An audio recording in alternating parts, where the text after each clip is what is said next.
Good morning, chat. Yeah, sweet baby kinda blew the fuck up. Sweet baby my camera's dead again. Sweet baby kinda fucked up, eh? Kinda fucked up, dude. If you buy a fox and you put the fox in your house, it's gonna do fox things. I will. Hello, fox woman. Today's my Earl birthday. Oh. The only two gifts I wish for is to either bring a Kirsche Oh, or fuck. for you to show merciless brutality today. Ah, Please do at least one. fuck. No, it's a comedy without a laugh track. I instinctively, because like I can't understand TTS half the time, so I instinctively went to open my browser that I closed so I could stream, so I could read the TTS. Fabulous, frolicsome, fulsome, fresh, fervorous, filigreed, fervid, fulgent, firmamental, facilitative, fortifying, flawless, fanciful, fructuous, forethinking, far-sighted, futuristic, fulgurating, forthcoming, flexible, fulminant, fluent, frisky, fancy, fiery, fox, fuck Friday.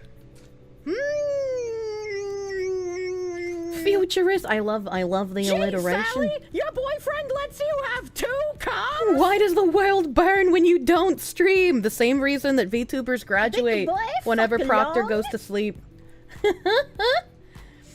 But It's butt time? needs to it's happening. So my browser's still opening, and my computer can't handle it. I have fucked up. We're gonna be stuck in limbo for a second here, chat. I can't even let the browser finish loading. I gotta kill it. Which means I Close the fucking tab. I'm gonna get behind the pancakes again. This is a No. public service announcement. Kirsche and chat are super mega duper omega cute Gamergate and 2 wonderful tabs less than 3. boogaloo. Thanks, I hate it. Thanks, I edged that browser. I fucking hate it, dude. Can't believe Sweet Baby enraged all of Latam while we're mourning Toriyama's passing away. One of the Sweet Baby fucks actually tried race grifting off of that dude's death too, and it's just like, what is wrong with you? What is actually wrong with you? Mexico literally putting their flags at half-mast, and you're gonna be a bitch. Another reason a streamer may want to have their actual chat showing is to catch new chatters or see what messages from at-risk. Are you a bot? Is this like a bot? Who are you? That's a very bot message. We're sending cartel after them. Good lord, I can't even see. My eyes are fucking damaged. No, you're real, not a bot. Okay, butt time? all right. What the fucking weird ass bot message? Thanks, Guedes. Yomo Tolman, thank you for the $4.99. Thank you for the links the other day for the bridge stuff. You've notified your family to an extent. Have I heard? I don't think it's possible to have not heard about Akira Toriyama at this point, my guy. I don't think it's possible. That is not information you can escape. I'm over a month behind anyway at this point. Well, that's where you're wrong, Skewky. I know you like bitching at me because it's like your favorite pastime activity. I don't understand, guy, but like, no, I'm not, in fact, a month behind. Quit mocking me because I got mistaken for a bot. There are like 5 people who suped Piba about his passing. I heard that dude's removed for grifting off of Toriyama's passing. Yeah, he got suspended. It looks like he's back now because it says his tweets are protected. So I don't know how he got unsuspended so quickly. Finding out that Sweet Babu is using a dead man to drive to Suicide's company to fund and propagate. I can't parse your sentence to ESL. 6,000-year-old lolly cum demon vampires. Adam BV, Can thank we you for the get your member. risotto recipe that you showed on the Tweety website? Or will you edge chat like a good Findom streamer? All I know is, I'd love to try your recipe, especially with my HelloFresh ingredients. Do not HelloFresh! Asquacorp, thank you for the $20 doodles. I posted my risotto recipe in Discord before. I can repost it at some point, but man, I have been just incredibly ridiculously busy. I'm sorry. Financial domination, thank you, Nightbot. Did I see the lawyer man reviewed a leaked Niji Sanji? Again, something that has been inescapable the past few days. Saratoga, thank you for the 200 biddies. The Niji Sanji contract somehow does not surprise me. It's only slightly worse than I expected it to be, but hot damn! Hot damn, clout is a hell of a drug, ain't it? Clout is a hell of a drug, ain't it? I was like, I could not imagine reading that contract and being willing to sign that bullshit just for the chance of having an audience as a VTuber. You have Kirsche risotto, where should you post it? Post it in the waifu chat, the general chat. If you dump ketchup into another risotto, you're gonna look, I went to the restaurant, I got the risotto, I was really excited, I put it in my mouth. This risotto had the texture of fucking cottage cheese, alright? It had the texture of cottage cheese, and it tasted like dirty gym shoes. It was the worst risotto I've ever fucking put in my mouth. Argues with chat about penis size and toilet paper rolls for at least and did not manage to nap yesterday. What? So it was the worst risotto. And I was like, look, I don't like wasting food. I'm gonna put ketchup in it and see if it's salvageable. But after I put ketchup in it, it just tasted like sweaty gym shoes with cottage cheese texture that had ketchup in it. So I was like, I can't do this. I will vomit if I try to finish eating this risotto. So it was literally disgusting. I had a reason for putting ketchup on it. I didn't want to waste food. Normal, good risotto doesn't get ketchup, chat. That's weird. Don't do that. The food's existence was a waste at that point. Just toss it. Rice-a-roni grade. I would have rather have eaten rice-a-roni. You'll post later today your sugary slop comfort food that you eat every Friday, and I'll learn the joy of oats with banana and honey. I don't know if I believe you. I don't know if I believe you. Holy shit, the only food she doesn't put ketchup on. Dude, when I finish cooking a skillet full of my risotto, I'm over there like licking my spoon like I just baked a fucking cake. It is literally crack cocaine in food form. You're gonna thank the Fox woman for being a woman on International Women's... Oh yeah, that's true. That is a day, isn't it? Cannot forget the troubles Fox women have to deal with on the internet. That's true. I am a marginalized person as a Fox woman and a gamer. The only shady back alley Italian restaurants sell the Kino soda. I know. The only thing you know about risotto is that shitty chefs use apple juice for— What the fuck? Why would you use apple juice? What is wrong with them? What is wrong with them? How about risotto in cocaine form? Please do not huff your risotto. Tammy Tam, thank you for the 500 biddies. Phantom Friday is on International Women's Day. It's just a psyop. For International Women's Day, you have to give your mistress all of your money. Oh god, I can't fucking... I broke character halfway through that. Please, Chef Kirsche, teach us more about the awful risotto. Whoever cooked it must have been an idiot sandwich! No fucking donkey! And for creatine, thank you for the $5. Whoever it was, they clearly don't know how to fucking cook any fucking risotto. I even asked, like, I don't like asking questions when I'm at a restaurant because I don't want anyone to know, like, I'm displeased, right? I don't want to cause any issues. But the risotto was so bad, when the waitress came back over, I was like, hey, what kind of cheese is in this risotto? Like, I was terrified she would come back and tell me cottage cheese because that's the texture. But she was just like, oh, Asiago. I was like, there's no fucking way you can convince me that this fucking risotto only has Asiago cheese in it. I've put Asiago in my risotto before, and it certainly didn't taste or texturize in this manner. I didn't say that to her, but I thought it very angrily.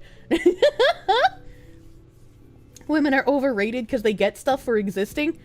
I mean, it depends on the woman. Should have said it. Well, it's not the waitress's fault. I'm not gonna berate her. The fact that they took a week to announce Toriyama's death just to show women that one man's death means more than all the women. Oh my god. Depends. Call the chef. True. I should have berated the chef. Like the dirty dog you are! Like... True and real. You stupid kicked in, and this entire time you thought Kirsche was eating a block of ricotta? It's okay. You fixed your mistake, and that's what matters. You have the intelligence to understand a mistake was made. So many things to unpack about that statement. I don't know where to begin. We all bowed, for he was the one everybody respected. Oh my god. I should have gone in the kitchen to show the chef how it's done. They probably didn't even have white wine for cooking. Imagine. Oh, it's like, we can't open those bottles. Oh, we can't open them. Where the fuck? What the fuck is this? I don't even know. What tab is this? What tab is this? Where am I? Where am I? What's happening? Okay. I have so many windows open. So many windows with so many tabs. Like, there's so much going on. How do you even fuck up risotto? It's not difficult to make. A lot of people fuck up making risotto because they don't do the constant stirring thing. Lost in the tabs. Unironically lost in the tabs. Unironically. My swear babu shit is so big. It's so big. You mean that in jest you like Asiago? Asiago's a good fucking cheese. Close the fucking tabs, you psychopath. No, the tabs give me power! And the risotto caused brain damage. I wouldn't help be surprised. Help. Gee, Sally, your boyfriend lets you have 2 coms? Already finished my gamer subs because I am extra hiccupy. I had a revelation as well. Whenever I leave my house, I don't cough, right? Like, I've been coughing a lot recently. Whenever I leave my house, I don't have any coughing. It's like my phlegm just disappears. I'm wondering if there's some sort of, like, mold or too much dust or... I don't know. When hiccuping reminds yourself you're not a fish, it doesn't work! Dust mite allergy or mold? There's mold in the walls! The flamingo man's gotta clean that shit, honestly. Cat allergy? I doubt it's cat. I stuff my face in their bellies all the time. Maybe get an air purifier if you don't already have one. I might have to try. I might have to try that. But, yeah, no. Whenever I go outside, I don't have any phlegm. And whenever Tim brings the dog inside from on a walk, the smell of the dog induces me to vomit. So I'm wondering if it's the dog. Sounds like you gotta open a window. You don't really get VTubers till recently. I feel like Kirsche would be just as entertaining in real life, but for the social anxiety and self-consciousness that would be on camera, that's just like, I don't like going outside, so it would be the same as on camera, you know? This is anxiety-inducing enough. Have I changed the filters in the AC system? I have. Might be mold. You had something similar to that. You peeled away your walls before you moved and found quite a big mold sitting around. Oh, God. What is barnyard.gov? Is that some weird porn site? What is that? You don't think vomiting just from a dog smell is normal? How often do you dust? I mean, it's like every once in a while. If I don't see dust, it doesn't exist, right? And what if I'm not inducing enough anxiety? I know. You would have to troubleshoot it by smelling a clean dog. Boil some Fabuloso. True, I should do that. Government approved horse dong. Oh no. You got promoted! Hey yo, happy boy! Congratulations on your promotion. Congratulations, Nim! Nim, since I can't open my main browser, I'm gonna have to ask you, can you tell me whose birthday it was so I can properly give them the happy days of birth? Today is a terrible day for rain. Rip the author, your childhood hero, Goku. Launchbox, thank you for the 1,000 biddies. Truly, we have lost an actual fucking industry icon, unfortunately. He was really fucking young, too. Like, 68, right? That's horrifying. That's horrifying. 68 too young? Yeah, that's too young to die, man! What do you mean? How about I put a tiny top hat on your penis? That is a very unserious thing to happen after what I just said. Ikaran, hey, thank you! Thank you for the 50 gift subs. Thank you. When you used to cough real bad, it ended up being because of your acid reflux? It's weird how the people who watched Internet Aristocrat and Sargon 10 years ago say they don't understand VTubers. Yes, I agree! It's very weird how people used to watch talking PNGs and they're just like, I don't understand this VTuber thing. Japan bad. Ikuran, hey, thank you for the 50, dude. Thank you! Huge! Literally huge! Literally huge. Without Toriyama, there would be no Kirsche. It's wild that people are saying 68 is young to die. I don't think that's wild. I think that is young to die. We're so used to people living, like, you know, through their 80s and 90s, and then this guy, 68? Are you kidding me? Better than living too long? I mean, I guess it depends on, like, the state of your body.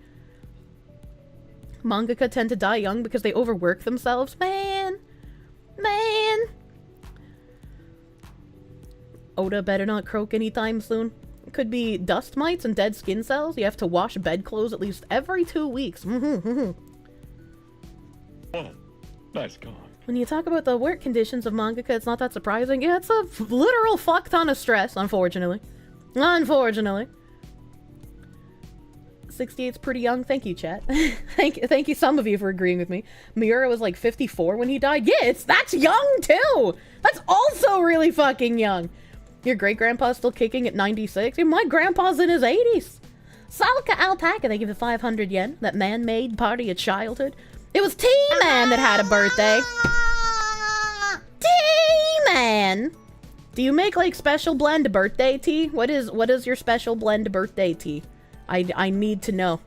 Need to know what your favorite birthday blend is. To be attracted to a cartoon fox that you don't even I'm glad know that Nim well? is spamming it so I can actually not miss it. Happy birthday, T-Man! I'm sorry, I had to ask Nim to go see who it was because I can't open my browser. Thank you. Happy birthday, T-Man. I hope you have a nice day. Do you eat tea cakes instead of a real cake? I'm just gonna keep making horrible jokes at you. Average life expectancy of an American male is 72, so 68 isn't that far off. You guys say that, but like, god damn, I see so many people living way longer than that. Life expectancy being in the 70s doesn't mean most people die then. You need 2 or 3 people living to 90 to average out the people dying at 20. I don't like that. Did I see that Anita Sarkeesian had a wedding-themed birthday for her 40th birthday? Shit's hilarious. Yeah. I didn't know that was her at first, so I was like, why do people keep reposting this? I was like, I did not even fucking recognize her without her problem glasses on, man. Grandparents both died after 100? Man, they lived long. 68 is young, that makes you middle-aged. Big oof. Wet dog smells like mold. You had mold issues before. Dehumidifier helps a ton. I don't know what this dog smells like, but whatever it is, it's fucking bad. If I turned 60, would I still consider myself young? No. If I died at 60, I would think I was dying young. I feel like some of you are ESL here right now. Toriyama was so close to the 40th anniversary. Oh no. Reportedly died of subdural hematoma, which makes me wonder if some of his memory issues that got worse for the last decade were any possible warning signs that we missed. When you said 68 too young, you were agreeing. Also, average age in Japan for death is in the 80s. Yeah, that is young. That is young. It's because government's full of 80-year-olds doesn't mean most people reach that. I don't wanna. Akira Toriyama's interpretation of Journey to the West was almost everyone's childhood. Yeah. Watch out, that might be my future. I don't want to die that young. What do you mean? Goku's voice actor's an 87-year-old grandma. Aw, that's cute. That's cute. You feel like dying young is just if they said they could have potentially lived 20 years more? Yeah. It's just like, I don't know. If he were to die like in his 80s or 90s, I'd be like, yeah, that checks out. Dying at 68? That feels like dying young to me. That's too early. It's weird how Kirsche's accent comes out so strong with some random words. It just depends on how fast I'm talking, I guess. I don't know, man. What a doing today? Will there be Gamba? No Gamba today. Today's Tangent Friday. And we are angry. Toriyama, Dragon Quest, JRPGs, MMOs, Terra, Kirsche. True and real. What is considered old then? 200? Well, I mean, I feel like if you live over 100, you're dying old, right? I'm not saying 68 years old is young. It is a young age to die at. Like, that is weird to die. But yeah, Tora, thank you. 68 is young for dying. Stop being so autistic, chat. Holy shit. There's like autism in here. So many people don't know how they'd feel if they didn't have breakfast this morning. How angry should we be? However much you think you hate journalists, you don't hate them enough. These people want to see you broke. They want to see you lose your jobs. They want to see you have no entertainment you can actually enjoy. They want to see your kids raped and brainwashed, and they think it's funny. Do not let go of that anger. Journos hate.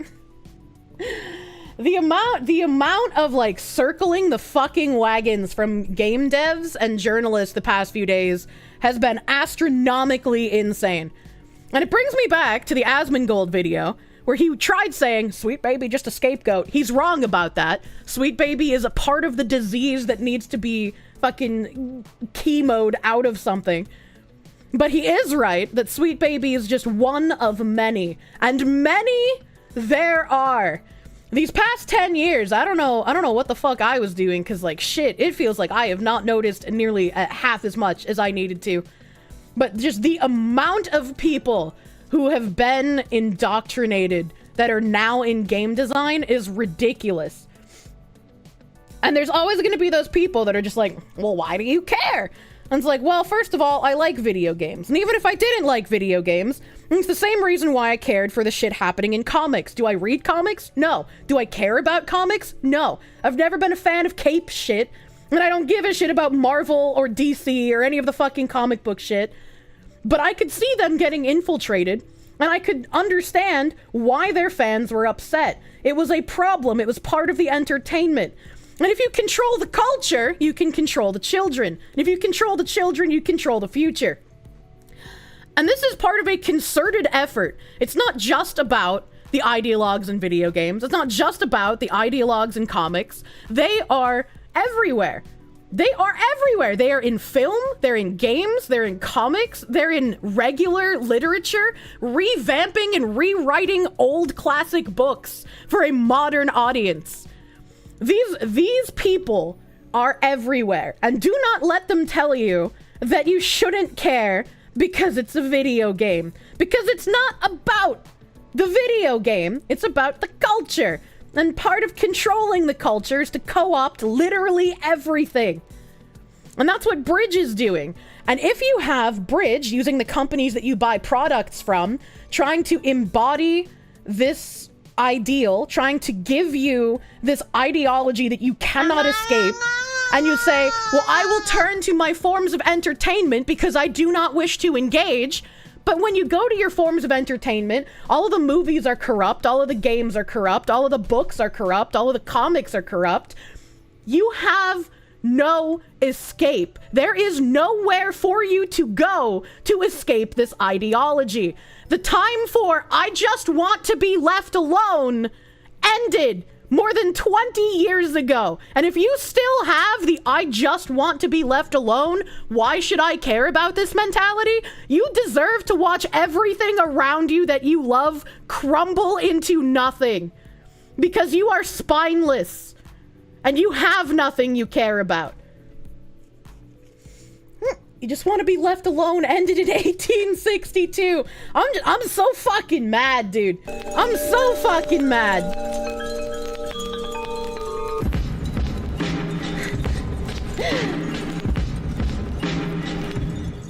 Read recently that somebody got filtered by my powerful truth alert because it's too long. Get filtered, idiot. That's why you feel there's been a growth of consumption of independent media.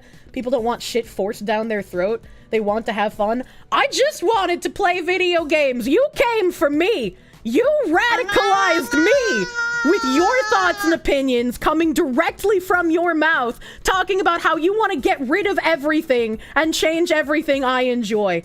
So if you want to scream from the rooftops about the racist, xenophobic, homophobic, transphobic gamers, have fucking at it. No one's gonna believe you this time. Many such cases. Fraserburn, thank you for the $5. Indie development number 1, corpo development number 2. I physically refuse to work corporate in game design because it's the bigwigs enabling this. Yeah, that's just like, Sweet Baby is not the only thing to pay attention to. Everyone at Sweet Baby should lose their jobs, should not work in gaming. But unfortunately, this is an issue that is prevalent outside of these consulting companies. There are game developers who will hire these people because they want that sweet, sweet ESG time, all right? There are developers that share in this blame. Why can I listen to this Fox rant? But I can't stand like 90% of YouTubers. It's the Parkinson's. The Parkinson's is endearing. Kelts Von Doom, thank you for the $2 doodles. You only watch Piepa, Kirsche, and Alex Jones. You're here now. What bullshittery did you miss? Oh my god. We're not gonna take your video games away, only to pause it. Oh my god, what's the point of a company like Sweet Baby anyway? And I feel like this is a perfect time to open this segment with another video from our good friends at Beyond the 9 to 5, DEI. Excuse me, DEI After 5. Let me get this browser. Listening to these people speak is really fucking hard for me, right? Because like, at some point, your brain just wants to turn off with all of the buzzwords because they use so many words and they say fucking nothing. My body rejects the DEI so viscerally it makes you hiccup. The fact that people are still trying to gaslight the whole, if you're against diversity, equity, and inclusion, you're just a racist. No! We like games with actual unironic diverse cast. Nobody had any problems with female main characters. Nobody had any problems with black protagonists. Nobody had any problems with a diverse cast in a game. The game that I recommend literally every fucking one of my friends to play, Song of Horror, has an unironic diverse cast. There's a fucking divorced woman. There's multiple Latinos. There's Russians. There's a black French guy. There's a black lady who works in archaeology, right? Like, they're unironic diverse cast. Nobody hates it. It's just because these ESG people can't create anything. They can only corrupt and destroy. And the machinations that they corrupt and destroy, or the machinations that result from it, rather, are garbage. They are a shadow of an imitation of what a good character could be. And they shove it in our faces and try to call us bigoted if we don't enjoy it. And it's like, I'm not going to play with your mud golem, you freak. I want something real. TF2 is one of the most popular and long-running games ever, and it's pretty diverse. Yeah. It's like when people didn't think about these things, we enjoyed things. We shouldn't have to be thinking about it. And like, I see this discourse where like, oh, if Seamus was revealed today, people would call it diversity nonsense. Like, no, I don't think they would. Forget about Alex from Half-Life 2 from 2004. I don't remember anything about Half-Life 2.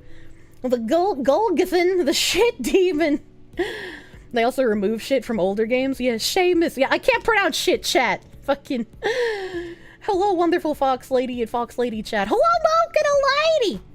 I just want a good Spawn game or movie. Like, AI Simmons is black. Seems like a perfect character for everyone, but they just ruin it.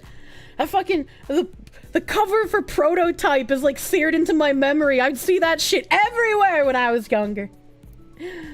When food, she becomes Irish. This is why you only play old games that you can keep installation files on your external hard drives.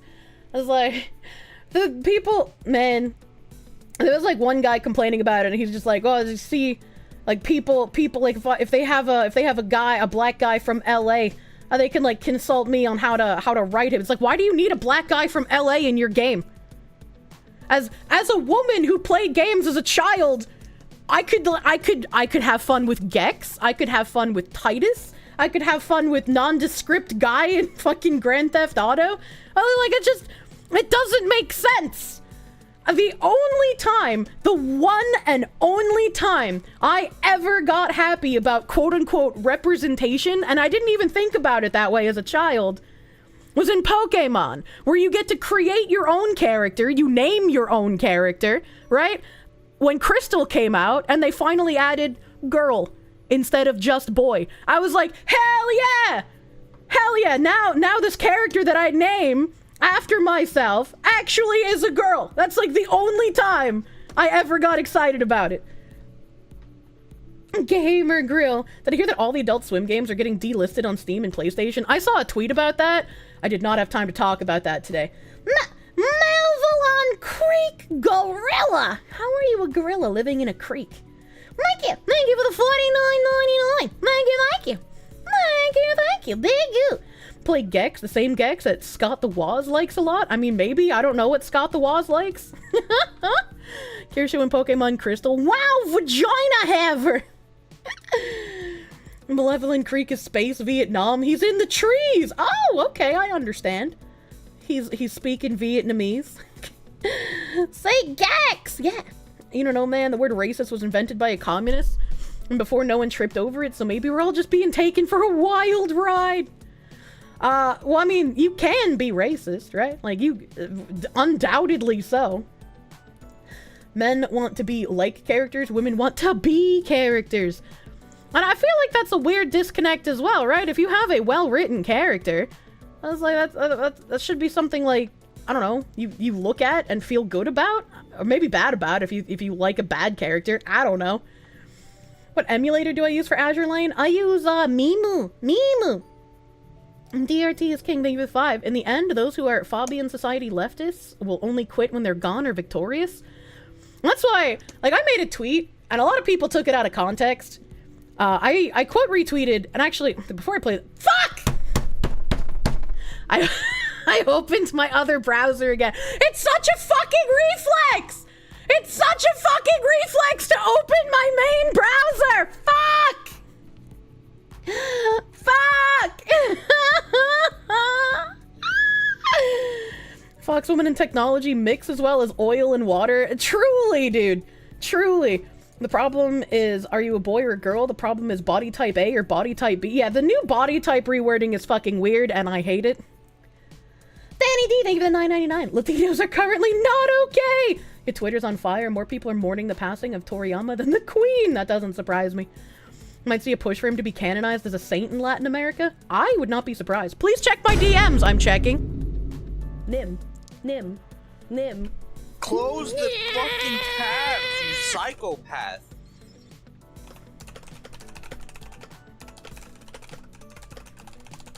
My first monitor is stun locked now because I have to wait for the browser to finish loading so I can close it again. Actually fucking stun locked, dude. I think what you hate the most is that SF6 has A and B and a gender selector. What the heck? Cheeseburger. Cheeseburger. Wait a second. You aren't a man in a fox tuber. My world has changed. Who am I supposed to trust now? The government? it lives rent-free in my head. Because I don't post when I go live on Twitter. And I don't talk about my streams too often on Twitter. Dragon's Dogma 2 character creator is out. There is booba slider and ass sliders. Guys, it's gonna be okay. I'm ready for the fucking ass sliders, dude. Hell yeah. Hell yeah. But, my browser is still stun locked. Okay, there we go. It finally loaded. It finally loaded just so I can close it again. Her ass is sliding only on the biggest block of ice. I forgot what I was saying. I I have no idea what I was saying before that happened. I have no idea what I was saying. Emperor Creatine, thank you for the $10. Lego did a study on play habits of boys and girls. Go figure. Like, girls were less interested in Lego. Turns out boys imagine themselves as a toy, while girls are the exact opposite. Big think. I also didn't like Legos when I was a kid, but I also don't like Minecraft for a very similar reason. I don't like choice. I like being told what to do. So when you give me like a giant bucket of like Legos and you're just like, here, have fun. I'm just like, yeah, that's not fun. If you gave me a giant bucket of Legos and you were like, build a cabin, I'd be like, oh, okay. And then I would have fun with that. I I made my own entire, like, Pokemon village complete with different story arcs in my room. But it's like, I don't know. I had, like, you know, different personalities and stuff to already build off of. Get creative.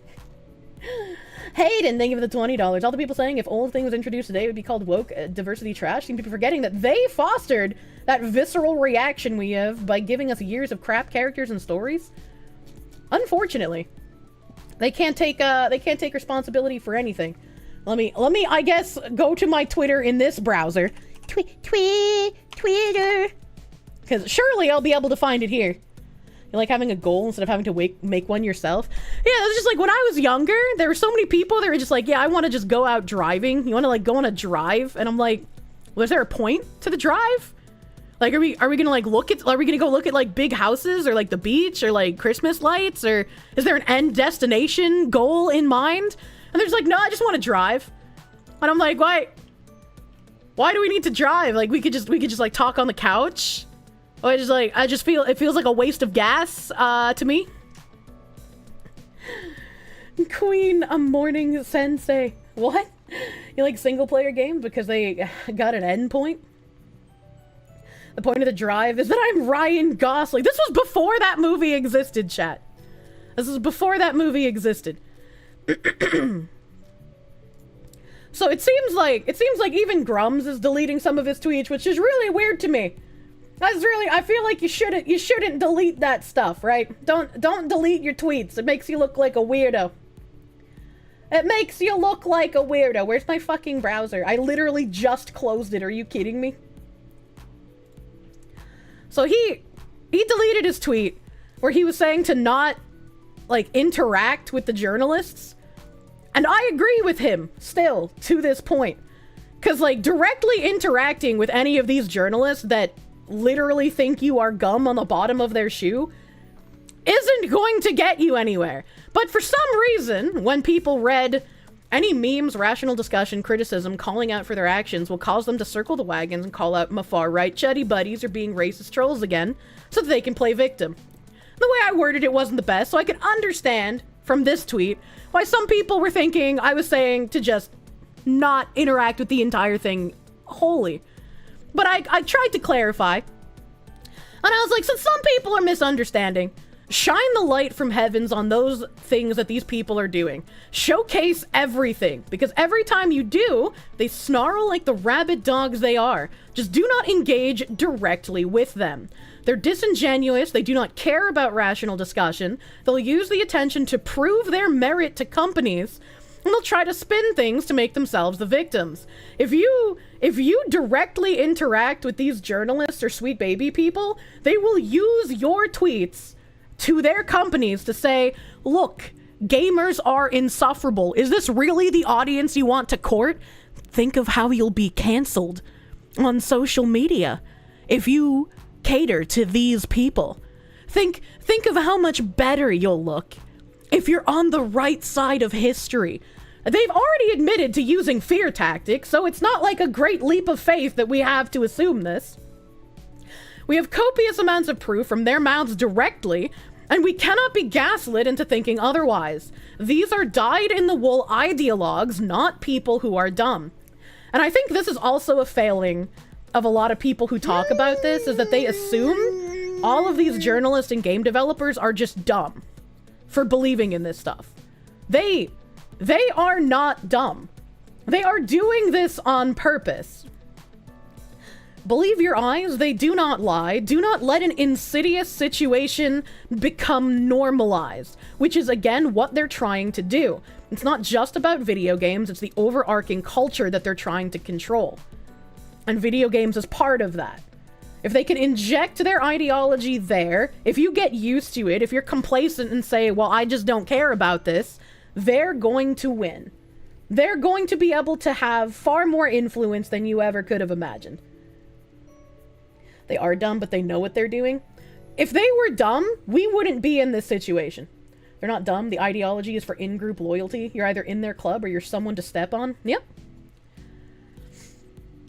Even though they'll invent a victim narrative anyways, it's best not to give them ammo. Yeah, I mean, obviously, they're gonna invent the victim narrative anyways.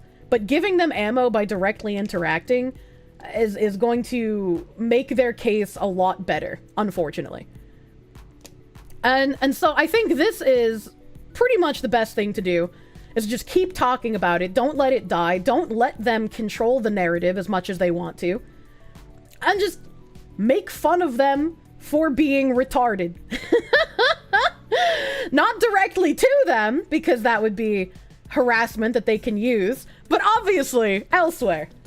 Increasing in-group bias is a huge problem, not just in entertainment, but it's annoying as hell. Yeah.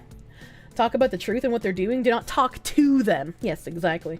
They'll be so much, sweaty. That's not a good look, right? It's because Grums is engaging with them now.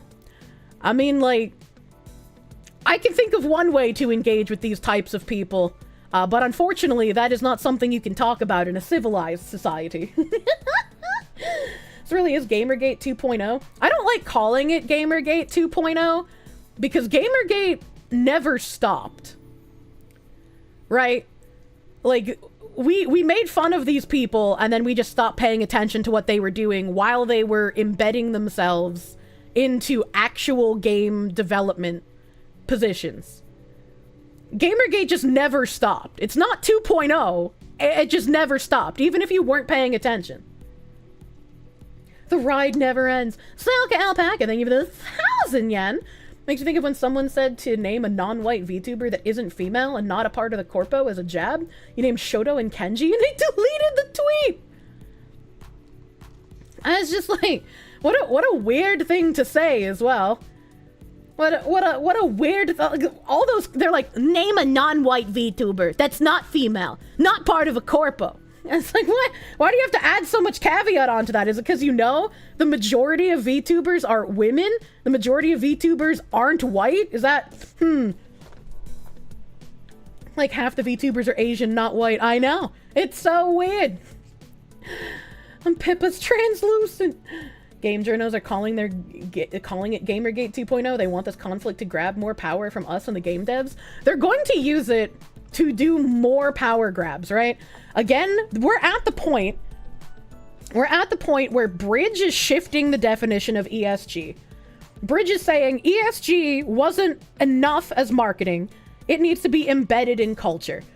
And if Bridge is doing that in regular corporations for consumer products that you buy every day, something needs to happen in gaming as well, because all of these things are connected. They all work together. They all move together. The point is to encapsulate the culture so nobody can escape it, and you either give up or you just start agreeing. And so Gamergate 2, quote unquote, seems to be what the journalists are trying to do in this sphere. Hey. Do we get new outfits and special abilities for the sequel? What the heck? Sergeant Bug, named with $5. We found one historical example of a black samurai. ESG devs cherry pick harder than anti-vaxxer trying to prove the vaxtisms. You can give me butt scratches! Like I'm a real pet! The key is to hammer home to people how games journalists are not just a bunch of annoying political types. They're genuinely corrupt and organize doxing and harassment campaigns. Yes. They admit to intimidation tactics. Make people aware they are thugs. It is unironically a game developers and game journalists cry out as they strike you moment. They went after a lone Brazilian dude who made a Steam curation group. And not only did they call for mass reporting and brigading of his curation group, but they literally said outwardly, he seems to care about his games library. Let's take that away from him too. And this is the danger with everything being online. These people that seek to oppress you, these people that seek to have power over you, want you to own nothing. They want the ability to take everything you enjoy away from you whenever they deem you unfit to participate. Look up Spider from Spaceman? No, I don't know what you're talking about. Don't look at the man behind the curtain. It was a BR, a Brazilian being based for once. ESG already was a rebranding of corporate social responsibility. It goes through rebrandings every so often. The difference with Bridge, and I only call it Bridge because like there's no other way to reference it, right? The difference with Bridge and all of the other rebrandings is that they're moving away from doing it as marketing. Through all of the other rebrandings, it was just like they inserted something in a show here, they did a marketing campaign here, they had focused marketing techniques to target different groups. They had all the companies join in like gay pride except for in the Middle East, right? Bridge is we've been monitoring the situation and we feel like it has not gone far enough. It is not to our comrades' liking. So, if we want the situation to be normalized, we must push a little farther. If we want to normalize these ideals in soft brains of American peoples, we must normalize these ideals as a part of their life that they cannot escape from. Right? Like Bridge is basically communist mafia. It's the communist mafia going more mask off. Calm the fuck down, Dimitri! You calm me down! Hey. DRT is king, thank you for the $5. In the grim darkness of the current day, we live in an era of unending culture war. We participate in this now or fall to them far later. For all the people, there are people who still say, well, I don't think this is a good idea, but I don't want to participate in any culture war nonsense. Baby, you've been in a culture war since probably before you were born.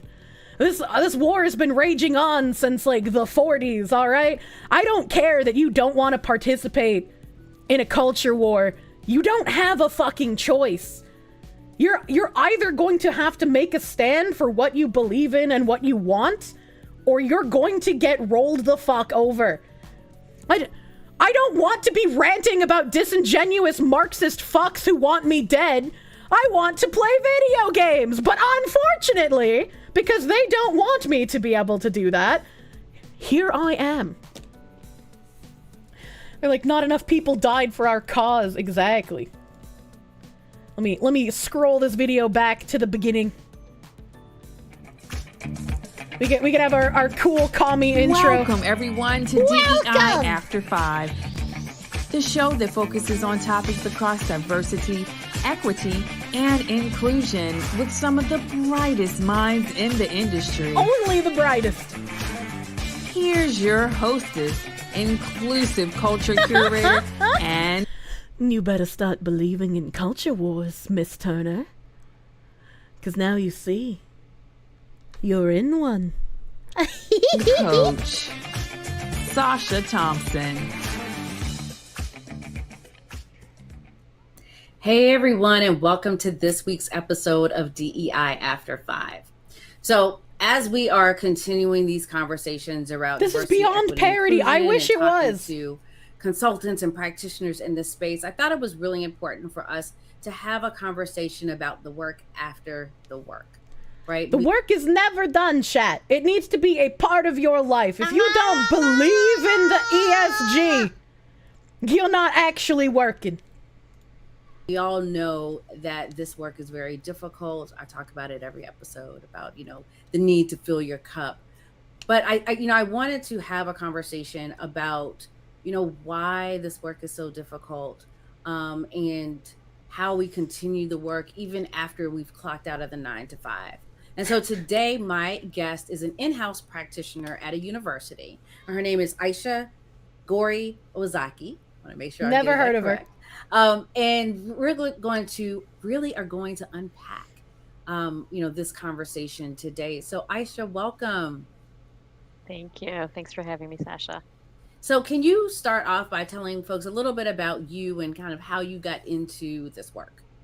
Sure. So I have been in the work officially. And for people who weren't here when I first went over all the Bridge nonsense, Cheryl Daja, the CEO and creator of the Bridge Initiative, and the people who were monitoring how well DEI was going, the people who are now trying to embed DEI as a part of your life and lifestyle, this is the channel those videos were on. So these are like the people talking about where they want to go with ESG and what this should mean as a part of your life. For creatine, thank you for the $5 doodles. Remember that Fidel Castro never stopped wearing his army fatigues up until the day he died because the revolution never ends. These people want to push this so hard you almost want to jump off a bridge. I know. Actually, for about 10 years. And I always sort of talk about the transition to the work. I left higher ed. I was in higher ed for about 18 years and made... That's horrifying that this woman was in education for 18 years and you're... the shit that's gonna come out of her mouth, man. The transition into the corporate space in a diversity, equity, and inclusion role. And at the time I thought, oh boy, you know, you're really selling your soul. Behind the subtitles, Northwestern University Director, Diversity, Equity, and Inclusion. You're going, you know, out to the for-profit world. And it was the opportunity for me to be able to make my work that I was doing through volunteer work, through professional associations, through community, and it became my day job. And so that was really through advice of even a really good friend who's like, why don't you make this your day job? And I wasn't entirely sure what that would look like. And so I started that transition, it's probably 12 or 15 years ago, and then made the switch about 10 and have been in that work now for that long. I've recently switched back to higher ed, so in the higher ed academic space as a diverse. But it's okay, she wasn't really selling her soul by going to a for-profit corporate job.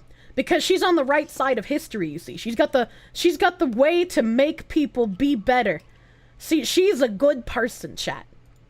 Equity, inclusion, justice, belonging practitioner, and that's sort of the way that I got here. Wonderful. And it's so funny because anytime I talk to someone who's in higher education, I'm like, oh, I started in higher education. So I get that. I understand that world really, really well. You know, so, you know, as we were preparing and talking about this, and we were thinking about, okay, you know, what could this topic be? And what I wrote down was like, it's the work after the work, and how for so many people, it's continued, right? It's not just 9 to 5 is done. Let me, you know, take off this hat that I wear and move on to this other part of my world. It really is blended. And so talk to me a little bit about that kind of, it's a line that's not even there really for so many people. Right. I think there's sort of multiple spaces with this, right? On the one hand, how we got to this work, right? So for many of us, it's through lived experience. It's through maybe our own sorry to hear about complex navigation within the society or the culture that we were either born in or live in or raised in or working in, whatever that may be. And then in some ways, it's also, you know, I talk about this with the people that I work with. You know, I may be with you because of my job. You know, so in other words, I'm tasked with providing a certain set of services or resources. See, this is like where my eyes glaze over, because it's just like, she just says so much shit, but like, what is she saying? I was like, you are using so many words, lady, but like none of it is making sense. Corpo speak, right? Even the USSR didn't have this level of brainwashing. Well, again, back in the 80s, when Bezmenov warned us about what had happened in our country and his predictions for what would happen, everything he predicted has been correct thus far. He said that the propaganda worked in America beyond what any of them in the KGB thought was possible. Or helping people expand their thinking or learning, whatever, or unlearning and relearning. And also, what does she mean by unlearning and relearning? What is this subversive language? If you go sort of beyond that, it's this idea that, well, it's great that we do this between, you know, 9 to 5 or 10 to 6, whatever people's schedules are. I find it to be much more beneficial if somebody's living that in their, you know, whether they're... It's not enough that you are pushing the tenets of DEI while you are at work. You must believe it. You must practice the DEI you've learned at work, outside of work. It needs to be part of your life. Become re-educated. At home or not at home, but when they are in their world, because actually work would benefit, right? So what we do during the day, I hope is beneficial, and I certainly believe in the value of that work. I also think, like, if people go either turn off their computer or return home or air in their communities and nothing's really changed, then that's where it's this, you know, well, well, it's great that we do it between these windows or with. Like, what kind of change do you want people to make, though? Like, why do you want everyone to be some sort of weird ideological preacher, even in their free time? You've already shut down it's so hard to not shut down your brain, dude. It's so hard to listen to this kind of slop. In this context, but have we really created the social or cultural or community shifts that ultimately, I believe, will benefit the broader society and world and community? And that everybody wants to do stuff that benefits their community and their world, but if you have to be reminded you must act this way to be a good person, and if you step out of line, we will end you, is not really the best way to go about doing that, in my opinion. They want everyone to become a free Discord mod, but in real life, right? Northwestern has a Let This Radicalize You student learning group event. What the fuck? What the fuck? It's where I think, like, there's sort of this, almost like this, we rub close to it, but we just can't get there. Yeah. And so when you think about it, like, if for any of us who live the work, which can be problematic as well, because then when are you taking, rest or care? But it's hard for us to take this mental toll of having to do the work. And until I heard her say this nonsense, it never made sense to me when people would, like, make some sort of wild statement or some sort of wild claim, and someone else would come in and be like, hey, do you have, like, evidence of this? Do you have proof? Can you show me where this is happening? And they're just like, it's not my job to educate you. I don't need to do that emotional labor. Like, I always thought that was hilarious and really dumb, but apparently these are the people who say that shit are the ones who are living the work and doing it constantly. Roll out the new AI. Tell them to roll it out. What the heck?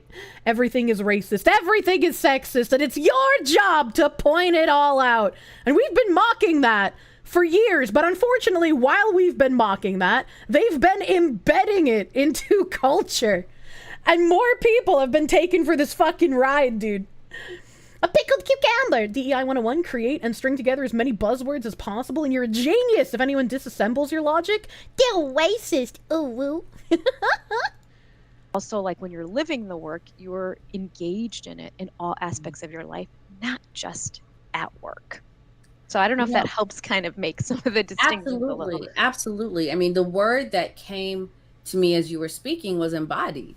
Right? And I like that she used embodied because I keep saying, like, entrenched in company culture so that they can spread it not just within their company and make it unavoidable, but also change the perspective of their consumers. I think embodied is a better way to put that, unfortunately. My keyboard's being weird. It's like floating. What the fuck? There we go. I had a bottle cap underneath it. It goes beyond just checking the box of, I went to this DEI training, checking the boxes to how are you embodying, what you are learning and experiencing. And the North Face did something pretty interesting recently. The North Face, the outdoors company that, you see all the jackets of in, like, New England and shit, they started doing get a 20% off coupon if you take this diversity, equity, and inclusion online course. And even for a 20% off coupon, I don't think I want to check those boxes. I don't want to give them any metrics. I don't want to give them any idea that anyone buys into this bullshit. And there are people who are going to take it seriously, right? They're going to be like, oh, I'm just going to check the box. But they're going to read it, and it's going to internalize in them. You are not immune to propaganda. Why bother when you can just steal the jackets? I don't live in California. That Christians should try to do God's work at all times, in their work and personal lives. If you sell cars fairly in a Christian way. This is the same thing, except their God is the NGO state complex. Oh, it's like, I guess on the selling fairly thing, I don't know what the fuck I'm doing when it comes to buying a house, right? Like, I know I need to hire, like, an inspector guy. I don't trust, right? Oh, I almost spilled nail polish all over myself because I'm playing with a bottle. I don't trust real estate agents. I would prefer to buy a home without an agent. And I looked up some stuff, and basically looking up how to buy a house without an agent everyone on Reddit says no. No, don't do that. You don't know enough. You think you might know enough, but you can't buy a house without an agent. Like, literally you can, but actually you shouldn't. And these are all the reasons why. And I was like, what the fuck? What the fuck? Why do I not trust Asians? Excuse me, most real estate agents are alcoholic, divorced white women? I don't want to hear that. I'm going to Reddit. I didn't go to Reddit for advice. It was just the first thing that popped up. And it was weird to me that so many people were like filleting the real estate agents and saying that you shouldn't buy a house without them. Because it's like, even before I knew that car salesmen were also basically the devil, as a child growing up, I learned never trust real estate agents. They are like, trust your bank more than you trust a real estate agent. There is no real estate agent on the planet that will not lie to you constantly. Real estate agents protect themselves like a cult? Yeah. So, like, I wanted to engage the person who owns the home instead of a real estate agent. And one of the houses I was interested in, I contacted an agent, and they were very snarky and bitchy to me in response. So I was like, well, fuck you then. So now I want to try and, like, reach out to the homeowner and just be like, hey, homeowner, my name's Kirsche, and I'm interested in your house. I had a really bad experience with an estate agent who was trying to sell your property, and I would rather just deal with you instead of them.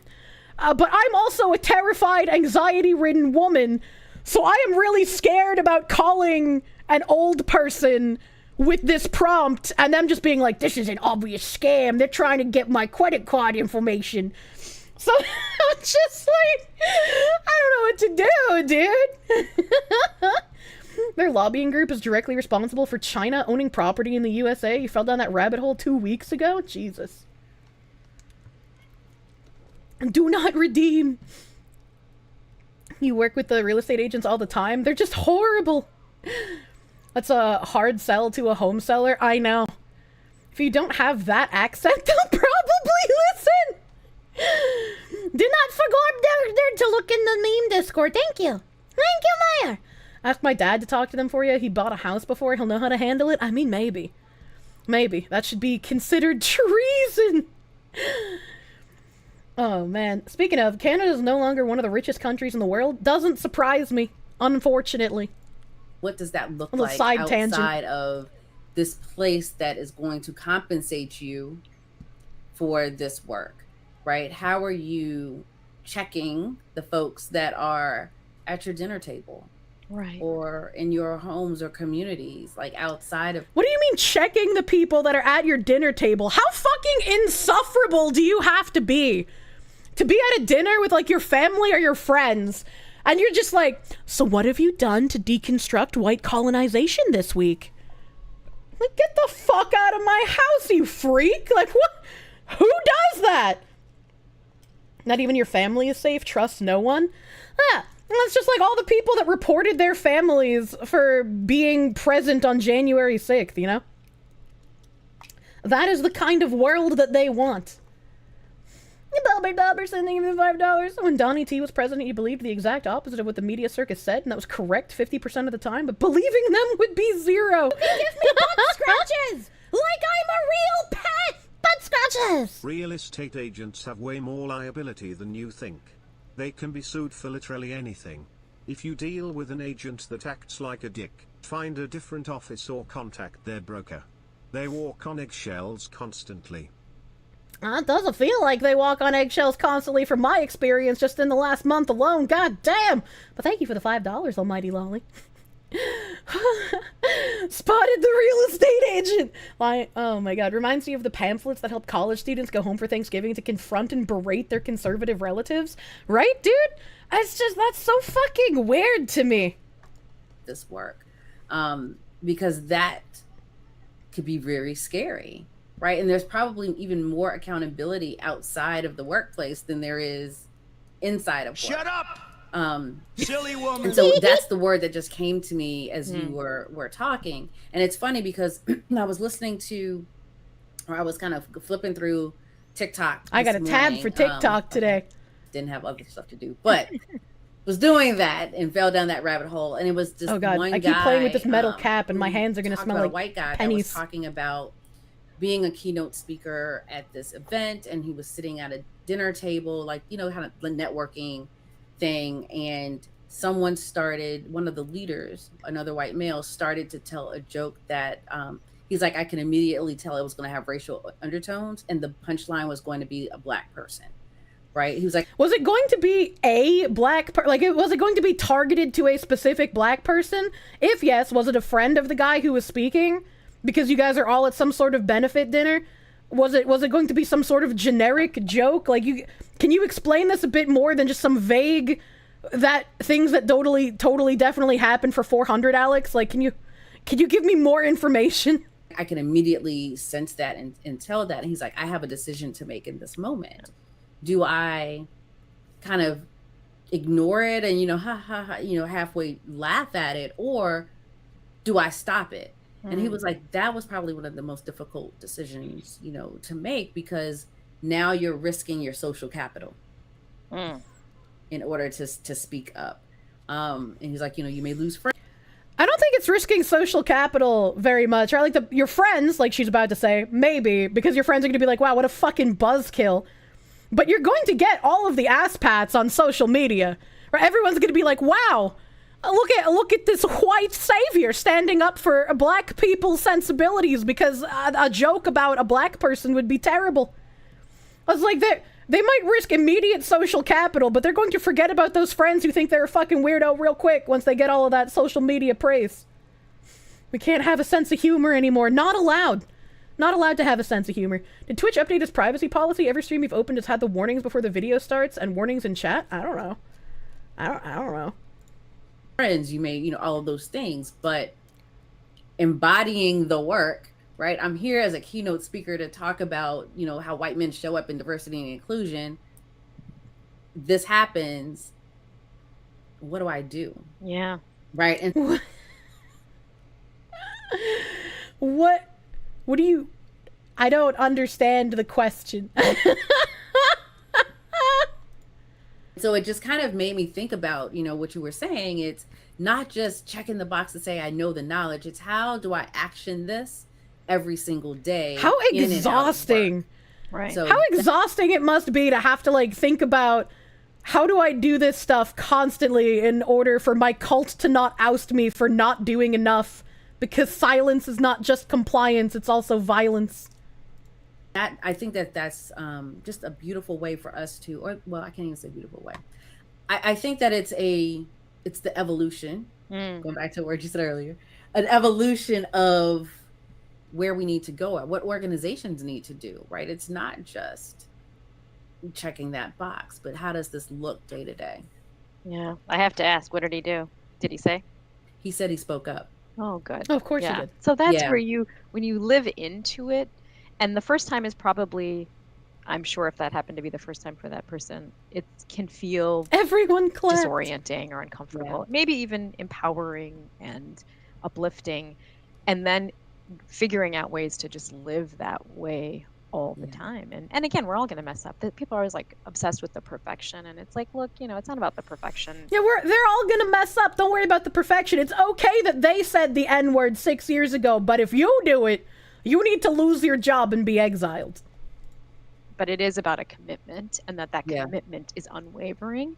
And we're going to learn every day about a new community or a new group or a new set of language or whatever it is that we need to do better. A new set of language, and just keeping that open mind and perspective to saying like, well, how we've done it is not the way we're likely going to be doing it the rest of our lives. And I mean, so it's nobody, I don't think anybody has ever said this work was easy that I'm aware of. Or if they did, they're not doing the work. They're not doing. Yeah, that's definitely not easy to change the entire culture of a country to be some Marxist shithole. That's true. They are correct about that. It's a lot of work to stop people from thinking individually. And his name is John C. Hell yeah. But none of them are married or happily married. Can the new language not be English so that I don't need to listen to them? It's okay to mess up. Aren't these the same people who will attempt to put a scarlet letter on anyone who makes the slightest mistake? Yes. Yes, they are. J.K. Rowling is probably the perfect example of that. The work, yeah, unfortunately, right, and they're not living it, and again, not from the perspective of one shouldn't have, some lines between sort of how we live, but I guess I mean work in all of the spaces, and it's not just like our day job, so. And it's so interesting. I mean, one of the things that I'm also learning through this is, though I've been doing this work for a very long time, to your point, you're still learning, you're still growing. There's something new every single day. And so the flip side of that is allowing grace when people make mistakes, right? This whole, oh, I'm gonna cancel you, I'm just gonna totally dismiss you, doesn't help in the process of learning and unlearning. It actually ostracizes people in some ways to buckle into what their beliefs are versus challenging them in some ways. And so that's one of the things that I'm really starting to grapple with is, what does grace look like in this space when I've caused harm? Right. And how much grace should I be afforded? That's a really weird thing to say. What does she mean, how much grace should she be afforded? And when she's caused harm. But she's still trying to make you believe something different. Like, you're still wrong. But she's like, yeah, I've upset you with the things that I say. But instead of canceling you, you need to learn why what you did was wrong. Sounds like religious talk. James Foss, thank you for the 5. Remember the vid of the black chick who tried to hold on to the white dude for having dreads? You're 90% sure you went to school with her? Which video? I'm pretty sure there's multiple of that. And if that grace isn't given, how do I then sit with that? Right. And so to me, that's also part of this embodiment work. This is part of this empowering, ourselves to grow in ways and places. And it's uncomfortable. It is so freaking uncomfortable. Why would you want to be uncomfortable all the time though, dude? Happens. Yes. I take this quote from the place that I heard it is the place that I... Don't worry about it. They're beating you for your own good. That's where the growth happens. You'll be better for it. Work out. So it's not the same context, but one of the ladies always saying, if it's not challenging you, it isn't going to change you, right? And I think that's the thing, right? We get so disoriented by the uncomfortability that we can't actually focus on what's necessary, what maybe should never have happened in the first place, or is incorrect, rather what does she than mean by that? Feeling like that makes us feel badly, or that means we're not good. We put we attach the wrong meaning or message to it instead of actually focusing on, we didn't have the right information, and maybe that information was controlled, and it wasn't because of us being not good or not, but now that we have a different lens or a broader lens, or this is some weird, like, my actions didn't cause consequences. I'm not less of a good person because of it. This is just like religion without an actual God. It's very strange to hear. What are they talking about? Yeah, like I said, it's really hard to keep focused when they just start buzzwording out of their minds, and they say a whole lot of words that have a whole little meaning. More ways of receiving information, that we now have a different responsibility and potential accountability in terms of how we can live into what should be happening in the first place, or should never have happened. It doesn't mean that we can't learn and we can't, somebody recently had asked me something like, but don't you think people are just being like overly sensitive? And I thought, well, that's an interesting perspective. Let's ask, is that what we think is happening? Or is it because what we're categorizing as oversensitivity is really our resistance to doing the thing that maybe is now expected of us? the resistance to doing the thing that is now expected of us. So people who are resistant to living the embodiment of the work that needs to be done with DEI outside of their actual jobs, they're the ones who are overly sensitive. And that oversensitivity is because they're resistant to doing that work. What are you... What? Postmodernism has no standards. It lets them literally have a religion with no God. Expected by who? Well, I mean, expected by everyone, obviously. You want to be a good person, don't you? Man, this is a Wendy's! So much roundabout speaking. Would I ever consider debating one of these types of people? You think it would be nice to hear them get grilled in real time instead of talking in their echo chamber? I mean, I had a conversation about this with Kerbifer, because in the voice acting industry, there was the big push for identity-based hiring, where like only the people who are the same skin color of a character or the same sexual identity as a character can voice act that character. And that was something that he agreed with at the time. And so we had a conversation about that. I wouldn't mind talking to certain people. I don't think I would be intelligent enough to navigate the kind of subversive language that comes from these people who are in the top trying to promote this stuff. I don't think I would be intelligent enough to, in real time, understand and counter their subversion. Debating is usually pointless because they don't even have the internal consistency. There's no logic to understand. It's just a goal to win. I mean, I could try. I could certainly fucking try, but I don't think I am good on a debate stage. I am much better being able to, like, try and understand something at my own pace. Which is why sometimes I have to rewind, because I'm like, what the fuck did they just say? That's a James Lindsay mission? Yeah. Gradually you'll begin to hate them. That's because it challenges how we were raised or how we've succeeded so far, you know, and who's been afforded success or access or, you know, all the things that, you know, and depending on our experience, we may have had some access to it. We may have had no access to it. We may not even want it. Yeah. Others have had unchecked, unchallenged access, right? So, you know, and I think you also were saying this notion of like call in versus call out. Yeah. And I just was talking with somebody who was sharing a really powerful experience and also sort of how one has to manage when you're thinking about your history, and particularly when that history has been suppressed in some ways out of just survival. What is she talking about? It's not actually hard. You just ask what does that mean and can you say what you mean without using that word repeatedly, and they start hemming and hawing because every concrete example of what they want to do sounds awful. That's true. It's true and real. She's just saying words to hear herself speak. I was just like, what? I genuinely am confused at like what the fuck she is trying to say. I don't wanna. What do you mean that your history's been suppressed in some ways out of survival? I was just like, what do you mean? I'm not out here thinking of like, I need to suppress the French Revolution because it can affect my day-to-day life in current year. What? I don't get it, dude.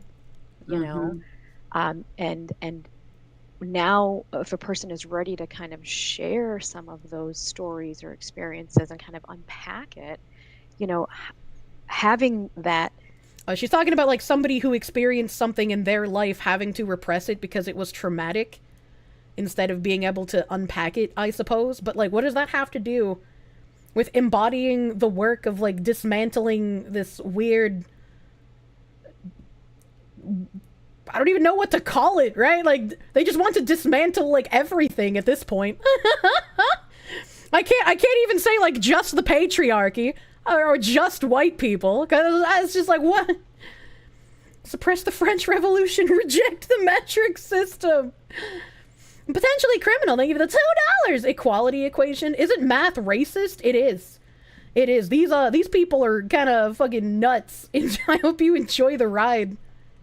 Time to reflect and to think about how you or this person, going to talk about that? And then what's the impact on other folks who now have to think about, wait, that happened? That still is happening? And the reality is, and I tell people this at work all the time, if somebody's telling you this one thing that happened to them, you can pretty much if you go into well, are you sure? And they're so, we go into this like defensive, but if they're telling you that one thing, the likelihood of it having happened more times than they can even believe, fathom, imagine, and probably have put away for so long.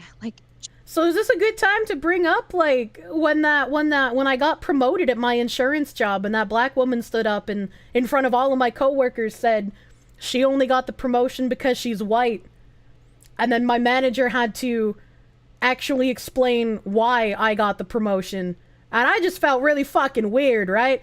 This woman saying that because that happened once, that I can then extrapolate and assume that the other black people who were there thought the same thing? Is that what I'm getting from this? Shh.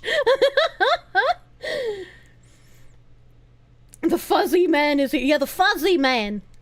Just listen. Yeah. Accept. Yeah. And that's kind of that the choice of gaslighting. Right. Because it is a choice. You can listen, you can understand, you can You should listen, but you shouldn't believe without proof, right? Like, people constantly will go on social media and be like, I'm getting death threats, and it's like, okay, well, show them. Where the death threats at? You gonna show us those death threats? Live your truth. More milky. The choice of gaslighting, such projection. It's amazing, isn't it? Support, right? But as soon as you question someone's experience, right, then now they feel like, okay, well, you don't believe me, or I did something wrong, right? Like, so there's this gaslighting that takes place where there's no ownership of kind of what has happened. Who needs to take ownership? What does she mean? You said earlier that made me think of, when people get defensive in these in moments, it's part of that is a mirror up to their values and beliefs, right? They've held on to these values and beliefs for so long. It's what I got from my grandmother and what I got from my family, all of these things. And as soon as there's something that runs counter to that, that's where the rub begins. And so I appreciate what you were saying about like broadening your perspective and broadening that lens, because the truth that you have always believed may not be the full truth, may not be the full picture. That is really ironic coming from these people when the majority of like fake hate crimes and fake rape or fake sexual assault accusations continuously come typically from one side. My thoughts are all glow. I hope these people lose everything and go on a commie diet of imaginary food. I agree. I agree. People who are pushing this shit are just absolutely insane to me. And it's again crazy that nobody really talks about Bridge. Nobody knows this channel. Like, this video has friggin' 22 views. And these, not necessarily these two people, but they have guests on, like Cheryl Dijah, who are big names in this field. There's only one truth. Individual truth is just wrong. And so sometimes it does take some self-reflection and understanding of where did this belief come from and what is it rooted in order for me to truly understand, okay, this is maybe not the best way to do things, right? And that's hard. That's really hard.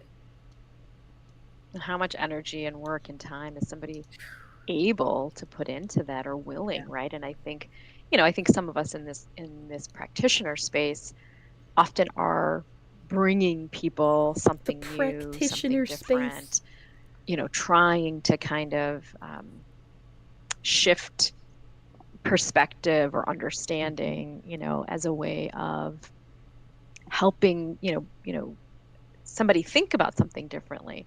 And, any of us who've done this work, I mean, I can, we could probably have a separate conversation about how often somebody sits kind of like looking at you. Projection's so hard. Sometimes dude, it shows up in their physical Mhm. body language.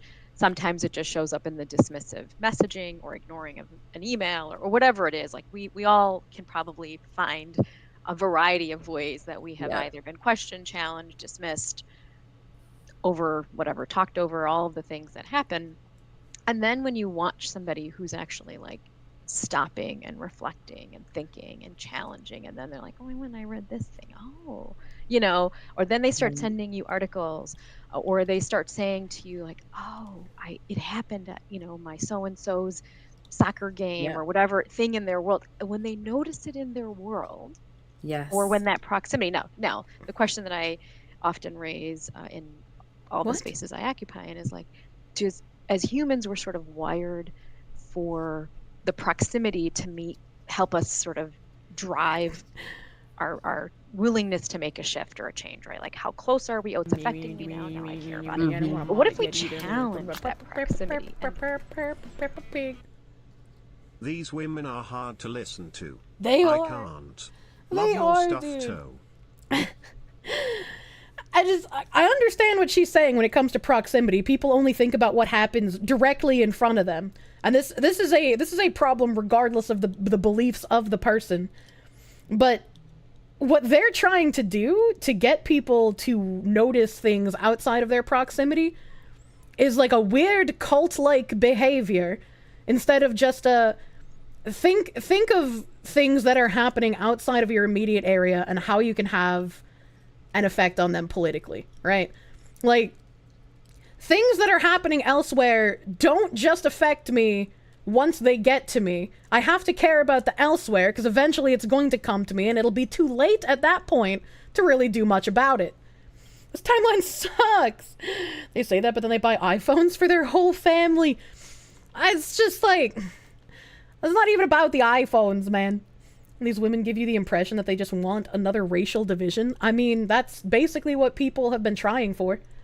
You couldn't stand the communists? Well, you don't need to say that in chat, you fucking weirdo. Say, it doesn't matter if it affects me or my community or my family. I care because it's really important for me to know, and that like when we challenge the nature of sort of how we balloon. I want to read that one. Our Just think, chat. These folks would be burned as witches at one point. I want to go back to that time. Maybe the people burning witches weren't so bad after all. That's wired, a joke, I guess, you know. Yeah.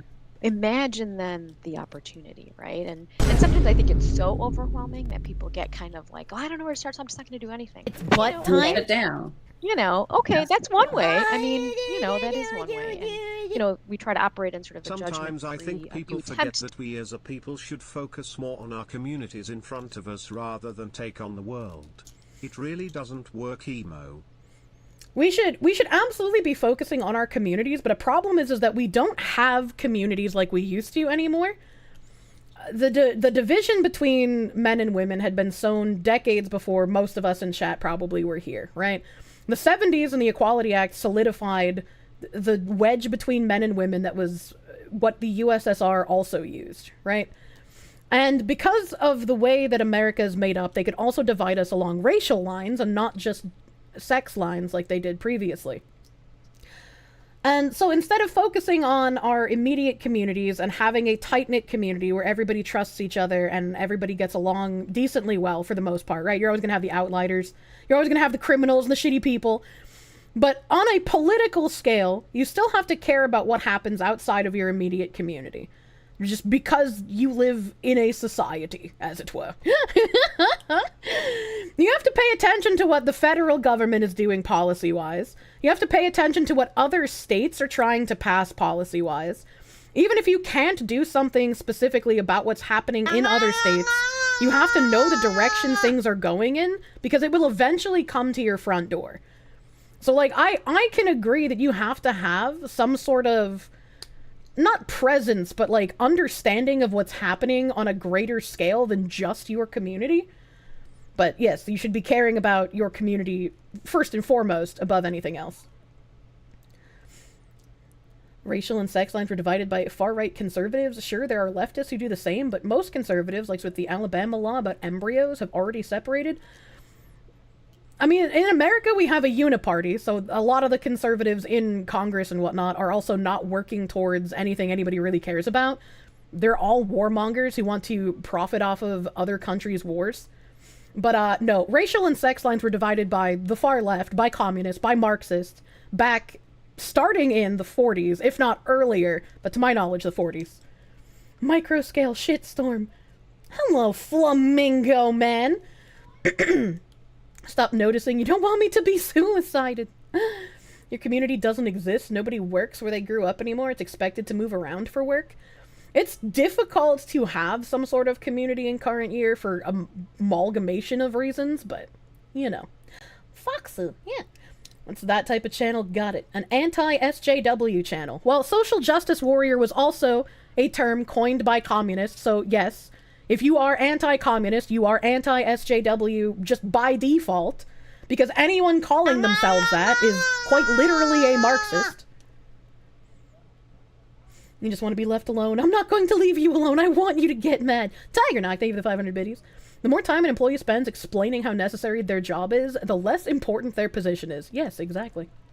To have, you know, a judgment-free space, and also, like, what are we not what is no longer negotiable, right? Yeah. What is non-negotiable in these conversations? And some of that might be, we're not questioning the experience of individuals who are coming from minoritized or marginalized backgrounds, or we're not gonna minimize those any longer, and we're not gonna sort of overly, what's the word that I don't people, have anything insightful to say, or even a joke. I just donated so Kish can pause this god-awful video. So I guess hi, Kish. Bye, Kish. Thank you for the $5, Breezy. You have to keep telling the story over and over, and then it's just more pain. Right. On top of, you know, re-traumatization. Like, and don't question them. You might re-traumatize them if they have to explain the evidence of what happened. No need for that. And we believe the experience, and we recognize that if we're hearing about it once, the likelihood of its being there more is bigger. And also, that seems kind of weird. How can you say if it's happened once, the likelihood of it having happened multiple times is like a surefire thing? That seems really strange to me, to just be like, oh, it happened once, therefore it always happens. I don't know. That seems really strange. Mm-hmm. You know, we all have a different way of doing it, and we've got to do better. And I know we can.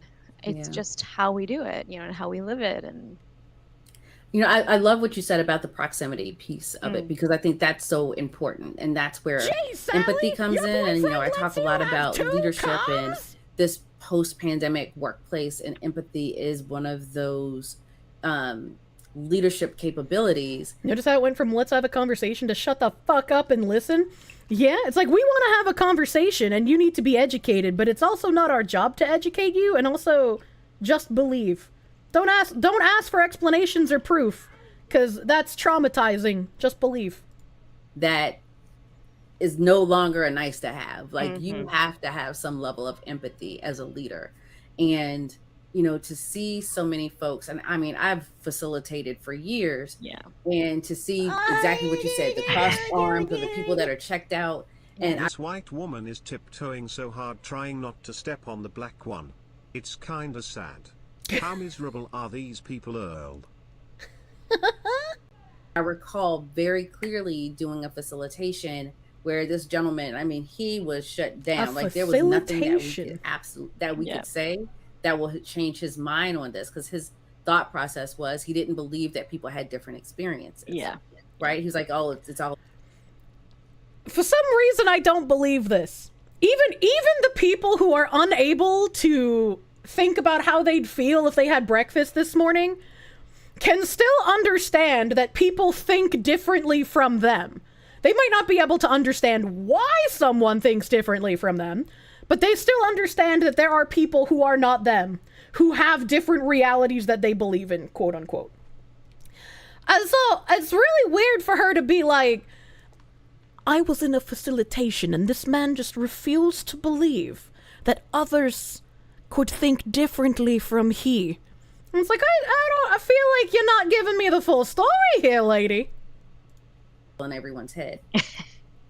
But when we changed it, and what we would do is we would talk about it from different aspects of identity. When we shifted it, he didn't believe people had different experiences equals he considered objective reality important.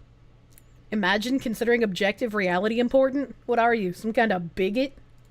To disability, it turned a light bulb on for him because his wife was in a wheelchair. And he talked about how he had to navigate through Disney in a way that was very different. He was like, they try to make it as accessible as possible, but they're... Wait, you mean this will pause the pain? Well, how are you doing? The streaming life glamorous? Need they used an emotional weakness. And his name is John That's so fucking weird! Oh my god, that was so loud! John Cena! Why are you so loud? This guy's full of shit. You went to Disney with your disabled sibling as a kid and we got to skip in line. It was fucking great! I was like, I wonder if this man is just as real as her previous example of like a white dude at some sort of fancy dinner interrupting a speaker to be like, you cannot tell a joke about black people. Wheelchair equals super fast track in line. Maybe a different route that we have to take, or and he talked about that, and it was like watching snow melt. Because I was just like that. It was just bringing that proximity, to someone that he loves that has experienced this. Yeah. Right. And so, again, and just talking about access to buildings. Are there ramps? Is there an elevator that works? All of those things.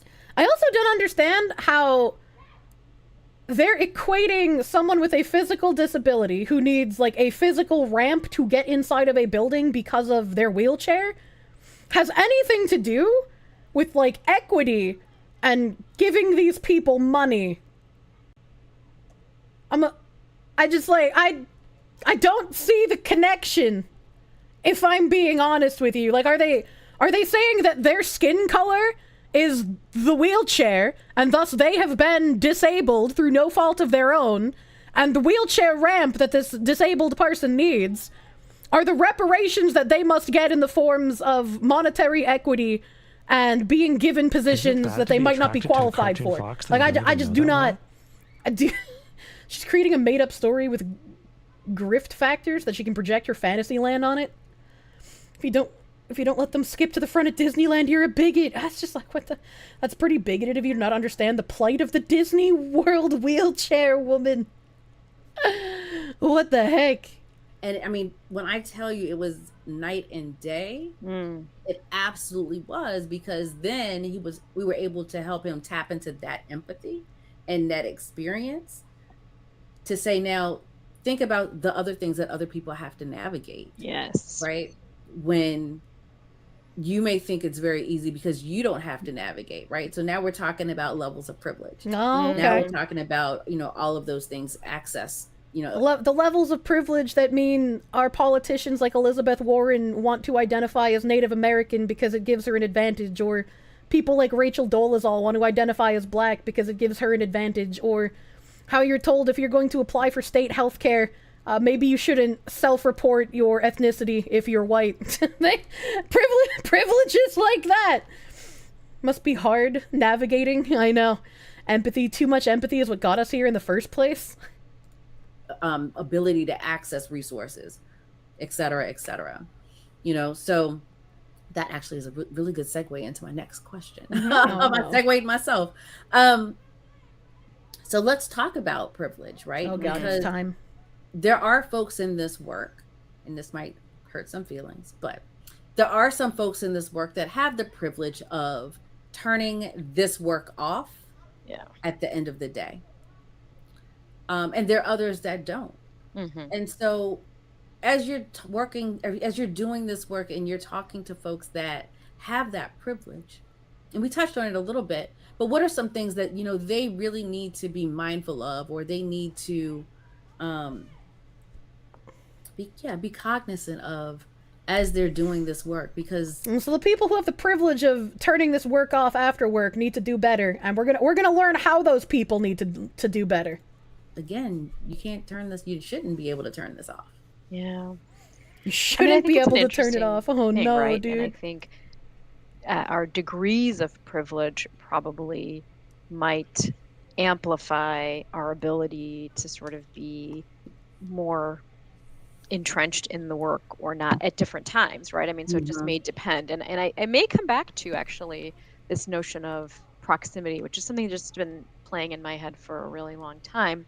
And we know proximity is used, I mean, even like I think Brian Stevenson does a really lovely thing about proximity, right? Like when you put yourself in the position of getting to know somebody who maybe has housing instability issues or financial instability issues, or is incarcerated, or fill in kind of the minute we put ourselves outside of what has been our maybe. I think people can relate and be empathetic about that, but it's when you start bringing identity into it and saying certain people deserve more empathy than others is where we have the problem. We kind of lived experience, and also we don't know everybody's lived experiences, so somebody also, yeah, that's a good point. She said housing instability issues instead of homelessness. I guess housing instability, quote unquote, could be more than just homeless. It could be someone who has trouble paying their rent, like the seething V-tweeters who spend all their money on skebs and then have to ask for emergency donations for rent. Have had some of those experiences and now is in a different situation, or I was telling a story recently, and I'll come back to but it just reminds me of this. We were having a conversation with some work that we do in the community, and we sometimes will take out groups with us to do some of this community work, and it's evenings and weekends and whatnot. The kids outside instead. And one of the things we hear the most frequently is, everybody was so nice, or everybody was, whatever the and this is not a judgment on that observation. Right. This is more a notation on what we have been fed. Yeah. Interesting choice of words. Generally, I think unconsciously, I don't think most of us, it's a conscious feeding, if you will. And yet it really lives and takes up a lot of space in our head or our heart or our life. And so then when you have some direct connection to the thing that challenges what we have been fed and what we've consumed, consciously or unconsciously, it then makes us say, I wonder, That's an interesting way to put it, because I feel like when we interact with these cult-like individuals, their NPC programming kind of grinds to a halt and they just get angry instead. I don't see I wonder. I do. All I hear is soup of terms. Oh my god. You feel like you lost at least 15 IQ points? Same, dude. It's hard, dude. Tim Combs, thank you for the $5. Why do they keep saying the work? They keep tiptoeing around what they're actually talking about, and it only makes it sound more like ministry. Because they have to tiptoe around some of the ways that they express what the work is, much like how they can't come out and say certain things about what DEI is, and they have to keep using the flowery language to keep normies on board with agreeing with it. Cognitive dissonance is a hell of a drug. It is. Mm-hmm. And then when you apply that, and I love the example you shared about the gentleman with the partner in the wheelchair, because most of us, if we don't have an ability issue or need, we're operating pretty standard. But the minute you add some of those things, and then if you add, like in that case, like if you add any other minoritized or intersectional identities on top of that. Minoritized identities. They've made minoritized, by the way. Now, how much more complicated or complex is that person's navigation than, for example, and when you begin to see that happen, right? So I think in the workplace, we try to acknowledge the level of privilege and then think about. I am beginning to think all 22 views on this video are tubers roasting these brain-damaged diversity hires. I'd be impressed if it was only me and other VTubers who were talking about this shit. What a weird reality we live in. about proximity. So is it possible that your experience may have limited your understanding of the broader experience, or the experiences of those who may have had a different perspective? And it's really hard for people, I think, until big boy fuck along they observe it, or they it's challenged in real time. So sometimes I tell people, is there a place you walk by in your neighborhood that you've never been curious about? Is there a reason you would or wouldn't give somebody an apple, or think about something? Real pet. What? In reference to it could be more than just homeless, that's the point. Bundle unrelated things, just like homeless bundles fentanyl addicts with severe mentally ill, with women escaping abuse, etc. Then switch definitions whenever convenient. I guess when a word has a malleable definition and you can apply to it anything you desire, like as a fucking playground. These two keep yapping, but their IQ is suboptimal. Even I have higher IQ. It's impressive. A little bit differently, or if you have something, that you cherish, whatever that is there a reason somebody else might not cherish it in the same way? And it's just, but it's so slow, right? I mean, reprogramming someone is slow. And that gets where people get kind of either exhausted, checked out. They can't see themselves in it. They aren't able to question the media or question, and so some of us might use I think, like, I sometimes use whatever I can. I these days, they bundled alcoholics into mental illness at work during the DEI session. Fun fact, Spice Must Flow. Back when I was working for the insurance company, one of the women I worked with, she had an uncle who was an alcoholic, and he was able to get on SSDI because of his alcoholism being classified as a disability. So that's been around for a hot minute. I'm in the office, kind of a hybrid schedule, so I use my physical space in the office to kind of, people come in, they're like, whoa, there's a lot happening in here. But I'm like, just take a poke around, pick any one thing that maybe would give somebody that's an interesting book, or, oh, what do you mean? Whatever, there might be like a stack of books. All this talk of not leaving people alone sure sounds like textbook harassment. No, see, they're doing a good thing. It's harassment if you call them out for harassing other people. Now you know what to fall back on if your disability is rejected for your back. Nice, you're welcome. If that doesn't work, you got the autism defense, and then if that doesn't work, just become an alcoholic. It's so easy. No bad tactics. True. King of the Hill even had an episode about a guy using addiction as a disability. Yeah, it's been a way to take advantage for a hot fucking minute. Or a stack of stickers or something to kind of question and challenge. And it's interesting who engages with the challenge and who doesn't. And then that's another way, right? Like, okay, and then think about things that we might share through connection or conversation or physical being, right? Like, are there ways that we can express messages even sometimes when it's not overt, so like, what are the things that we can do? And then, you kind of find ways to, again, meet folks to some degree, although I don't really live in that space anymore. I'm sort of like, I will do my. What does she mean by I don't live in that space? Are you supposed to always do the work? Unless somebody's harming someone, I suppose. But like, my approach is kind and thoughtful, and also like, we are moving forward, and we're you got to come along. We're moving forward. You can't be stuck in the past with your bigoted views. You need to understand that progress is inevitable, and we are the arbiters of that progress. You cannot stop us. That's weird.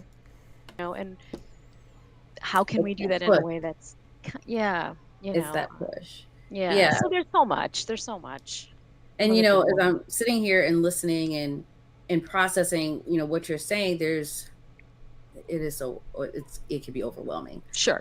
To be constantly doing that. But going back to the question, I think one of the things that I have noticed, and this is a pet peeve of mine, so if anybody's listening, she keeps hitting the mic. If anyone is like coming into DEI work and they're like, oh, I'm just passionate about it, I'm just like, no. Because I'm not your passion project. What? Because of my, my intersectional identities, I'm not your passion project. What? I need more than passion. I need commitment. I need, If someone's coming in and they're just like, I fully believe in your mantra. I love DEI. I'm here for it. Instead of seeing someone who's excited to keep pushing the ideology, this woman's just like, I am not your passion project. Your savior complex is just too large and you need to take it down a notch because you are not what's important here. I am. All of these other things that tell me that you are in this for me and not for you. Yeah. And so that's the piece around, privilege that I really question folks about, because it's okay. Holy after shit. you leave here, right? What do your social circles look like? So, it ties back to what you're saying. What are from when I watched her with Cheryl Dijah, I thought that this woman on the left, I thought that she was like one of the brainwashed true believers who just thought that this was like all good ideas and everyone who does it is a good person, and like maybe she still is, but she's saying some things here that's making me think like maybe she's not quite as unaware as I originally believed. No, she's the leader. Jesus Christ. Holy fuck, dude. Your social circles look like? What are the That's how they get you? that you're taking? Well, it's like, it's hard sometimes, right, to tell the difference between someone who is an active, disingenuous, like, proponent pushing these things from a malicious angle, and someone who's just been unfortunately reprogrammed and has fully drank the Kool-Aid of this cult mentality. Please put it on 2x speed! Like the dirty dog you are! The complexity of other identities, or what's happening in other communities, or challenging, your thoughts or ideas. I was talking to a friend this weekend, a Black female friend, and she said, they went through one of these workshops at work that was very intense, and they put them in groups, small groups, and they said, ask any question that you want to ask. Why are you Black? And an older white woman asked her, like, what do you talk about? Is it bad to be attracted to a cartoon fox that you don't even And she said know her reaction was like, I don't know, what's going on with school? Like just the normal things. Oh no, a white person asked a normal question in an uncomfortable corporate setting where you don't know what to ask people. What a piece of shit. Where's Uki Violetta to get mad at white people saying hello? Like, what? How are they going to try and extrapolate that into a racist question? I don't understand.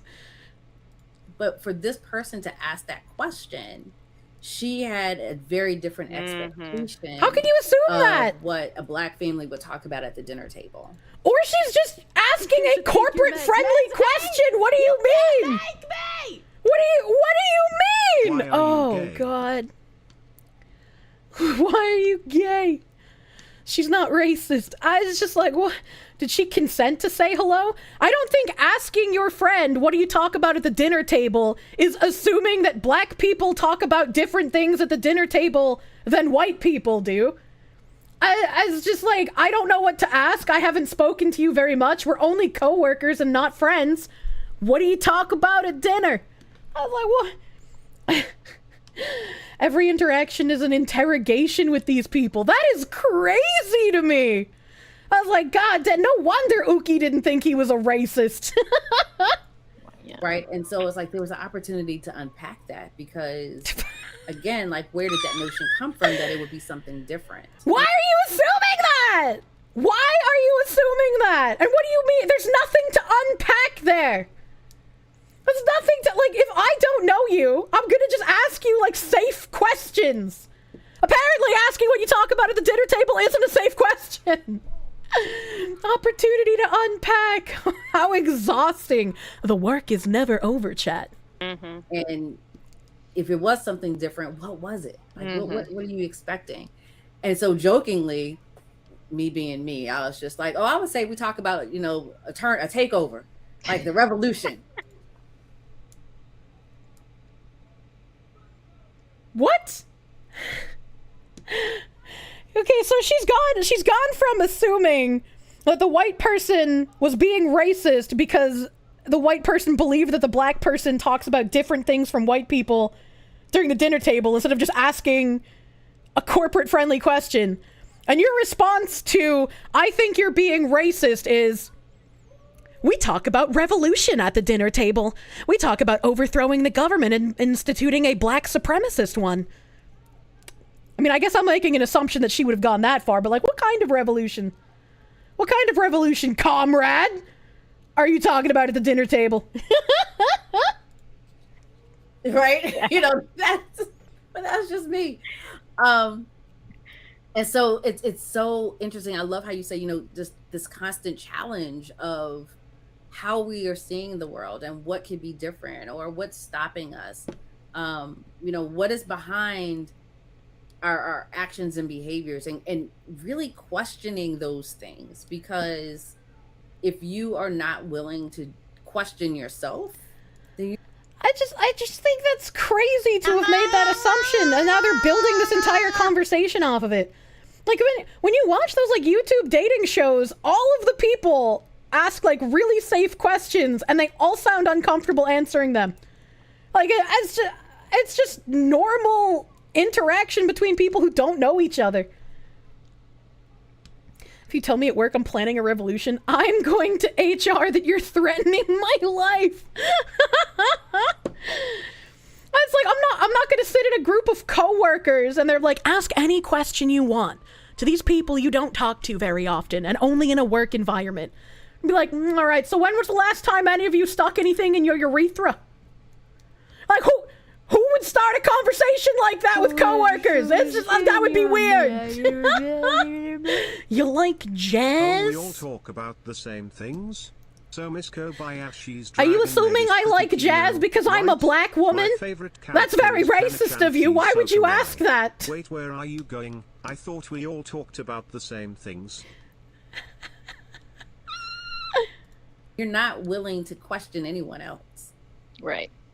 And so that's kind of the meat and the ultimate privilege. I think you just named the ultimate privilege. That is it. I mean, and you know, and a lot of people in this work, you know, you might be tapped into the work sometimes based on an identity or series of identities you have, right? So there's folks who are tapped into the work. There are folks who feel like because of a passion that that's a qualification.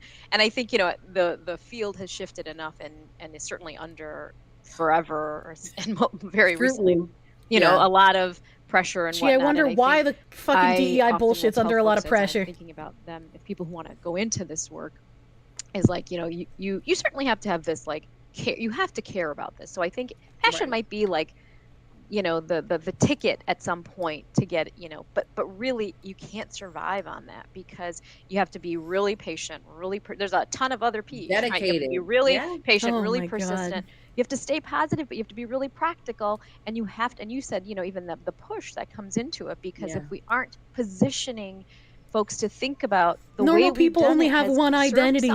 When you're in the cult like these people are, and the things that victimize you or marginalize you are used as like currency or used as points of I deserve more because of this part of my identity. When you have a series of identities, that means instead of being an individual, you're a culmination of your identity. So you have a black identity, you have a lesbian identity, you have a non-binary identity kind of thing like that. They're stackable instead of all being fluid together. It's the cult of intersectionality. Yeah, the oppression Olympics. Folks well, but does not really serve most of us in communities that are not sort of the dominant culture have really not benefited nor seen. And how do you enlist some of that? I mean, you have to sort of, you can't, it's not in spite of that, it's with, right? I mean, you have to kind of engage that. Yeah, big and guy. Then if we can't get comfortable with what the are fact the chances that, like, that everyone in a group thinks they are the leader of the revolution? Like that one episode of South Park?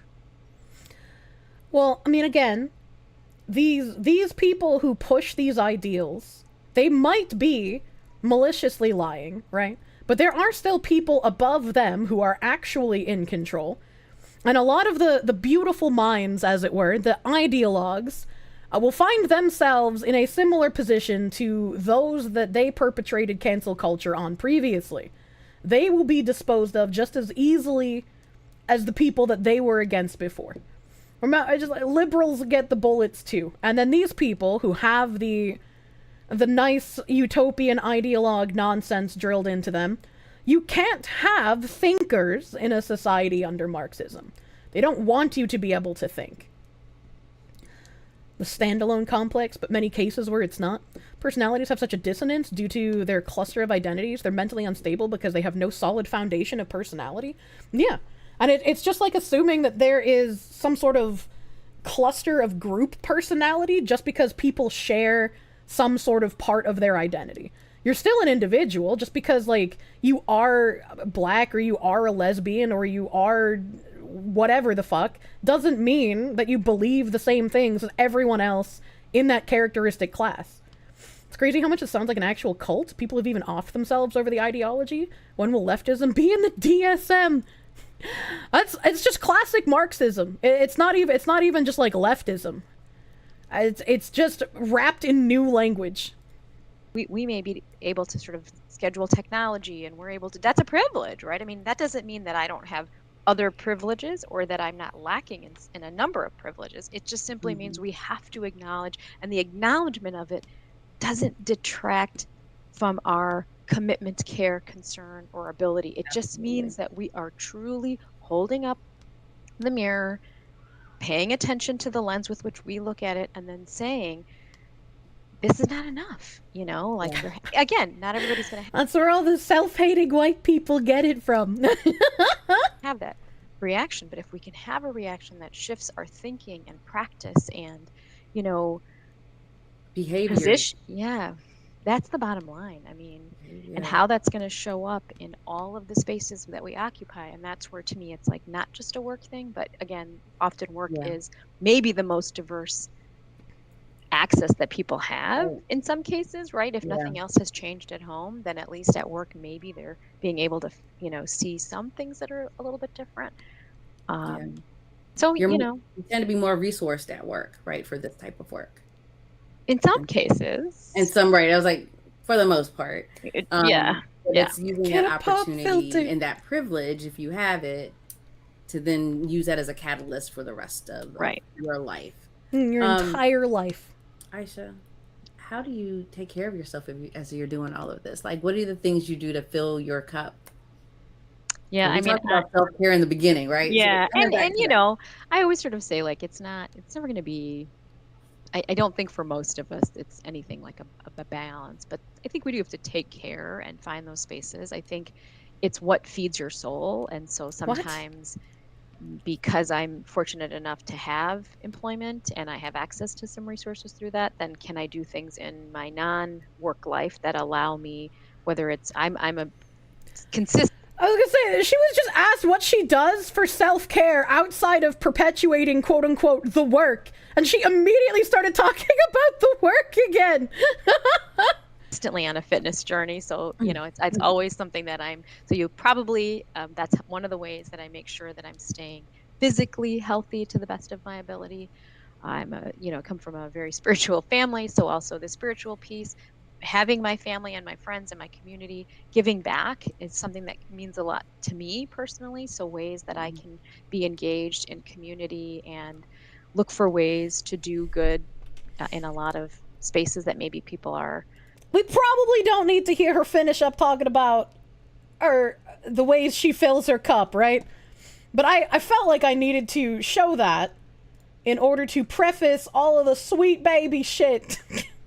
All of the sweet baby shit that's been sweet babying all over the goddamn place. The shit is scary, to be honest. It is. It should be. Because once you notice how all-encompassing it is, how it's everywhere, it makes you want to, like, do something about it. It's like you can't just stick your head in the sand and act like an ostrich. And so, on the sweet baby path, because again, at the beginning of this, I said it's not just about video games. Don't let them pull the "why do you care" nonsense on you. Don't let people demoralize you by saying, I'm white and I don't care about this, or whatever the heck nonsense they're putting out in the certain day of the week. This is everywhere, and it is important to call it out. It is important to show that this is bad for us. Mine Daily Mail article, dude, let me slide this bitch over. University of Virginia exposed for $20 million annual diversity, equity, and inclusion spending on 235 staff, including a $243,000 a year equity czar who calls OxyContin deaths payback for the toxicity of whiteness. The University of Virginia spends $20 million a year on its 235 DEI staffers, including a woman who says the opioid epidemic is payback for the toxicity of whiteness, a damning report says. Let me turn back my background music on so we can, like, jam when I decide to breathe. Crack cocaine deaths are payback. Every death of a white person is just reparations for the harms that their ancestors have caused. If you are truly for the cause of DEI, you know, immolation is on the menu. You aren't overdosing by accident, right? Okay there, DEI agent, enjoy your fentanyl. Open the Books, a spending watchdog, says the flagship public college in Charlottesville drops $15 million on salaries and $5 million more in benefits to its diversity, equity, and inclusion team. They include Rachel Spraker, an equity and inclusive officer who calls Appalachia's wave of premature deaths a sign of white toxicity, and the school's diversity chief, Martin Davidson, who pockets nearly $600,000 a year. The university disputed parts of the report, but did not say how much of its annual $2.3 billion academic budget it spends on DEI. UVA's highest paid DEI staff. We got Martin Davidson, the Senior Associate Dean and Global Chief Diversity Officer, getting $451,800 a year. And with his pay and benefits, the taxpayer cost is $587,000, $340 a year. Holy shit. Holy fuck. The lowest paid person, Mark Christopher Jefferson, with $166,260 a year. Assistant Dean for Community Engagement and Equity. Hey, yo, what? Some of their fucking titles are crazy. ESG money will flow. VP for DEI and Community Partnerships. Senior Director of Procurement and Supplier of Diversity Services. What is that? What do you even do? What do you even do? That's $86,000 per employee at least? Yeah, that's nuts to me. It's very lucrative to be anti-white. It really is. Imagine dehumanizing an entire population. Very profitable. Adam Andrzejewski, author of the damning study, said UVA has embraced the divisive quotas of the neo-Marxist DEI crowd. Based Adam. Tens of millions of dollars in student tuition and taxpayer monies are flowing into promoting anti-American notions and radical philosophies that judge the color of one's skin instead of the content and competence of their character. For some, DEI schemes are important and necessary as they help to overcome historical racism and sexism and make it easier for people of all backgrounds to get ahead in schools, colleges, and offices. Unless you're Asian, then you're not minority enough. But critics say they're a form of reverse discrimination that blows back on straight white men. And this is exactly like reverse racism. And I remember when I was younger, I even called it reverse racism. For some reason, right? You're told that from when you're young that racism only happens against minorities and that it's reverse racism if someone's racist to a white person. It's not. It's all just fucking racism. Do not buy into them changing the definition of words. Do not use their terminology if you can help it. There's no such thing as reverse discrimination, and anyone like Adam, who's unironically calling this out for what it is as neo-Marxist garbage, would not be saying reverse discrimination. They would just be calling it discrimination. DEI schemes face a backlash from conservative legal action groups, especially those funded by taxpayers. The University of Florida this month terminated all DEI positions and shuttered diversity programs in the state's publicly funded education system in compliance with new state regulations. And this is a good thing. This is a good thing that this happened, unfortunately, because of what Bridge is trying to do, where they are eliminating DEI and trying to get rid of the officer positions so that they can make everyone in the company, regardless of your position title, push the ideology. It's going to make it slightly harder to root out these people. Because if you have a guy who's a diversity and inclusion officer, you know that you should get rid of him. You know that he is a bad faith actor. But if you have a guy who is like a senior partner of development and programming, that just looks like a normal fucking guy to you. How do you know which ones are the bad ones if they all have normal job titles? You try to be a nice person, but these people make you wish you had a helicopter. Adam, I'm just going to call him Adam because I can't pronounce his last name. Adam's report on UVA aims at a bloated DEI infrastructure about 4 times the cost of Florida's shuttered programs. He highlights Davidson, Senior Associate Dean of the Darden School of Business and Global Chief Diversity Officer, UVA's top DEI earner with an annual salary and benefits package of $587,000, 340... Why can't I say this? $587,340. That's like the 5th time I fucked up saying money. There's more than 3 times the salary of Virginia's Republican Governor Glenn Youngkin, said the report. Davidson is the author of a book about diversity in U.S. institutions, in which he says they often fail to make gains. The second biggest DEI paycheck goes to Kevin McDonald, the Vice President for Diversity, Equity, and Inclusion and Community Partnerships, who takes home $520,000 with benefits, the report says.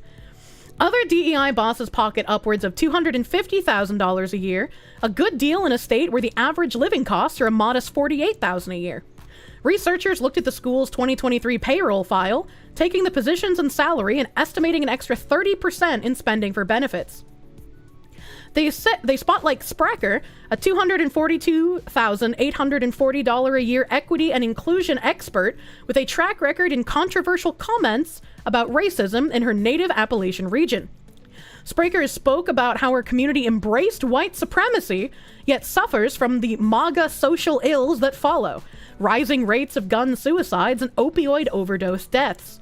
I grew up in rural Appalachia, she says in a video for the college's anti-racist table group. We all know what anti-racist actually means at this point. White people are dying of whiteness too. The toxicity of whiteness, many of them were dying prematurely, also in their 20s.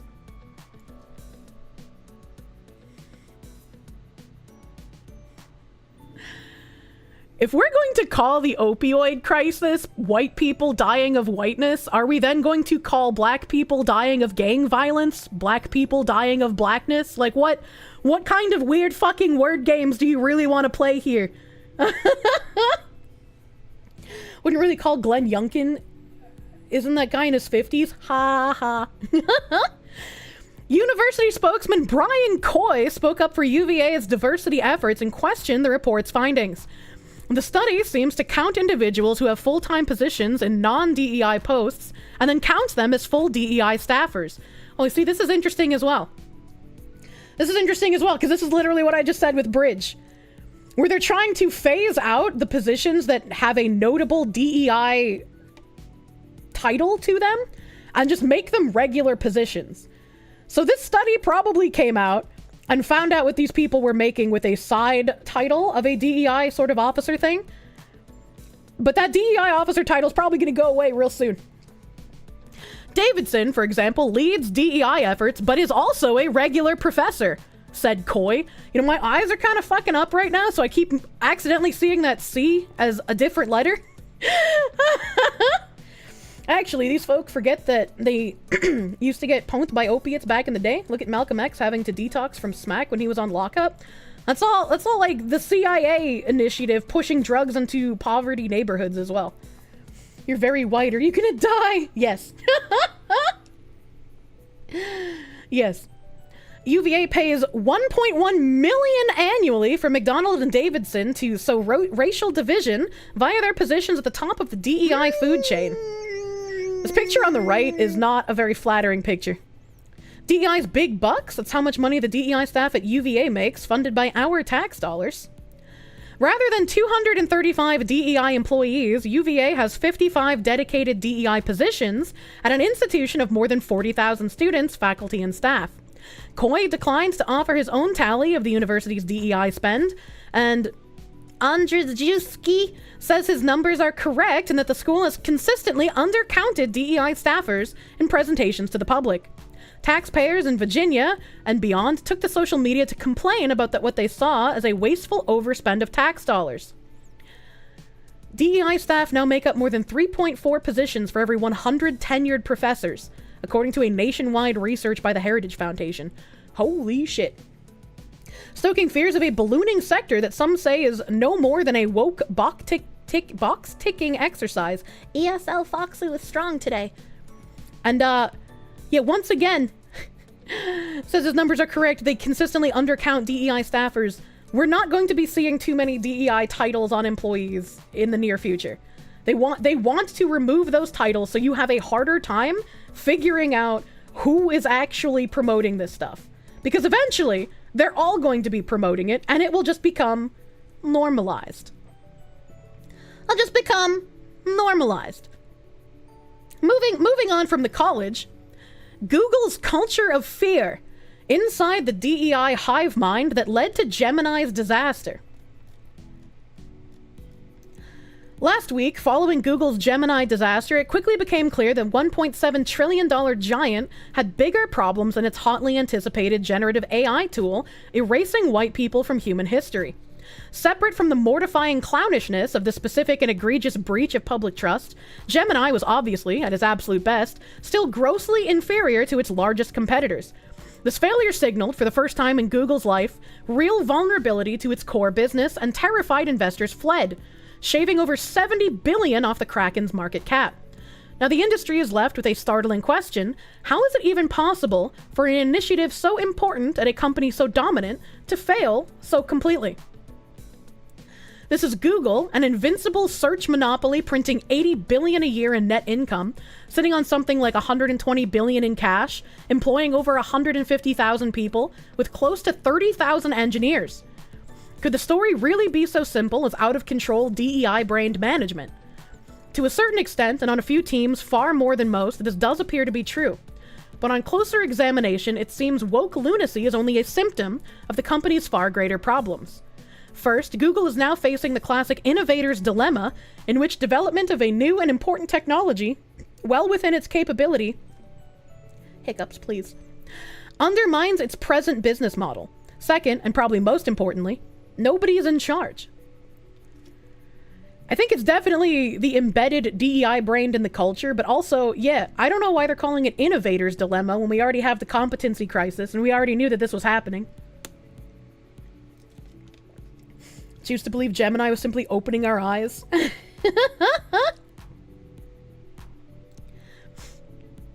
Oh god, my hiccups are so bad today, dude.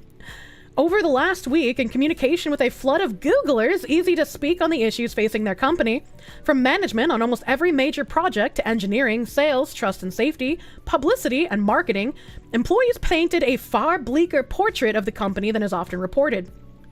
Google is a runaway cash-printing search monopoly with no vision, no leadership, and due to its incredibly siloed culture, no real sense of what is going on from team to team. The only thing connecting employees is a powerful, sprawling HR bureaucracy that, yes, is totally obsessed with left-wing political dogma. But the company's zealots are only capable of thriving because no other fount of power asserts, or even attempts to assert, any kind of meaningful influence. The phrase culture of fear was used by almost everyone I spoke with, and not only to explain the dearth of resistance to the company's craziest DEI excesses, but to explain the dearth of innovation from what might be the highest concentration of talented technologists in the world. That's like, I mean, we knew that this was happening at Google, but to like see it in print, is just another thing, you know? It's just another thing to see it kind of confirmed.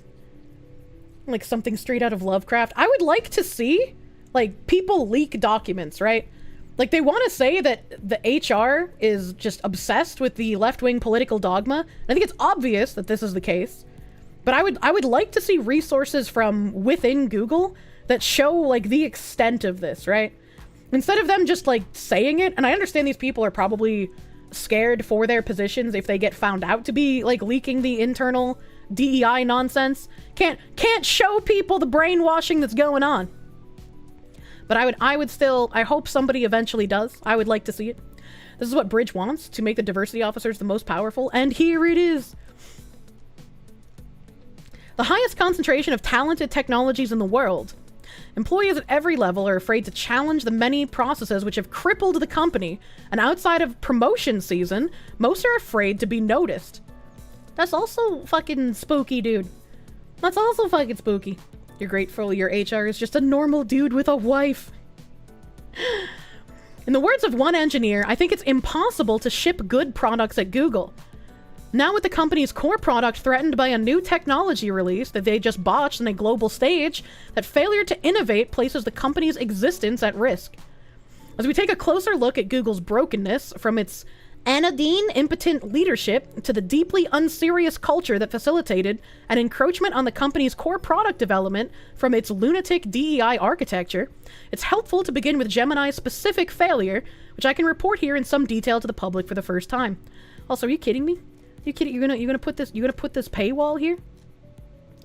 You're gonna put the Greyglers, an affinity group for people over 40, is changing its name because not all people over 40 have gray hair. I wish I could keep reading this. I remember seeing this tweet at some point as well. This is a very long article. It's a very long article. Archive that shit. Yeah, I'm gonna go see if this has an archive, because I wanna read a bit more of, like, the crazy nonsense in this before I go off on a different tangent. Imagine getting offended by not having gray hair. Imagine. All right, okay, we got the archive up here. It was so simple, so easy. So simple. Let's see. The box is still there over, like, one paragraph. The entire models, 3 entire models, all kind of designed for adding diversity. I asked one person close to the safety architecture. It seems like that diversity is a huge, maybe even central part of the product. Like, in a way, is it the product? Yes, he said, we spend probably half of our engineering hours on this. The inordinately cumbersome architecture is embraced throughout the product, but really championed by the responsible AI team, or RAI. And to a far greater extent than trust and safety, which was described by the people I spoke with closest to the project as pragmatic. That said, the trust and safety team working on generation is distinct from the rest of the company, and didn't anchor on policy long established by the search team, which is presently as frustrated with Gemini's highly public failure as the rest of the company. In sum, thousands of people working on various pieces of a larger puzzle at various times and rarely with each other. In the moment cross-team collaborators did attempt to assist Gemini, such attempts were either lost or ignored, resources wasted, and accountability impossible. Why is Google like this? On Blind, Google ranks above most tech companies in terms of satisfaction, but reasons cited mostly include things like work-life balance and great free food. That's a really weird thing to enjoy your company for. The free food part, at least, not the balance. People will apologize for meetings at 9:30 in the morning, one product manager explained, laughing. But among more driven technologists and professionals looking to make an impact, in other words, the only kind of employee Google now needs, the soft culture evokes a mix of reactions from laughter to contempt. Then in terms of the kind of leadership capable of focusing a giant sclerotic scoliosis, the company is confused from the very top. The only kind of employee Google now needs. The competency crisis in full swing. We don't have people who can make new things, much less maintain things that we already have. Free food probably helps. Let's see. CEO Sundar Pichai leaves most employees with no real sense of who's in charge. Just look at the OKRs from 2024, one engineer said, visibly upset. Indeed, with nothing sentiments like improve knowledge and build a Google that's extraordinary, with no product initiative, let alone any coherent sense of strategy, Sundar's public non-response was perfectly ordinary. The man hasn't messaged anything of value in years. I wonder if Google has embedded what Bridge has been wanting to do already. Like, what if, at this point, and I mean, this, again, speculation here, I don't know anything internally at Google, but if Bridge wants to make DEI embedded as the part of a process on how products are innovated, how they're created, how they're finally made in manufacturing, and how they're distributed after that, if they want to bring equity to all of that, was Google already practicing that as sort of like the test bed for it? They did it years ago. Sundar is the Balmer of Google. All these products aren't working. Sprawl, over hiring, it all happened on his watch. You could cut the headcount by 50%, one engineer said, and nothing would change. At Google, it's exceedingly difficult to get rid of underperformers, taking something like a year, and that's only if, at the final moment, a low performer doesn't take advantage. Cheeseburger. You can take advantage of that cheeseburger. Google founder Larry Page is one of those people who want AI to exterminate and replace humanity, by the way. What a weird thing to desire. If true, I don't know what he said, so... A low performer doesn't take advantage of the company's famously liberal and chronically abused medical leave policy with a bullshit claim. This, along with an onslaught of work from HR that has nothing to do with actual work, layers tremendous friction into the daily task of producing anything of value. But then, speaking of the people, that's actually frustrating. No wonder contempt brews there, dude. If you have to sit around with a whole bunch of people who are literally worthless, don't do anything, can cut the headcount by 50%, and you still have to treat them like you're fucking equal at work, I would get so fucking mad, dude. Ain't no way. No wonder there's contempt. It is frustrating, chat. Can't hear the voice? What do you mean? One of the more fascinating things I learned about Google was the unique degree to which it's siloed off, which has dramatically increased the influence of HR, one of the only teams connecting the entire company. And that team, baseline far crazier than any other team. There are numerous people that came out stating that they were passed for promotion because they were white in 2018 and earlier. Oh yeah, I remember the guy who wrote that huge document about it. Before the pernicious or the insidious, we must, of course, begin with the deeply, hilariously stupid. From screenshots I've obtained, an insistence... Engineers no longer use phrases like build ninja, which is cultural appropriation, nuke the old cache, a military metaphor, sanity check, it disparages mental illnesses, or dummy variable, which disparages disabilities. One engineer was strongly encouraged to use one of 15 different crazed pronoun combinations in his corporate bio, including Z here, AM, Z them, and V veer, which he did against his wishes for fear of retribution. I was like, when you live in a company that has that kind of culture, yeah, I'd fucking fear for retribution as well. What the fuck? Google found the stream, shut it down. What do you mean? You've never heard nuke the cache? I've never heard nuke the cache either, but like, who cares? How about a fuck you, buddy? Could probably do similar house cleaning at Google that was done at Twitter. Probably. Per a January 9th email, the Greyglers, an affinity group for people over 40, is changing its name because not all people over 40 have gray hair, thus constituting a lack of inclusivity. Google has hired an external consultant to rename the group. These fucking consultants, dude. There's no shortage of DEI groups, of course, or affinity groups, including any number of working groups populated by radical political zealots with whom product managers are meant to consult on new tools and products. But then we come to more important issues. Among everyone I spoke with, there was broad agreement race and gender greatly factor into hiring and promotion at Google, in a manner considered both problematic, is this legal, and disorienting. We're going to focus on people of color, a manager told me. A manager told one employee with whom I spoke who was up for a promotion. Sounds great, he said, for fear of retaliation.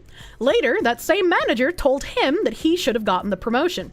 3 different people shared their own version of a story like this, still echoing the charge just shared publicly by former Google venture investor Sean McGuire. Where's all that white privilege, dude? Where's it at? Every manager I spoke with shared stories of pushback on promotions or hires when their preferred candidates were male and white, even when clearly far more qualified. Every person I spoke with had a story about a promotion that happened for reasons other than merit, and every person I spoke with shared stories of inappropriate admonitions of one race over some other by a manager. Politics are, of course, a total no-go for people right of center only. I'm right-leaning myself, one product manager explained, but I've got a career. Yet politics, more generally considered left-wing, have been embraced to the point that they permeate the whole environment and shape the culture in a manner that would be considered unfathomable in most workplaces. And this is because, like, what is and isn't political has been completely muddled at this point, I feel like, right? And because everything has been completely muddled, there are, like, Discord servers that are just like, you can't talk about anything political, but then they allow, you know, all of the left-leaning politics. So what that means is just don't disagree with us, right? In my own Discord, I have like a quarantine channel that you have to prove you're not a federal fucking agent to get into if you want to talk politics. People on Twitter saying everything is political. They're trying to make everything political, and it makes it hard to have conversations sometimes, dude. It makes it hard. One employee I spoke with, a veteran, was casually told over drinks by a flirty leader of a team he tried to join that he was great and would have been permitted to switch, but she just couldn't do the military thing. That is like literal discrimination. He's being discriminated against because he's former military. And these people that say this shit are just like, yeah, it's okay because I'm doing it. I'm a good person, and I'm discriminating for the right reasons. Holy shit! The overt discrimination here is not only totally repugnant, but illuminating. Google scaled to global dominance in just a few years, ushering in a period of unprecedented corporate abundance. What is Google but a company that has only ever known peace? These are people who have never needed to fight, and thus have no conception of its value in either the literal or metaphorical sense. Of course, this has also been a major aspect of the company for years. This is just talking about secret crazy development, rip Google Plus, rip Google Glass. In terms of Gemini, nobody I spoke with was able to finger a specific person responsible for the mortifying failure. But it does seem people on the team have fallen into agreement on precisely the wrong thing. Gemini's problem was not its embarrassingly poor answer quality or disorienting omission of white people from human history, but the introduction of Black and Asian Nazis, again because white people were erased from human history, which was considered offensive to people of color. According to multiple people I spoke with on the matter, the team adopted this perspective from the tech-loathing press they all read, which has been determined to obscure the overt anti-white racism all week. With no accurate sense of why their product launch was actually disastrous, we can only expect further clownery and failure to come. All of this, again, reveals the nature of the company: poor incentive alignment, poor internal collaboration, poor sense of direction, misguided priorities, and a complete lack of accountability from leadership. We're left with the position of Sundar, increasingly unpopular at the company, where posts mocking his leadership routinely top meme gen, and the internal forum where folks share dank but generally neutered memes. Google's only hope is vision now, in the form of a talented and ferocious manager. You know, I don't know how you fix Google at this point. You're gonna have to have a lot of these people who are in fear of their careers speak out all at the same time. They gotta get some like underground basement sessions over some charcuterie boards, right? I put Gura on the telly. And they gotta talk about how they're going to come forward as a group, you know? You don't fix it, you shut it down. I mean, I guess you could shut down the company, but how do you shut down Google? It seems like it would be more sensical to try and overthrow the current leadership. Elon buy Google. I don't know, he hasn't done much for Twitter at this point, dude. I don't know. I don't think that would go well. I don't think that would go well. And then we scooch a lot. I hope you're seeing a trend in these articles I'm putting out here. Bounding into comics here. Warner Brothers Discovery Chief DEI Officer endorses discriminating against employees who disagree with DEI ideology. They'll just leave themselves, which is great. They don't expect you to fight back. They expect you to shut up out of fear. And when you're tired of shutting up, they expect you to leave and not impede their progress. According to Warner Brothers Discovery Chief Diversity, Equity, and Inclusion Officer Asif Sadiq, companies seeking to foster a culture of DEI should not seek to compromise with those employees who disagree with the concept of identity politics, but rather outright discriminate against them until they quit. Sadiq, who tends to refer to himself as Dr. Sadiq, despite his doctorate bestowed upon him by the UK's Open University in recognition of his extensive DEI work, being nothing more than an honorary one, offered his endorsement of this strategy while speaking to attendees of the Aspen Institute of Business and Policy Link's February 20th The Future of DEI in Corporate America webinar. Imagine. What a narcissist! That's quite literally illegal. They've been doing illegal discrimination for decades. Why the fuck would they care now?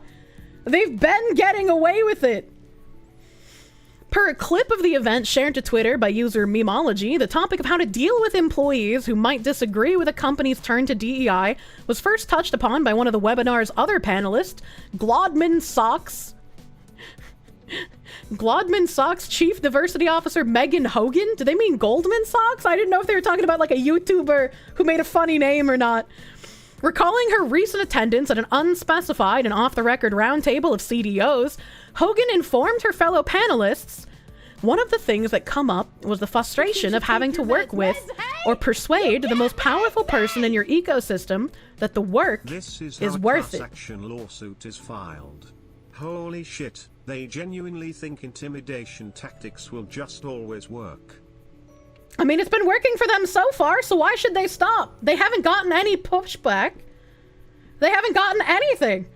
Also, notice how they say the work again. Why aren't they describing what the work is? That's interesting. That's interesting. And they should reveal themselves more. They should take a bigger role, whatever it is, and we come up with this strategy. Find your people and ignore the person you cannot persuade. This is about anime. I don't know if this has anything to do. Racist anime localizers must be stopped. Well, I mean, yes, but I don't think this has anything to do with the article. Oh, here's the thing I want to read or listen to. I just jump in real quick. That was just wonderful, Megan. That myself. So this is the Goldman Sachs lady. I went through this at a off-the-record roundtable of CDOs recently, and one of the things that came up that is adjacent to self-care is the frustration of having to work with or persuade the most powerful person in your ecosystem that the work is worth it and that they should reveal themselves more, they should take a bigger role, whatever it is. And we came up with this strategy and I love it. It is find your people and ignore the person that you cannot persuade. You know exactly who they are, and if you can't bring yourself to do it because of your professional orientation, give it 30 days. Ignore them for 30 days. Don't take the bait. Don't send them the clip. Don't send them the newsletter. Don't send them the deck. Just focus on the people who are willing to do the work, the new arrivals to the work. They already know that people against this aren't going to complain. They already know that people against this, like what we're seeing at Google, these people have been in fear for their careers if they speak out for years, if not decades. They know there's going to be zero fucking pushback. No one is going to do anything. And that's why I've been hammering it home during all of this new revelations with Sweet Baby. Do not let them escape. Do not let them be able to ignore the light being shown on their actions. Sweet Baby is not a scapegoat. They are part of the problem. The cult is real. It is, unfortunately. at the new leaders who are preparing, as we've talked about, to be better allies, to be more vulnerable, to communicate better. Work preparing them, and find your people, even outside of your organization, who can help you. You ask, why would anyone work for a company like this? What can money buy after wokeness runs its course through society? These people are thinking too short-term, too internally. They're thinking, I need to take care of my family. I cannot lose my job. But once the wokeness has completely infiltrated, they're probably going to lose their job anyways because they aren't drinking the Kool-Aid sufficiently enough. And even if they didn't lose their job immediately, they're going to fall victim to the equity pricing and the equity availability that Bridge is wanting to have all of these companies push. But these people are too focused on their insular and not as much on the outside of that. I've radicalized you enough. These people have ruined the word ally for... They've ruined a lot of words. It fucking sucks, dude. The work is the goal of the cult, not so secret societies embedded itself in corporate culture. Unfortunately.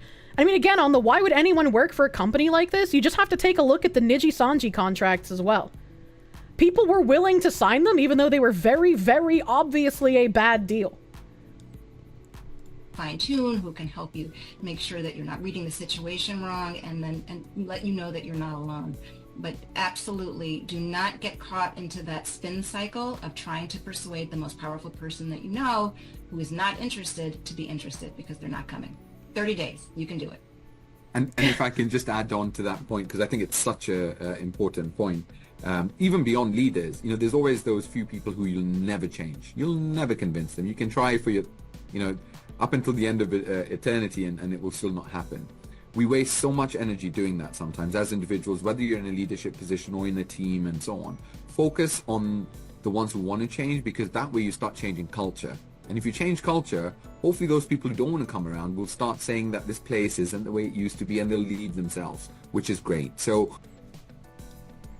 gotta change the culture, chat. I love being vindicated by hearing shit from these people's mouths that I have just said is what their goal is. It makes me feel wonderful. I hate that I'm right, but I also like being right. You know, it's the human struggle. I think it is about how much of your energy you consume on some of those things. And this point has come up a few times earlier as well, that rather than focusing on those things that you can't impact or you can't change, focusing on the things you can impact and you can change is so important. Even when we're trying to look at, you know, potentially what sort of programs are we running, what sort of things we're doing, I think it's a great opportunity to double down our efforts on things, to do an audit of what's worked, what hasn't worked, where do we put more effort into, where do we reduce effort that, you know, didn't necessarily have the outcome. So don't necessarily see something, if you're reducing something or changing something, as a negative. It can be a positive. It's how you create, you know, that mindset. And I think that the sort of looking after yourself as someone who works in the D&I space, or, you know, supports the D&I space is so important, because not just this year, but the last couple of years have been huge. And your mental health, unfortunately, your well-being, taking time out to, you know, just say, you know, it is. And by the way, there's no in my perception that there's nothing wrong with saying, do you know what, it is a bit too much. I'm going to take a bit of time. I'm going to move away from this. I don't feel ready to have that conversation right now. That's fine. You must look after yourself, because we need you. You gotta fill your cup so you can keep doing the work. And resting bitch face. Hello, Spoon Man. People, we need each other to continue this journey. So it is important not to be too tough on yourself, because no one has all the answers in this space. But, you know, as long as you try, I think we can get there. Yeah, just ignore all of the people who will leave anyway, you know? You know exactly who they are. Let's not reread stuff we hear. We've already heard. To this end, Sadiq then called on companies to ignore any employees who might disagree with DEI ideology and instead focus on the ones who want to change. Because the way you start changing culture, and if you change culture, often those who don't want to come around will start saying, this place isn't the way it used to be. And they'll leave themselves, which is great. It is great. I wanted to reread that one. And it just finishes on his quote then, I guess. What is this Sweet Baby article? Giggling Stoner? Sweet Baby Inc. is not an all-powerful DEI supervillain. Well, I mean, they're not a supervillain. Don't give them that much credit. They're like if you have a Hydra and the Hydra's covered in acne, they're like one of the pimples on the Hydra. This dude trying to mansplain things to these group of strong, independent women. And then our favorite woman of the week. We've got Alyssa Mark, writer of Sweet Baby Defense. We got this crazy lady who made a 4-minute TikTok. I didn't even know you could make TikToks that long. I'm gonna be real with you. She made a 4-minute TikTok. I'm Alyssa Marcante, Kotaku senior editor, and I wrote this. Let's talk about it. If you have been in the deepest, darkest corners of the gaming internet, first of all, are you okay? Second of all, her shirt is fucking terrifying. And also, what does she mean, are you okay? There are no deep, dank, dark corners of the gaming internet. Can we just go back to the days where, like, we just all called each other slurs and nobody gave a shit? Like, please, dude. Probably have already heard this story. Sweet Baby Inc. is a narrative design company. They've done a lot of work. Wait. It's a narrative design company. Why did she asterisk dev into there? Narrative development? Design company? The fact that she went out of her way to make a TikTok tells you this is an attention-needy freakazoid. Narrative design company. They've done a lot of work on a lot of games. But that makes gamers angry. Because they think that Sweet Baby Inc. is pushing a woke agenda into their favorite games. Well, you self-admittedly are. Sweet Baby's website literally says that is what they are trying to do. It is from their mouths. You cannot gaslight us. You freakish woman. Because they are. Sweet baby. This all started back in October 2023 with a Kiwi Farms post that was alleging that Sweet Baby Inc.'s involved. I'm gonna be real here. I was talking about Swear Babu before Kiwi Farms was, alright? But just like, I'm the shadow government. Nobody knows who the fuck I am. I like how they have to use Kiwi Farms names. They have to invoke the boogeyman of the internet to already taint people's opinions of what is going on. Because as soon as they mention Kiwi Farms, most people are going to hear that and be like, oh, well, whatever it is, it's probably bad. Because Kiwi Farms bad. It's just like, every time Kiwi Farms comes up, inevitably, people like just lose their fucking mind. It's like, if there are posts on Kiwi Farms at this point about Sweet Baby, I doubt they're anything bad. They changed it to website to does it talk about diversifying games anymore? I have a tab for that. The name Sweet Baby is definitely a writer's barely disguised fetish manifesting. There's so many like companies with baby in its name. It's really fucking weird.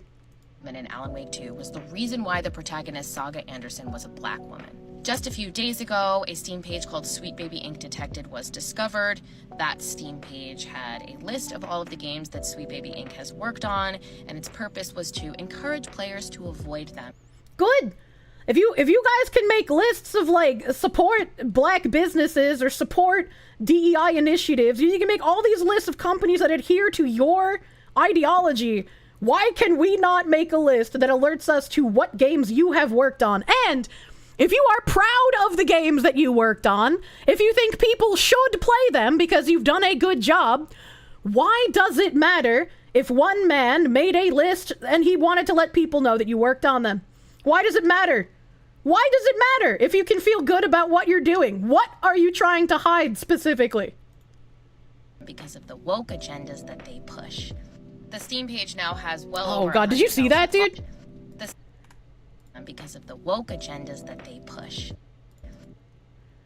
Look at that fucking lip bite. She is so feeling herself right now, thinking that she is like dogging down on people who are idiots. Oh my god, that is nuts. Fucking yikes, dude. The Steam page now has well over 100,000 followers, and there's a Discord that is spun off from the Steam page, and it contains exactly the kind of shit you would expect it to contain. How dare they post Marcus Aurelius quotes, those bigots! It's like, get new material! You've been doing the same joke for 10 years! Out of this... Haven't you been doing the same job for 10 years and just we had a lapse in judgment where we didn't pay attention to what you were doing when we should have been paying attention? So haven't you been doing the same thing, and now that we're noticing again, you're just upset that you got caught? Why do we need to get new material if you are doing the same thing? If you are continuing to make ugly women in video games and expecting people to consume them because you don't want beauty in art anymore, why do we need new material? Hello, please play. It died! Chat, it died! 111.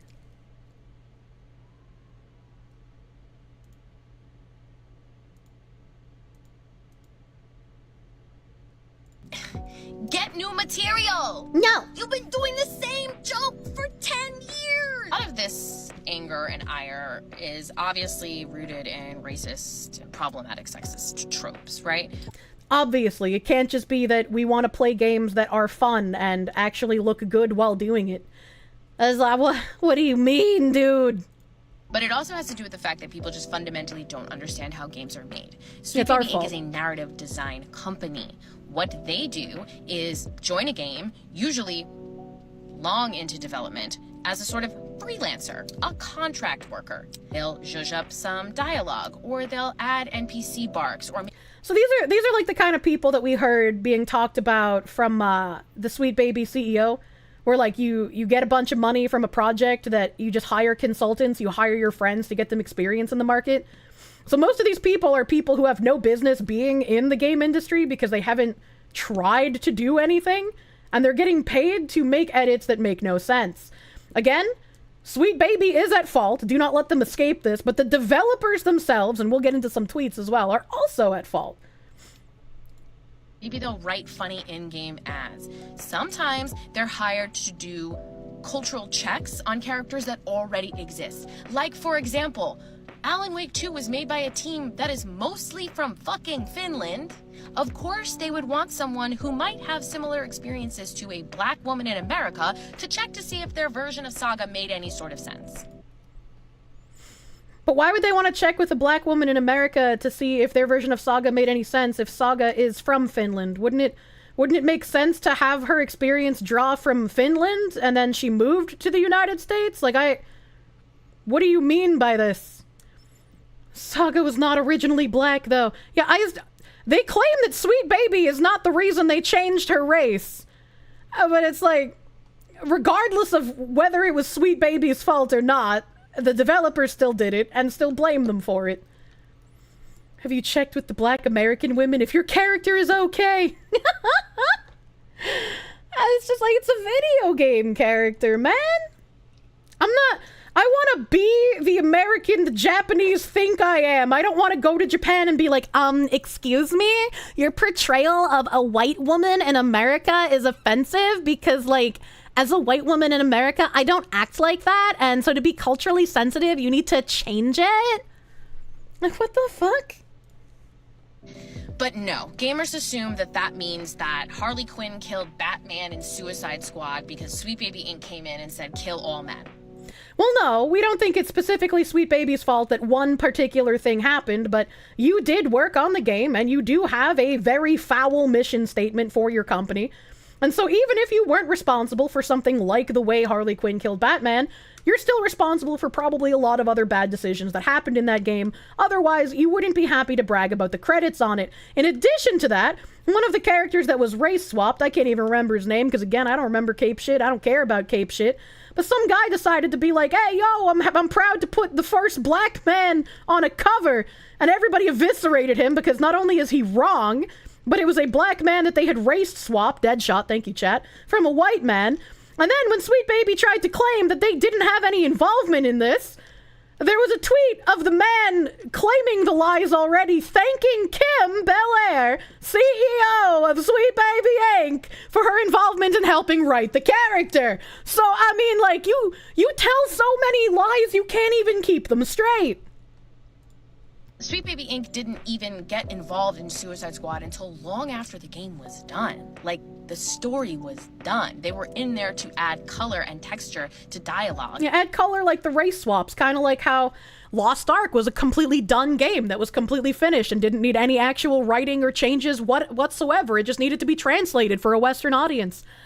And unfortunately, instead of translating, they decided to arbitrarily race swap a bunch of NPCs, some that were actually central to the plot line, and NPCs that you could romance through different relationship dialogues. And that came out pretty fucking bad. An NPC fucking voice line. Sweet Baby co-founder David Bedard said to me that the people making these games, the people at the studios, they want to make the experience better for all players, which means just because the developers also share in the blame does not absolve you. And it's also funny to me. It's funny to me that Kim Belair has admitted to using fear tactics to force these developers to use consultancies like Sweet Baby, right? She's on record saying that. There's clips of her saying that. You're going to strike fear into these companies in order to hire you and pay you to fuck up their games more. But then you're going to say, oh, it's not us, it's the developers you should be mad at. So you're going to throw them under the bus after you fear tactic them, and we should believe anything you say. Because why? Because why? You are both the problem, both you and the developer. diversity and representation are getting baked in there naturally, because you know what? There are other people other than straight white guys that play video games. Yeah, and I enjoyed them before you scumfucks came along and screwed with everything. I don't need your DEI to enjoy games. Jesus, fuck, these people are so out of touch. Oh my god, and it's like, it's not that they're out of touch. It's just like, I want to say that because I want to cope and feel better, but it's like, they know what they're doing, dude. They know what they're doing. They know what they're doing, and they're happy that people like me are upset with what they're doing. Look what you did. It's all your fault for wanting to play games. She really seems to think this is a glorious revelation. Yeah, delusions of grandeur. They're so fucking smug about it. They are. I just like, it just makes me think of all the games that I played over the years. And like, not a single time did it enter my brain to be like, well, I like all of these video games, but I need more where the protagonist is a white female with anxiety like me. Their website literally says they helped write the cutscenes. Yeah. It is still there on the site. Yeah. Play, you bitch! Can't believe we have to say this in 2023. It's 2023. I can't believe we're still having to deal with you disingenuous cocksuckers in 2024! It's 2024. The assumption that people from Sweet Baby Inc. can only bring their marginalization or their... Oh no, that's not an assumption, that's a fact, and that's why all the games keep fucking failing. You can keep trying to tell yourselves that Alan Wake was a success all you want, but it wasn't. Identity to the table is incredibly insulting. People can't imagine that we might not do anything else but DEI, is what the CEO of Sweet Baby Inc. said to me.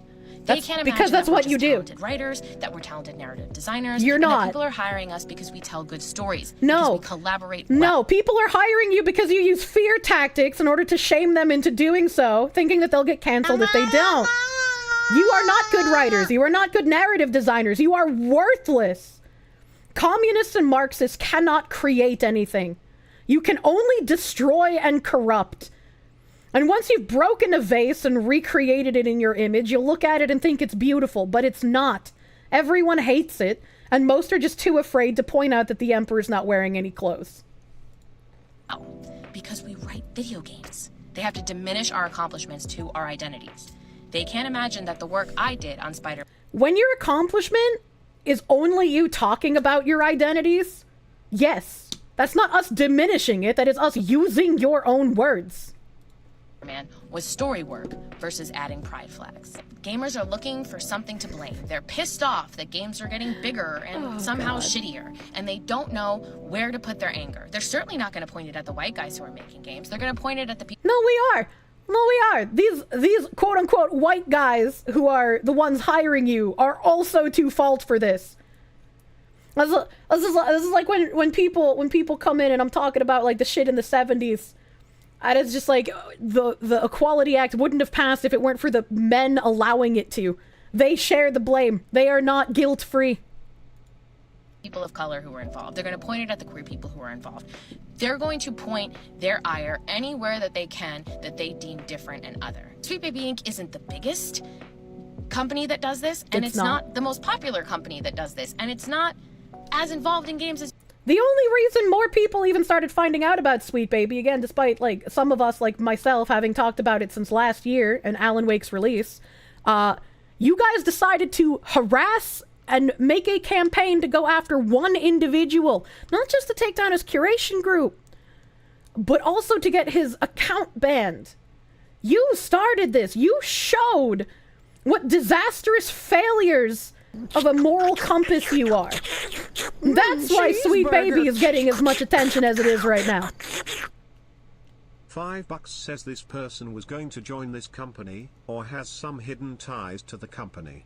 Plenty have written articles, but no one has gone this far to defend this company. We know how incestuous this industry gets, chat. We've all seen it before. Everything's fucking connected, man. You think that it is. Get brought in, just like a bunch of other teams get brought in to a bunch of other games to do a pass on it and to see how it is. Guess what? That's what happens in movies and TV too, guys. Hello? Yeah, and those have been shitty for years too, because the DEI nonsense can only corrupt. Did we decide to not do the other thingy? Nah, I'm busy, Nim. What are you doing? Just admit you don't understand how games are made and you want to be racist and move on. It has nothing to do with being racist! Look how bad Disney's doing. I was like, you can't expect to use the same, your racist, your sexist, your homophobic rhetoric from 2014? And people aren't just fed up with it at this point? Like, there ain't no way. There ain't no fucking way. And then we get into the Sweet Baby cocksucking going on. We have Spider-Man, Alan Wake, ridiculous fishing. I don't even know what fucking, what is that? What is even that? Dev, speak up in support of consultancy studio Sweet Baby Inc. That's really weird that you would speak up in support of a company whose employees harassed an individual and wanted to get his Steam page removed. They wanted to remove his video games from him. Like, goddamn, dude. And this is by Liv Nagan. I don't know who that is. Have not seen that name. Mary Kenny, Associate Narrative Director at Insomniac Games, has discussed the current online discussion surrounding narrative development and consultancy firm Sweet Baby Inc. To recap, Sweet Baby recently became the target of a group which claimed the company was forcing studios it worked with to increase diversity within its games. It's not forcing studios. The studios are complicit, but it is forcing diversity. It's not natural. It's not organic. They're not adding unique new characters that are interesting. Cheeseburger. The same industry that covered up rape at Blizzard isn't allowed to moralize. Right, exactly. Exactly. Also, protein soon, chat. Don't worry. And accused it of pushing a woke agenda, it is, admittedly from their own mouth, into the industry. Following a report into the claims by Kotaku, a number of game developers have spoken up to clear up misconceptions about what companies like Sweet Baby Inc. actually do. And this is where we as gamers have the opportunity to do something, but unfortunately convincing entire swaths of people to no longer buy certain games is way fucking harder than it should be. I would like to say we can come together and just stop buying these games from these developers who so clearly hate their audiences. But how do you convince even the normies to get on board with this? Right? Because most of these people are going to have the opinion of, it's not affecting me, so I don't care. Barrett from Final Fantasy VII is by far one of the best written black characters of all time. He was the dad that stood up. Other than Wizard Game, you haven't bought any mainstream games since 2016. I was like, as a streamer, I would like to play new games sometimes, but I don't want to spend money on developers that are going to outwardly tell me that I am a problem. Why would I want to give you money? Why would I want to do that? Teaching piracy. Kenny, who has written for games including Marvel's Spider-Man, Miles Morales, Telltale's The Walking Dead, and the upcoming Marvel's Wolverine. I'm really bad with names, but I do have tabs on this woman. Posted a thread on X yesterday. Some of you don't seem to understand how narrative consulting on games works, she began. But don't worry, I do. You stupid little gamers, your brains and IQs are just too small to possibly understand what's going on. There's no narrative, there's no diversity, equity, and inclusion. We're not pushing an ideology. You're just too stupid to know what good video games are. Time for you to vacate your neighbor's house. They very kindly let you crash in to watch the stream. I hope you can fix your landlord problem soon, dude.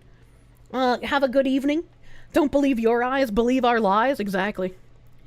During a game's development, narrative consultants will be hired by studios to help with fleshing out or tweaking narrative elements, Kenny said. Narrative consultants do not get a final say. It doesn't get into the game if we, as the developer, don't approve it. And as someone who comes from, like, MMOs, right? How come localizers are able to change things so greatly in the text? How are localizers able to get things that they deem sexist or racist removed? How are localizers able to change the narrative on what race a character should be when it's already been established in the game before it was brought to the West? I just, like... If it's the NBA is holding the devs hostage, approve of it. Salka Alpaca, thank you for the live again. Get her the hell away from Wolverine! It's too late. It's too late. You have a woman who hates white men working on a game who has a white male lead. They consult, they do research, pitch ideas, give feedback, and maybe even write scripts. But none of that gets into the game unless the core dev team agrees with it. Well, I mean, if you're using fear tactics and shaming the developer into thinking they're going to get canceled, or if the developer is one of the people who believes in DEI, why would they not approve it? If you buy a fox and you put the fox in your house, put me in your house. It's going to do fox things. I will take the DEI out of the house. I just wanted to hear about the fox doing fox things. I'm gonna keep saying that because it's key. Sweet Baby is not, nor is any other consulting group, coming in to wreck games. I believe that she believes that. I believe that she believes they're making games better and more inclusive, and they're making video games for everyone. But to people who actually enjoy this as a medium, it's terrible. And it's terrible because it's pushing an ideology that has no business being in here. They're helping smooth out plots and deepen characters. They ease the burden on the core narrative team. They're additive, in a way. Sweet Baby Inc. has helped with and consulted on a broad spread of blockbusters, including God of War Ragnarok, Marvel Spider-Man 2, Alan Wake 2, and Suicide Squad, Kill the Justice League, as well as Marvel's Wolverine and South of Midnight, which are both yet to be released.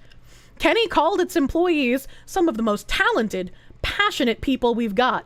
Well, like that DEI woman said, passion isn't enough. You gotta do the work all the time. Alan Wake 2 director Kyle Rowley took to X earlier in the week to dismiss rumors that the game's FBI agent, Saga Anderson, was originally meant to be white, and Sweet Baby Inc. was somehow the reason why Saga is black. Well, this part is undeniable, because in the live actions, she was a white Swedish woman, or Finnish woman. I can't fucking remember, dude. I'm so bad at remembering. Alan Wake 1 better than 2? Yes. She was white, so you can't deny this one. Even if Sweet Baby isn't the reason it was changed, and the directors of Alan Wake 2 just happened to have sipped on the DEI Kool-Aid this fucking hard, that doesn't really change much. It just means we get mad at you for that one specific change instead of Sweet Baby. Swedish if she was based on the singer? What could be more fair than something being for everyone? They truly do believe that they're on the moral high ground looking down at you? Yes. Yes. It's nuts, dude. I can believe that maybe it wasn't Sweet Baby who did that, but that means it's a developer issue as well. And there are still people who don't understand, like, the issues that I have with Alan Wake. And it's like, I don't know how many more times I can explain it. The issue with Saga is she was written so poorly that she could be replaced by absolutely anyone else. Yeah, that too. Even ignoring the race issue altogether, regardless of whether she was kept white like she was meant to be, or changed to be black like she was still written as a Mary Sue character who literally knew everything at any point in time with no process of deduction. And even if you wanted to go the route of Alan was writing through scratch to her to manipulate her thoughts and ideas into knowing what was happening, she still would have had some sort of deduction process. Because she had that entire fucking wall with all of the photos and all of the papers and all of the red string. They wanted to paint her as someone who was good at her job at the FBI and knew what she was doing. But instead, she became a Mary Sue character that had no reason to come to any of the conclusions that she did. It's a developer issue. Look at Blizzard and Bethesda. They don't need consultants to make shitty games. Yeah. Hey. Indie developer and consultant Rami Ismail backed up points made by Kenny, adding in his own post that as a consultant, you must understand your work is advisory and your position is easily eliminated. Well, can we easily eliminate them then? Can we do that? Kenny created Haley Cooper from Marvel's Spider-Man, Miles Morales, a black deaf character. Oh, wait, so she's responsible for that cutscene that literally everyone fucking tore apart online? And as stated, actress Natasha O'Feely was key in fleshing out Haley. A combination of internal and external consultants, plus O'Feely herself, worked on the game's accessibility to help ensure Haley was a positive representation of the deaf community. Spider-Man? As Victoria found out when she interviewed Ophelia and Insomniac about Marvel's Spider-Man 2. Holy shit. I like how Kenny spent this entire article saying, don't blame Sweet Baby. We don't have that much of an impact. Sweet Baby can't do these things. No, we don't. We can't do this. And then at the end, they're just like, Kenny created Haley Cooper. Like, just didn't even consult, just created the character. Why is it wanting your age? I don't fucking know, but it's not getting it. And then we have this PC gamer thread, because, you know, every journalist is now circling the wagon, trying to get on the hill, trying to protect their ideological counterparts.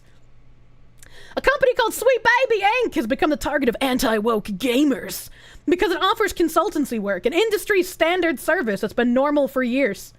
Consulting, they were the main writers. Amy Leigh Shaw, Grant K. Roberts, lead script writers. Junior script writers. Kim Belair was a writer. Oh, God. That's like, their lies, they go so deep. Grum's coming back in here. Grum's coming back. This is profound misinformation and gaslighting. Sweet Baby Inc. employees attempted to try cancel culture, harass and brigade a gamer in order to take away his Steam account and his games. It was so bad that Twitter locked the SBI account that did this. All Detected did was make a list of games credited to Sweet Baby, something on their own website, well within Steam's TOS. Something your article gets wrong again. And just in case we need the refresher, someone so kindly posted Kim Belair here. If you're a creative working in AAA, which I did for many, many years, put this stuff up to your higher-ups. And if they don't see the value in what you're asking for when you ask for consultants, when you ask for research, go have a coffee with your marketing team and just terrify them with the possibility of what's going to happen if they don't give you what you want. If you're a creative working... Yeah, no, just terrify them. Also, I think I'm going to say fuck the protein today. I think I feel safe in doing that. I'm fuck the protein. I got a rabbit hole to go down. I got a rabbit hole. And of course I'm using an archive because I'm not going to give these people fucking clicks. They want your rage clicks. Do not let them farm you. Do not let these people fucking profit off of you. Please use archives. A company called Sweet Baby Inc. has become the target of anti-woke gamers. If you're greatly confused as to why everyone was upset at an allegedly sweet baby, then you're not alone. Do not stick your dick in protein. I don't have a dick! Irshi, thank you for the 5 gift subs. Thank you. As per a Kotaku report on the subject yesterday, a Steam group has picked up traction to the tune of around 70,000 members at the time of writing. It's called Sweet Baby Inc. Detected, as if to warn discerning consumers of invasive DRM or something. It's worse than just invasive DRM. This ain't no de novo, alright? This... de novo? I can't even remember their fucking name. This is ideological subversion. Instead of warning against potentially sketchy software, though, these concerned gamers have instead perceived a rising tide of ideology that's somehow taking over the industry by force. That's because, once again, this isn't just games, it's quite literally everywhere. Kotaku's senior editor spoke to a handful of members from the group's Discord who are primarily concerned about ideological worldviews that I believe have taken hold of the Western world, media, and gaming as a whole, and race and identity group quotas. In other words, the kind of stuff that caused an entire fleet of gamers to construct their own anti-woke sci-fi convention, rally against power-saving console features as if they were a big statement on climate change, or start lengthy Twitter threads about how they accurately rendered Alloy with the usual amount of hair a woman has on her face. All right, so we're already setting this up in bad faith, I see. We're already setting this up in bad faith. And I like how they put this stuff in quotation marks up here. They're primarily concerned about the ideological worldviews that have taken hold. Yes, because they have. And I think at this point, only the most blind of people cannot see what's happening around them. In everywhere. It's everywhere. It's becoming inescapable. Everyone loves facial hair on a woman. God damn. The situation grew in scale. I don't know what this is, but I got scared for a second because I thought that was a fucking Ona hole on the side, and I was like, oh shit, what did I just show? Never forget they gave Alloy facial hair, but also a fully modeled, textured, and shaded breasts and nipples under all her armor. I just, she's just based on Nikocado Avocado at this point. If you buy a fox, and you put the fox in your house, put me in the box. It's gonna do fox things. I do the fox things. How much is that Kirsche in the window? The one with the fluffy tail. How much is that Kirsche in the window? I want a fox for myself as well. Oh, that's cute! Andres Sierra, you don't know if I ever answered this, but you must know, what is Proom? That's what I call Twitch Prime. I just have, brain damage language, So, I call things weird words sometimes, and Twitch Prime is Twitch Proom to me. I thought it was funny, The situation grew in scale as some Sweet Baby employees, frustrated at the idea of a curated list made specifically to avoid games they had worked on, acknowledged the group on social media. You can say to your brothers but not your hoes, I like your mustache. Why? If you're going to work in game development, there's always going to be people who are mad at your game. Why did the Sweer Baby people get so frustrated they needed to run a harassment campaign? They weren't just frustrated, they literally went after this man. While the tweet has been removed, one employee also discovered and shared the group curator's Twitter account. Yeah, the tweet was removed because they were brigading and calling for harassment. Regardless of your opinion on that, they're just gonna sweep right on past. They're just like, don't worry about that. We're not gonna go into how Sweet Baby harassed a man. Regardless. Please help Foxu, I want to glow. Also, I think I understand your issue with gaslighting now. Thank you. It should be noted that Steam's guidelines for this sort of thing prohibit insults, harassment, and discrimination. Well, it's a good fucking thing that he did none of those! The creators and members of these groups are responsible for ensuring that they adhere to all of the guidelines outlined above. It can be argued that the anti-Sweet Baby group is violating said guidelines. No, it actually can't. It's not harassment to curate a list of games that a company has publicly said that they've worked on. That's not harassment. Sweet Baby employees maintain that overall, their job is to provide assistance to companies who already want to improve already existing diverse elements. As per the company's CEO, Kim Belair, but the perspective is never that we're coming in and injecting diversity for the most part. It's the reverse. It's that a company has created a character and they want to make that character more representative. and more interesting. God, I wish these people were capable of making anything interesting. To the uninitiated observer who gets riled up over Starfield daring to let you them in space, Sweet Baby may very well represent everything terrible about video games in the modern era. But in case you aren't like that, I feel obligated to lay out an explanation. Swear Babu is a narrative development company, according to its CEO, Kim Belair, and described as a consultation studio on its website. Here's a great breakdown of what exactly that entails from a narrative designer that's actually worked with Sweet Baby before, and is currently working on Insomniac's Wolverine. It starts with, a dev team has an idea, blah, blah, blah. We already know what Mary Kenny bleated about earlier. It's absolutely not true. There's Kyle Rowley. In that sense, Sweet Baby's work is literally a non-event. Not in the sense that it's unimportant. It is. That is my it is, not the article's, unfortunately. I mean that its work is so normal that it should surprise no one. And that's what they want, chat. This is what they want. They want this kind of work, this kind of ideological injection to be normalized so that no one is surprised any longer when it shows up. That you just nod your head and say, well, all right, that's normal. The guy who wrote this is absolutely a bitch. Yes, Sweet Baby explicitly consults on issues including the accurate representation of marginalized groups. That is what it helps with. But if that wasn't important to the people making the games they work on, then Sweet Baby just wouldn't be hired.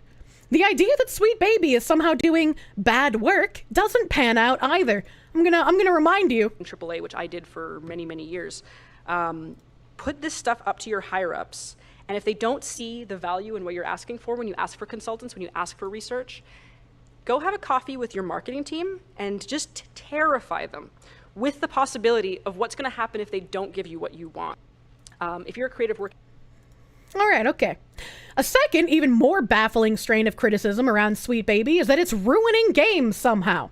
Most recently, Sweet Baby was hired to help consult on Suicide Squad, which hasn't been doing great by Warner Brothers' own admissions. If you're wondering what character design and story elements have to do with an ill-advised live service game, yeah, me too. But let's look at Sweet Baby's portfolio. I've already went over exactly what Sweet Baby people have even come out and said that they did on this game. Oh, please, dude. The gaslighting will not fucking work this time. This journo sounds like he uses a cuck chair.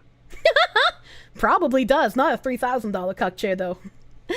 Over the past few years, Sweet Baby has been called into work on some genuinely solid games, like God of War Ragnarok, Shadow Gambit, The Cursed Crew, Marvel Spider-Man 2, and Alan Wake 2, which got an 88 from us in our solid Alan Wake 2 review. You can't say that it got an 88 score from you and then also call it a solid game. Like, of course, you gave it a good score. What else would you call it? In the interest of fairness, there are some less than solid titles there too, like Gotham Knights and Dungeons & Dragons Dark Alliance. Sweet Baby is consulted on games of varying quality because, obviously, it's not actually responsible for a game being good. It's barely even responsible for the quality of a game's story. It's the narrative designers on those respective titles who have final say. And you can receive the best critique in the world and not use it. So why swear Babu? Because it's there! That might be the whole thing, folks. If you're against games with inclusive casts or what have you, it's growing harder to toe that particular line. Such games have proven, not that they needed to, that they can both be good and bad in the ways that any game can be. No one is against unironic inclusive casts. No one is against inclusive, diverse characters in a game. They just don't want them to be identity-driven characters. You're surprised they chose that of all numbers. Toe the line, imagine. It's hard to say, for example, that non-heterosexual folks like myself are ruining video games when Baldur's Gate 3 is inherently supportive of queer players, and just so happens to be one of the best RPGs of the decade. Again, not that any of this needs disproving, but if you've got a culture war to rage, you need to up recruitment somehow. It's because Baldur's Gate 3 is a good game. It doesn't beat you over the head with random identity shit. It doesn't race swap people arbitrarily. And it's just like the people who praised Baldur's Gate are also the same people. God, what fucking game was it? What fucking game was it? It was all over Twitter a few months ago. Like, people were praising the fucking bear sex, but then they were, like, angry at some other thing. Was it the Korean one again? Was it the Korean woman where they're just like, this is unrealistic body standards? She likes Baldur's Gate 3. I think it's a boring-ass game, but I understand why people like it. It's not for me, but I understand why it's a fucking good game. Stellar Blade. Yes, thank you, chat. I'm bad with names.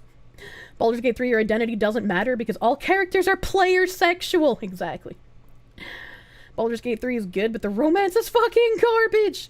There's a resurgence of Nier Automata that got dragged by those asshats. Understandable. Fucking 2B's beautiful ass. Baldur's Gate 3 was not touched by Sweet Baby. Also true. It's far easier to believe that some insidious outside influence is sneaking its Kabbalist silver tendrils into your favorite hobby, rather than admitting that most gamers don't actually care. It's a simple sell to invent a version of a company that's somehow forcing people at the metaphorical gunpoint to turn up the diversity dial rather than just being a service that is clearly useful to some developers. The people that don't care will eventually care once they start noticing, which is similar to what happened with the school systems, right? We went from there's not anything bad being taught in schools to your children will read the books about anal sex and blowjobs to we will teach your children about pronouns and changing their gender in kindergarten to we will teach them about that and also hide their identities from you, their parents, because you have no rights over what your child does. And if you disagree with their transitioning, well, we're going to have your children taken away from you. And eventually in that pipeline, people started noticing and getting upset.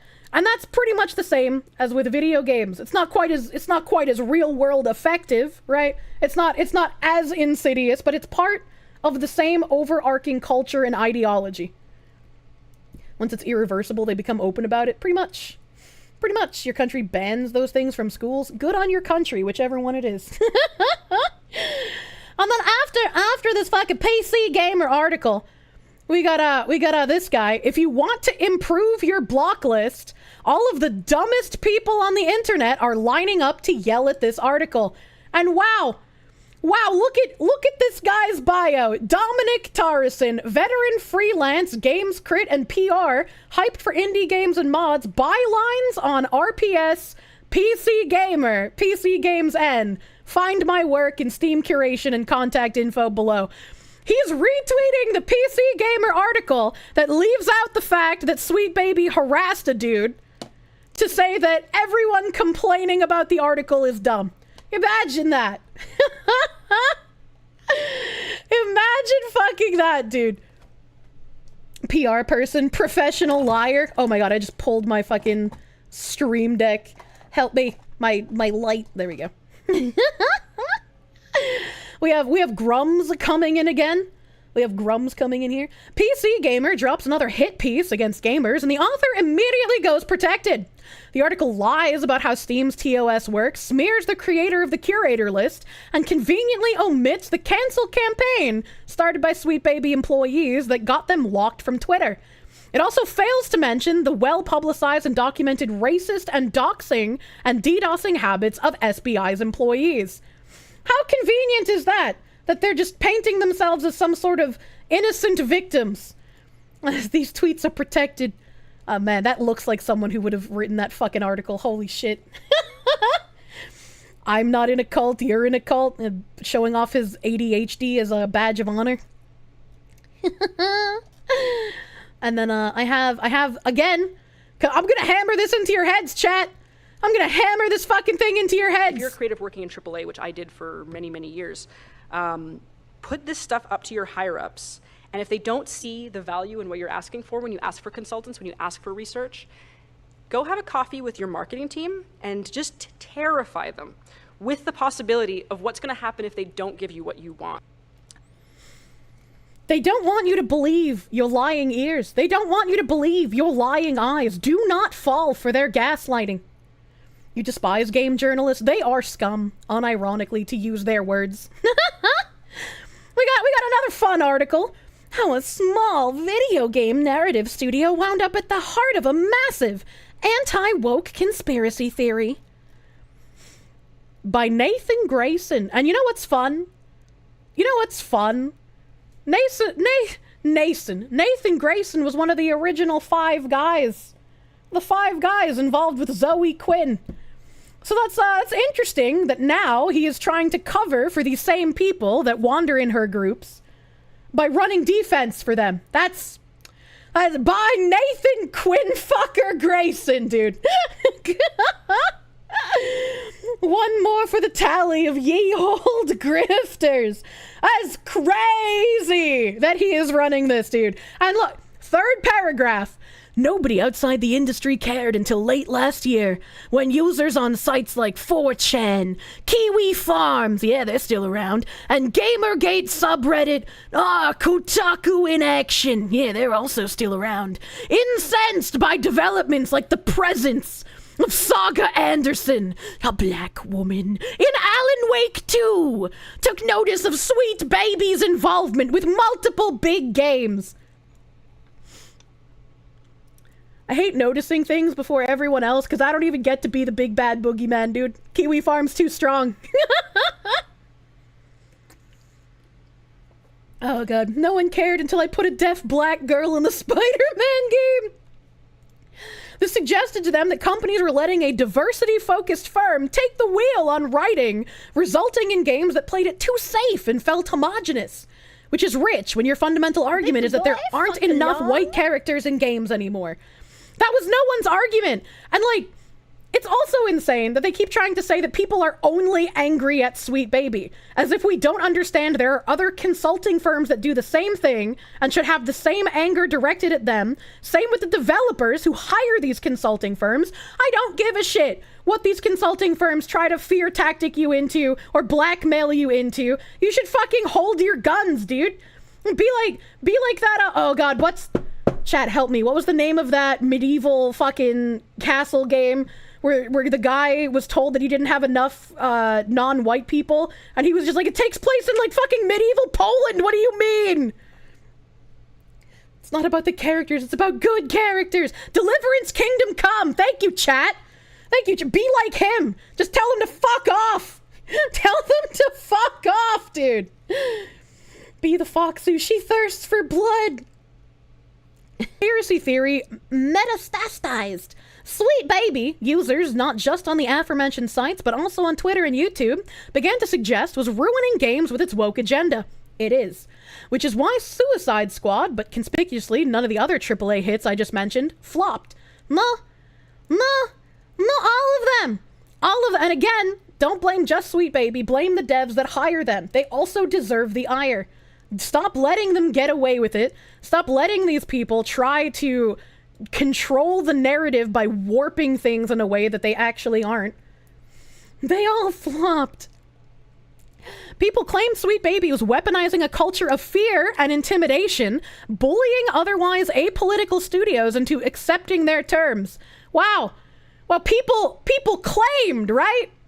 People claimed. If you're a creative working in AAA, which I did for many, many years, put this stuff up to your higher-ups. And if they don't see the value in what you're asking for when you ask for consultants, when you ask for research, go have a coffee with your marketing team and just terrify them with the possibility of what's going to happen if they don't give you what you want. No, just people claimed, it's not real at all. This line of thinking led to the formation of numerous anti-Sweet Baby initiatives, including a Discord, which Kotaku's Alyssa Mercante gamely braved. This bitch entered a Discord with her real name and her real profile picture and asked other people why they weren't tying their real names to their Discord accounts. Like, this was just the most blatant kind of intimidation tactic that I could even possibly think of. Don your anime profile pictures, because these people will stop at nothing to try and ruin your life if you go against them. Actual first day on the internet. Let me dox you and ruin your life! What's that? You banned me? You bigot!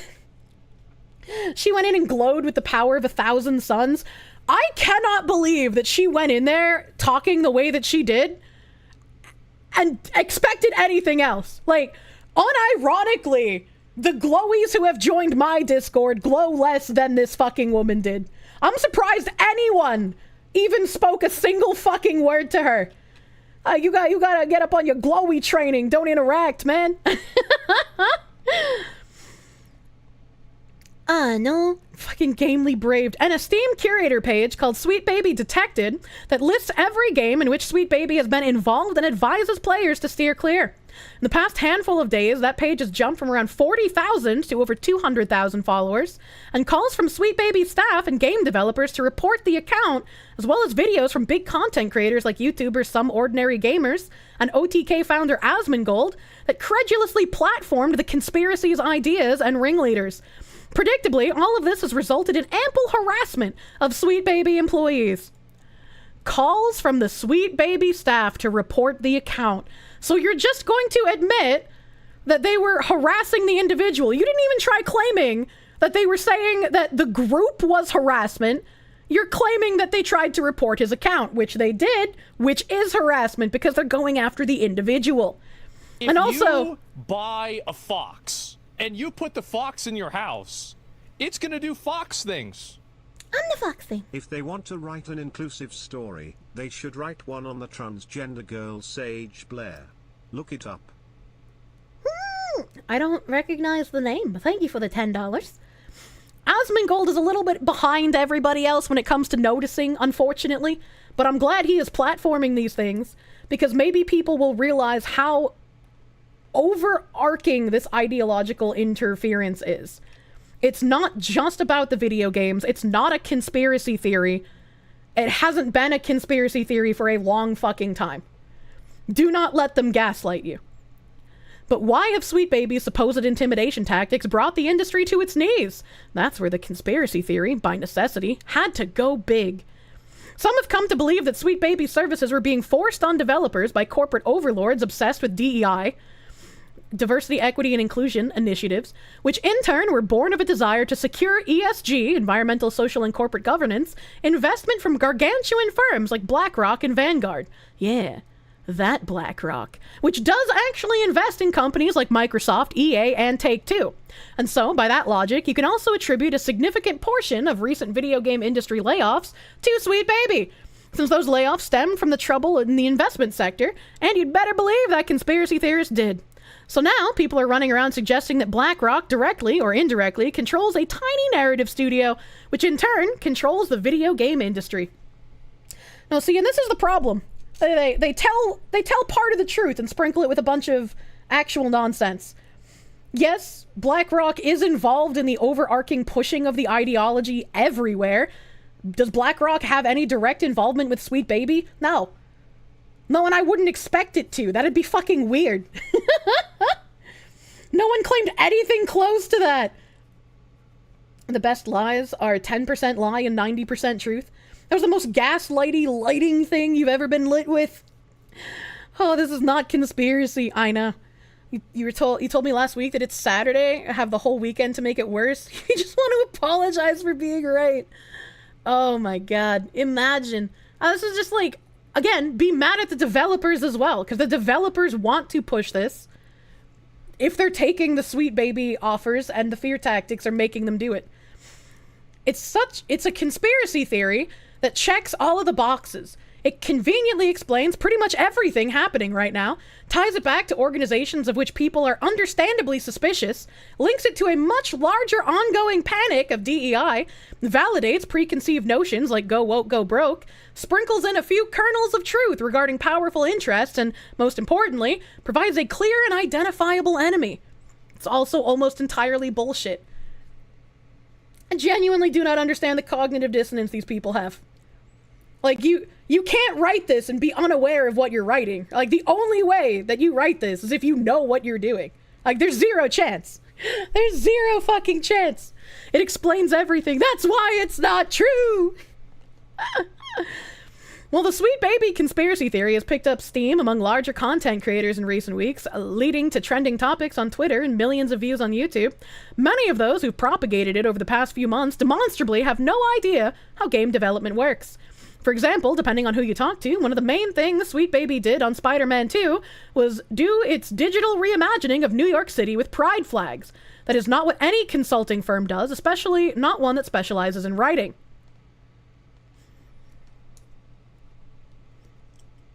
I don't care if it was Sweet Baby or the developer itself who wanted to put in the pride flags. It was ridiculous pandering that they were put in there for literally no reason. Be mad at both of them. All this truth is really a lie. We worked on Spider-Man 2 for about 3 years, and our focus was on story, the overall story. Characters from Pete to Craven to Harry to Miles, Sweet Baby CEO Kim Belair told Aftermath. Wait a minute, hold on. I thought they already said that they didn't work on doing much to the story because when they started working on projects, the story was already mostly finished. But then we found that was a lie because we found their lead writer credits. So, like, how are you going to keep saying things and contradicting yourself? Please, we can follow sentences, at least sometimes. I think that's reflective of our shape of this whole thing. The assumption will always be that our focus is going to be on DEI, but the reality often is that we do more narrative work. I don't see how these two wouldn't be able to go together. I don't understand what the argument is here. On Spider-Man 2, members of Sweet Baby were embedded in the game's development team for those 3 years and helped write and rewrite numerous character arcs alongside the game's team. But they claimed they didn't do this. They claimed that the stories are already fully written and all they do is consult on them after they're finished, so... We did a lot of rounds on the treatment, said Belair, referring to the game's script synopsis. We came in, looked at certain levels, certain ways to better accomplish the goals of the project, and in the end, especially in the last sequences of the game, there's a lot of stuff that we changed and figured out. I thought you weren't able to do this. I thought it's all not able to be changed. None of it was related to diversity or anything like that. It was literally about what is the best Spider-Man story we can tell.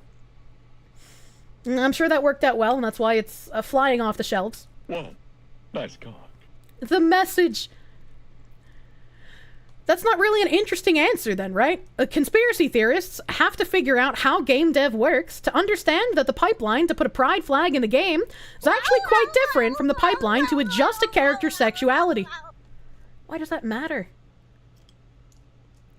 We didn't do it, but if we did, it's a good thing. Yeah, they exponentially sped up on that, didn't they?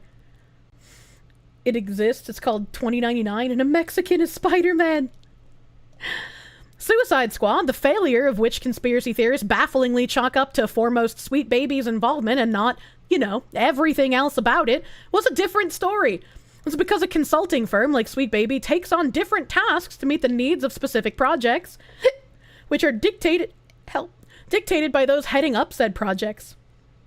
Grant Roberts, who served as lead writer at Rocksteady from 2019 to 2021, before doing a stint at another studio and then joining Sweet Baby in 2023, told Aftermath that Sweet Baby didn't even come aboard Suicide Squad until the story was already locked in.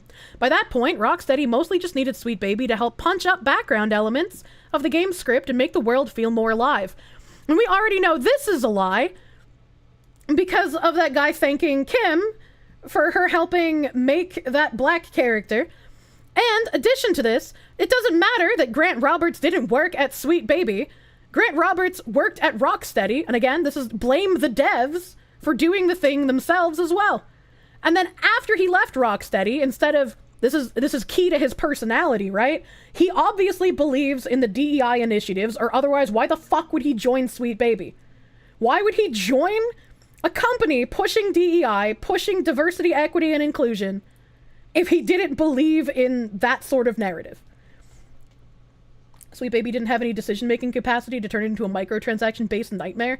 That didn't mean their addition to the project didn't help ruin it. Also true. Just because there are other things that are shitty about the game doesn't mean we can't call out the forced DEI bullshit as well. They seem to think the issue with things being done at a place called Sweet Baby, and not that the thing itself was done, it's how they try and gaslight people. On Suicide Squad, we wrote a lot of the dumb barks for the world, a bunch of gags, concurred Belair, but that's not really an interesting answer, right? The conspiracy theorists have to find out how game devs work. I already read that. There's so many different aspects of it, it's easier to just imagine. The company I want to keep shadowy and mysterious did the bad thing. They're not trying to be shadowy and mysterious. They're not trying to hide what they're doing. Literally everything we've been saying is a repetition from their own mouths. This is just like they got caught and now they have to change things and try to make it less obvious. And it's just like, why? Why do you gotta go after the guy who made the group? Be proud of the game you made if you think you're doing a good thing. It's funny watching the shapes that people will twist themselves into, said Roberts. To be like, well, Sweet Baby is only a DEI place. They only do sensitivity reads. If it applies to this game that has a black character, but over here they believe Sweet Baby obviously wrote the entire story for Suicide Squad. You're wrong about everything. Nobody said Sweet Baby wrote the entire fucking story. Like, I don't even understand how they think anyone will believe this shit. Sometimes Sweet Baby, as an extension of its narrative work, is asked to aid in matters of diversity and representation. Alan Wake 2 is one such example. The firm did not, contrary to what has become popular belief because we live in hell, turn Saga Anderson black. Like most of the game's award-winning narrative, that idea came from a bunch of Finnish guys. Game director Kyle Rowley backed it up on Twitter. Understandably, developers working on Alan Wake were concerned that they might have a blind spot or two and decided to enlist Sweet Baby's services. Again, blame the developers for making such a strange change in the name of DEI. Video game, TV, and film companies seek out sensitivity readings and cultural consultants for this reason all the time. It is neither unusual nor surprising. Still, those who have taken the conspiracy's bait refuse to accept this because a cornerstone of their underlying ideology is that nobody actually cares about diversity. That it's being Trojan horsed into games by a conniving cadre of opportunistic interlopers. It's not being Trojan horsed if they're not being very subtle about it. And it's not just games, once again. And it's not just normal consulting. It is being shoehorned in. Nobody Is it bad to be attracted actually to a cartoon cares. fox that you don't even know Genuinely. The decision came from a game developer that was told if they didn't have more inclusion, then their credit rating would go down, right? Right, dude? Nice Proom message, McLeod. They're trying very hard to gaslight what's going on into a conspiracy. Yeah. This is just more of them talking about how they didn't do anything. God of War Ragnarok is another example of Sweet Baby's more representation-focused work. Angerboda, who is black, exists in a world that does not share the racial history of America or other real-world nations. Members of Sweet Baby, alongside the game's narrative team, had to figure out how to weave in threads that would resonate with players who looked like Angerboda, while also respecting the game's setting. In the game, she is not necessarily a black character because black does not mean the same thing in a fictional universe that it means in the real world. There are a lot of things culturally that you might see that are a part of fraught history where you don't want to accidentally reference real-world things in a way that feels too casual. So you're going to try to reference real-world things in a way that's not casual? What do you mean by this? You also don't want to erase a perspective just because you are writing a fantasy world. So it's about finding that little space for it. What? Sweet Baby Egg CEO is nuts! That's true, Asmon. That's true! I'm just talking about the consulting on God of War Ragnarok here. I don't think that needs to be read necessarily. Republican lawmakers in over 30 states have attempted to curtail companies' ability to implement DEI programs with things like the hilariously named Ron DeSantis-backed Stop Woke Act, which a federal appeals court recently blocked.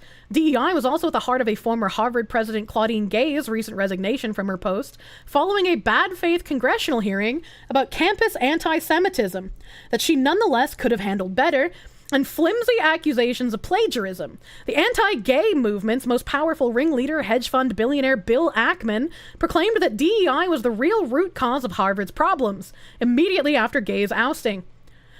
Then his wife got hit with actually credible plagiarism accusations, and he didn't like that very much. Holy fuck. This whole thing is like... The reality of DEI is both simpler and more complex than the right-wing panic makes it out to be. At DEI's core is the idea that in a society with deeply ingrained structural biases, simply avoiding active discrimination against marginalized people is not enough. DEI programs tend to focus on organizational matters like training, policies, and culture, which per ABC could mean implementing accessibility measures for people with disabilities, help, addressing discriminatory hiring practices, and pay inequality, holding anti-bias trainings, and more. Companies also, of course, do this in service of capital, Research shows that diverse workforces are more profitable, and a multi-billion-dollar industry has sprung up around consulting and initiatives. Wow, imagine that! When you create a problem, you can grift thousands and millions of dollars off of it. DEI is an intuitive enough guiding principle, but research suggests that the implementation needs a lot of work. Oh, Mr. Nathan Five Guys Grayson has drunk the bridge! Oh my god, it's everywhere, chat! Some types of anti-bias training, for example, force people's biases, and it's generally difficult to change people's views and values with short-term interventions. Interventions. DEI is often different and less effective than putting marginalized people in actual positions of power or funding businesses run by marginalized people.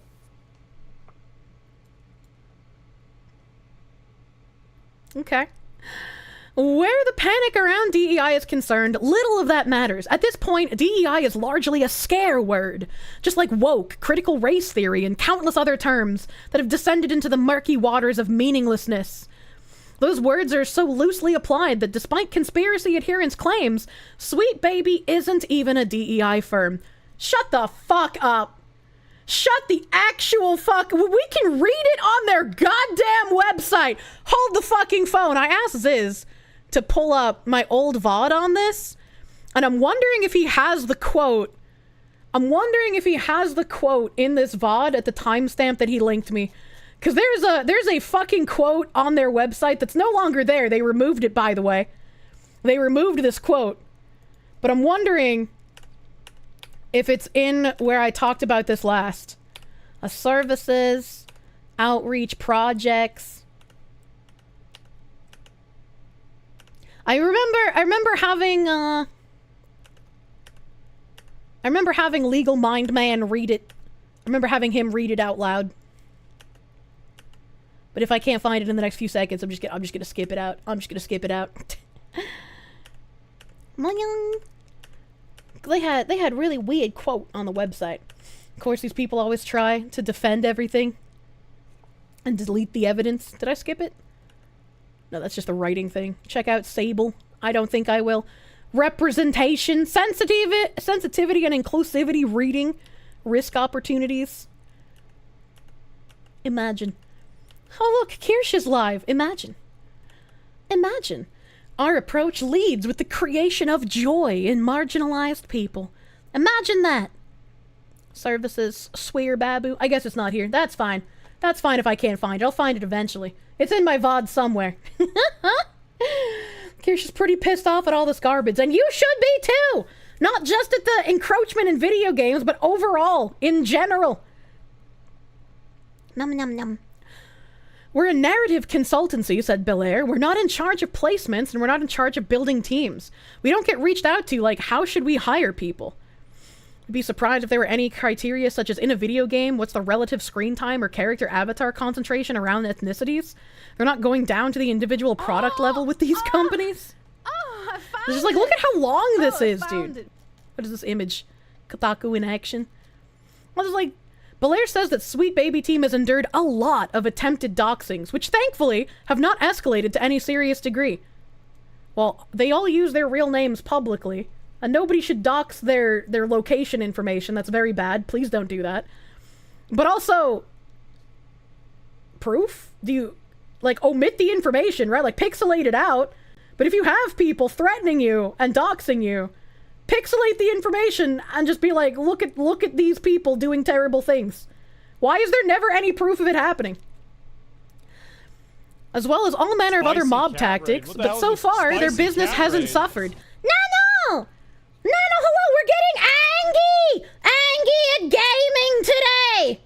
Thank you for the raid. Welcome, raiders. Polish drunk Benoy. Welcome, raiders. Angie Foxu, we're Angie in chat today. Angie. You multi-watch too much. Mom! Did they get threats on their life also? I mean, if they did, that's bad. Nobody should be threatening that. Do not do that kind of thing to people. You're glad you're getting Angie on your first Kirsche stream? It's Angie! Daddy Jim stream in an hour. Oh man, I don't know if I can watch along. I'll probably type in the Discord and I'll raid him. I hope I can get through everything else here. I hope I can get through everything else here. They believe this is because, unlike when Gamergate first popularized many of the tactics, now depressingly employed by every online movement, the video game has. Is there even more article? Thanks for reading Aftermath. That's a weird ending point. What? They're so keen on doxing, yet when they report threats, they make sure to hide the deets. I know, right? Reminder to not plug other streamers in chat, but then Fox reads it anyway. I bet you. I try my best to filter out the idiots who are like gonna plug other people, but sometimes streamer brain takes over, you know? Is this about Sweet Baby? Yeah, we're talking about Sweet fucking Baby. I've been talking about Sweet Baby since late last year. I've also been like literally the only content creator talking about Bridge and the initiative they're trying to do with changing DEI. I've been trying to spread the Bridge initiative elsewhere so other people start talking about it. Of all the people you lied to, Kirsche, the first one you should stop lying to is yourself. Yeah, don't lie to anybody. Levi Kuhn, they give you the $5. How is it profitable at all for these 30 likes on X journos to a company like Warner? BlackRock has assets, but how long can it keep up with the huge L's? That's why it's like you can't be a pussy ass bitch like Kid Rock. Time? You can't say, oh, well, Bud Light made a better commercial, so I'm just going to start drinking them again. I had a little bit of a hissy fit, you know, it's not a big deal. It is a big deal. Because it's not just about Bud Light, it's about the infiltration of Marxist ideology. Get that shit the fuck out of here. You're starting to have a theory about that? Are others too far roped into this shit to speak out? I certainly fucking hope not. If BlackRock can't keep up, they'll get subsidized by the government. Oh, that's the funny part about today. So here's a TLDR history lesson here. We brought up Silverstring Media again. And this guy's TLDR, an overall history lesson. The first Gamergate was all about the people who were either employees of Silverstring Media or had connections to it. In 2013, they had an agenda to turn the video game industry into a platform from which only agended games and gamification projects for governments and corporations, quote-unquote, serious games, could emerge. To bring this about, they used their connections within game journalism, notably the Game Journo Pros mailing list, to arrange the narrative that existing games were vile, racist, homophobic, sexist, who should be shunned in favor of a better, more general audience.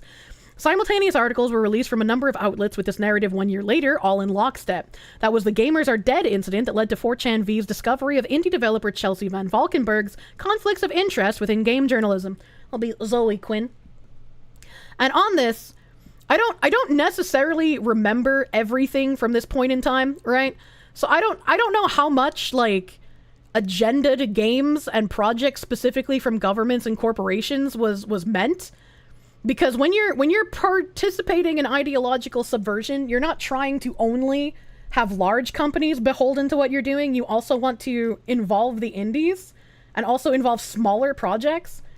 Don't know if you're schizo, but does not squishy, spinny, squiggly thing Squeak Baby have look like the map, a blue triangle? Yeah, their website's kind of freaky, but again, I want to stay within the realm of what they're outwardly saying and not speculation. This, in turn, caused gamers who had long-standing grievances with yellow journalism in the industry, going back nearly 2 decades, to proclaim that they had had enough. Gamergate began at that point with the hopes of exposing enough of the truth to force the relevant press outlets to come clean about their undisclosed conflicts of interest and under-the-table promotion schemes. What they found through their digging was unexpected and not only exposed Silverstring Media's connections to game journalism, but, not a complete list, an extensive corruption within the IGDA and the Independent Game Festival Awards through rigging results and laundering the sales money through indie funds and the IGF's promotional fund, links beyond Silverstring to government agencies and NGOs, and links to a much larger AAA game companies who were up until that point inscrutable. Gamergate also raised a surprising amount of money for charities along the way, including one who Valkenburg's own newly minted anti-harassment organization vilified and tried to have falsely cancelled when she saw them as competition to eliminate. That would be the Fine Young Capitalists.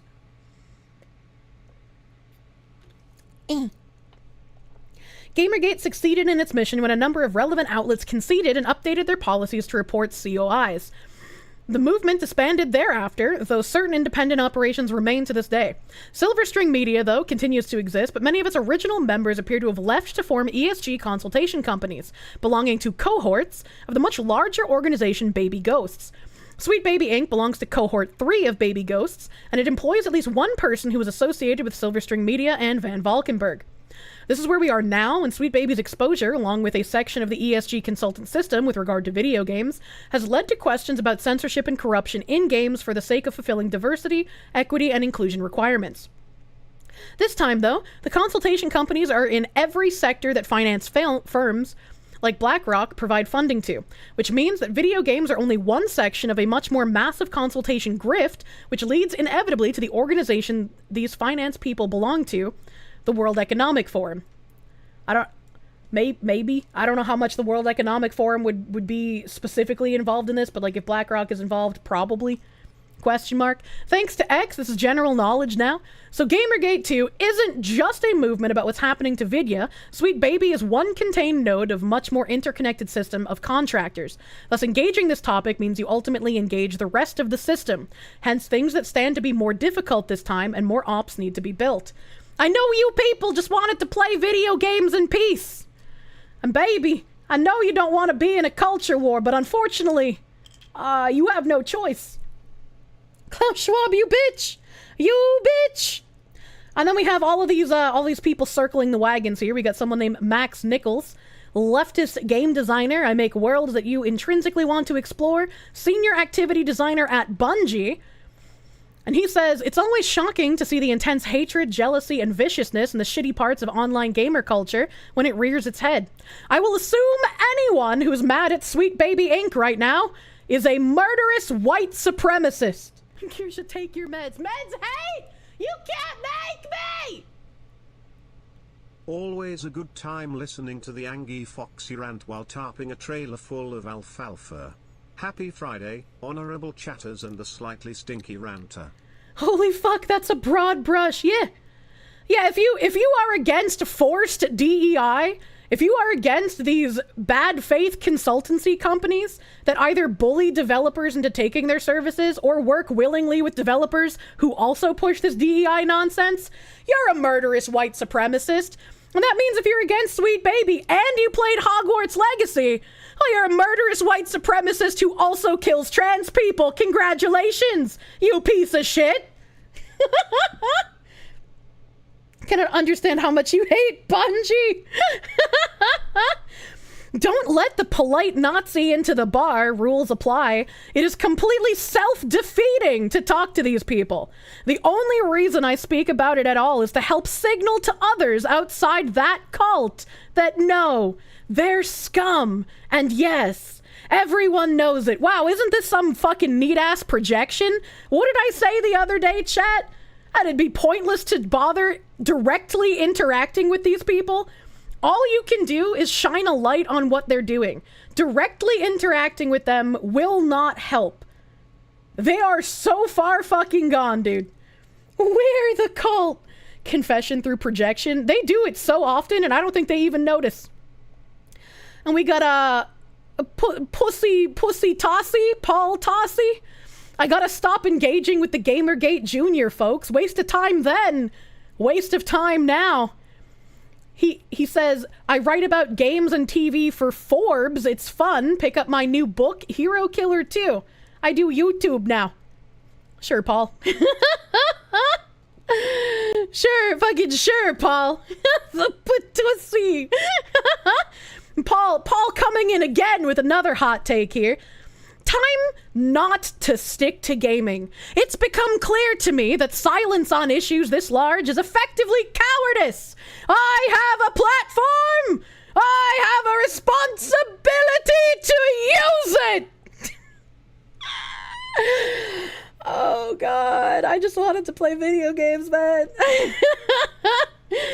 I am just some white dude already self-fucking depreciating here.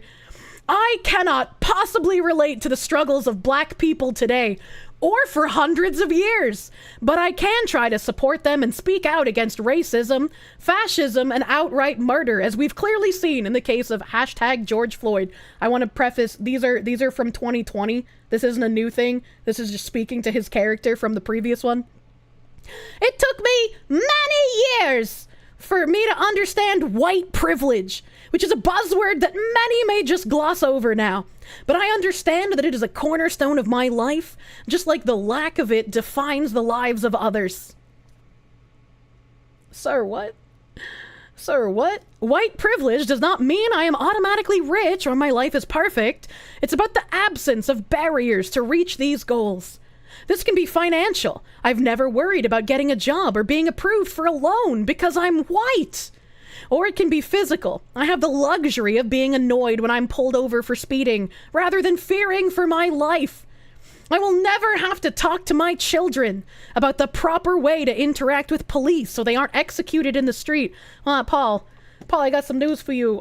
Police brutality was not a specific black person issue. It is something that affected everyone, which is a problem that people had when the George Floyd thing happened, right? Like, you got the hokey pokey guy. You got the other guy who died in almost the exact same manner as George Floyd, except instead of fentanyl, he had a mental disorder, right? I was like, come on, dude. Come on, you have to talk to your children about the proper way to interact with police, regardless of your race. Tony Timpa, yeah, thank you, that was his name. I'm bad at names. Police brutality is a real thing. It's a real thing, and everyone should be understanding of it. Like, I wouldn't say, like, be terrified when police pull you over, but, like, be fucking aware, dude.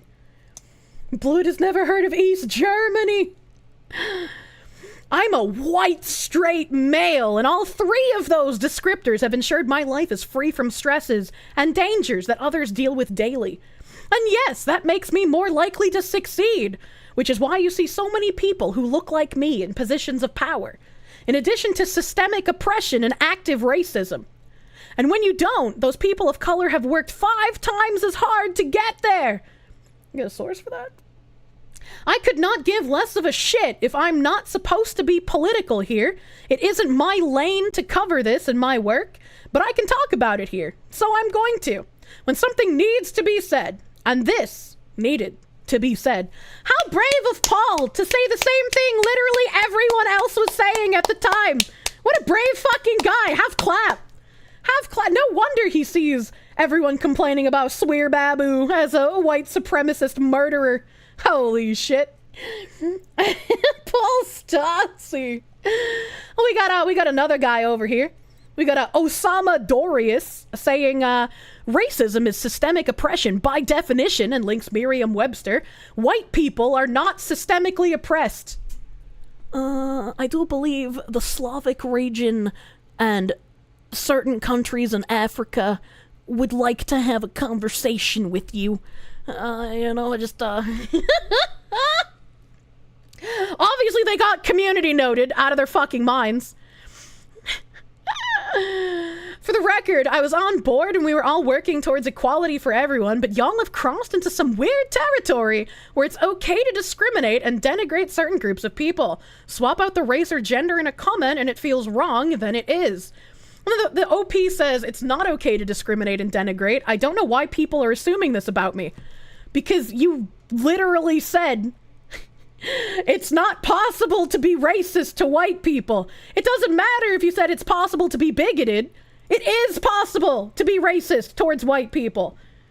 And the fact that communists have been able to subvert the word racism to this degree, that there's so many people that genuinely, unironically believe that you cannot be racist to someone who has white skin, is nuts to me. I was just like, what the actual heck? What the actual heck? I don't remember if there's anything else they said down here. Oh, remember when they called it reverse racism? Again, that is Marxist subversion. It was not reverse racism. It was always just racism. I'm so tired of Canadians preaching like this. Wall off or annex them at this point. And unfortunately, to stop.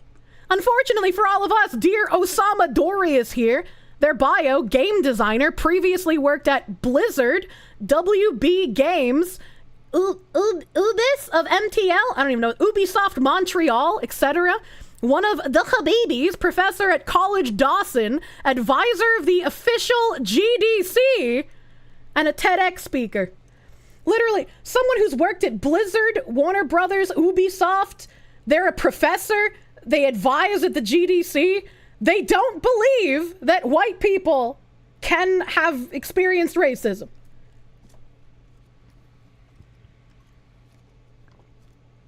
The 1, 2, 3 of shitty companies. Moving right along. We got a motherfucking Christina with some Chinese characters. I can't read that. It's important to understand that harassment movements like the ones we're seeing now are made up of 3 distinct groups of people. Ones intentionally creating controversy for the attention and money, ones that want any excuse to harass people they hate, and ones swept up into it. The first 2 groups are bigots. Group 1 do not want their cover blown because that's how they get money, attention, and influence. Group 2 are usually mask off. There are 2 subgroups of want cover and are openly racist, sexist, and homophobic. Group 3 don't see the mask. If there is anyone in the stack that can be interrupted or reached with logic and reason, it's Group 3. The problem is that as time passes, involvement in the campaign moves people up the stack, and it's difficult to tell how far gone a Group 3 participant is. The projection is just... like, I can feel the weight from my computer screen.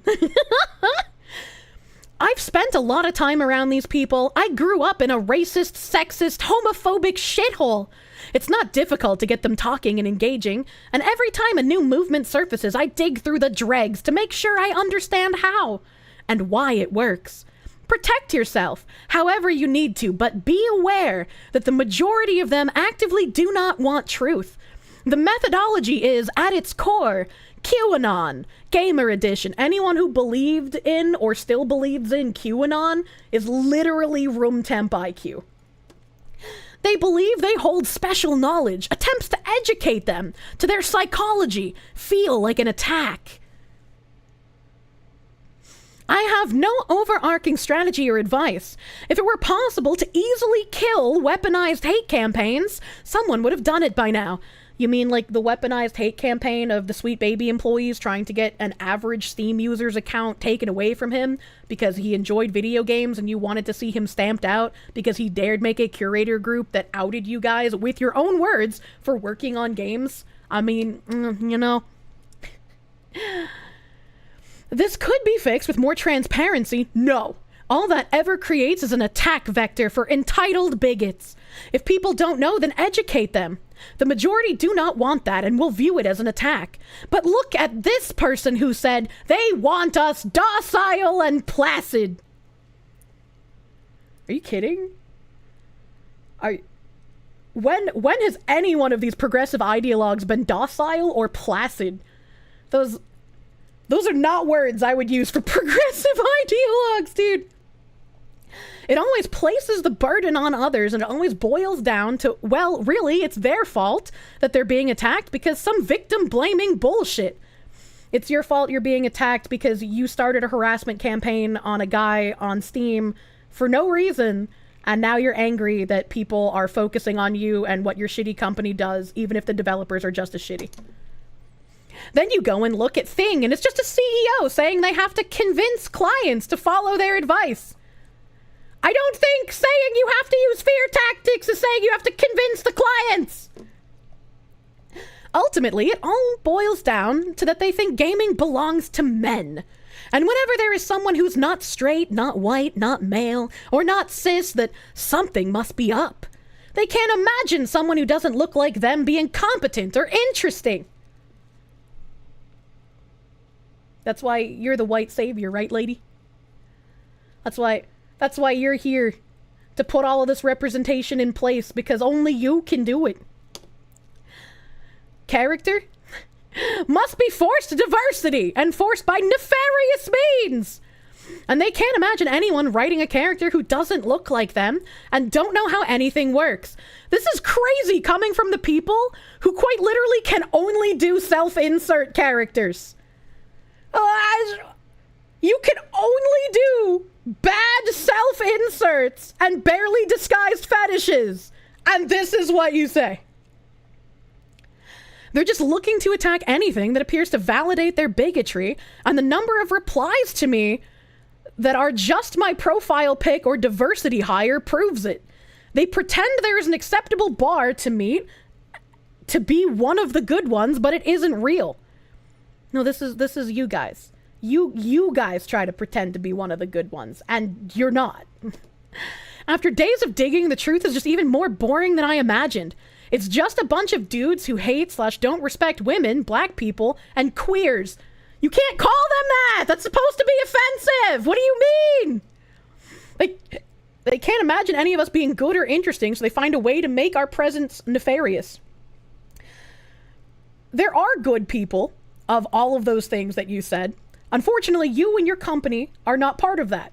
If you were, all of the games you worked on wouldn't be fucking dying. I'm just, you know. But this person, Christina, doesn't look like they are part of Sweet Baby. But their bio says, writer of upcoming gay cyberpunk romance thriller series, New Astoria, AAA game dev, made some game shows and websites you probably like.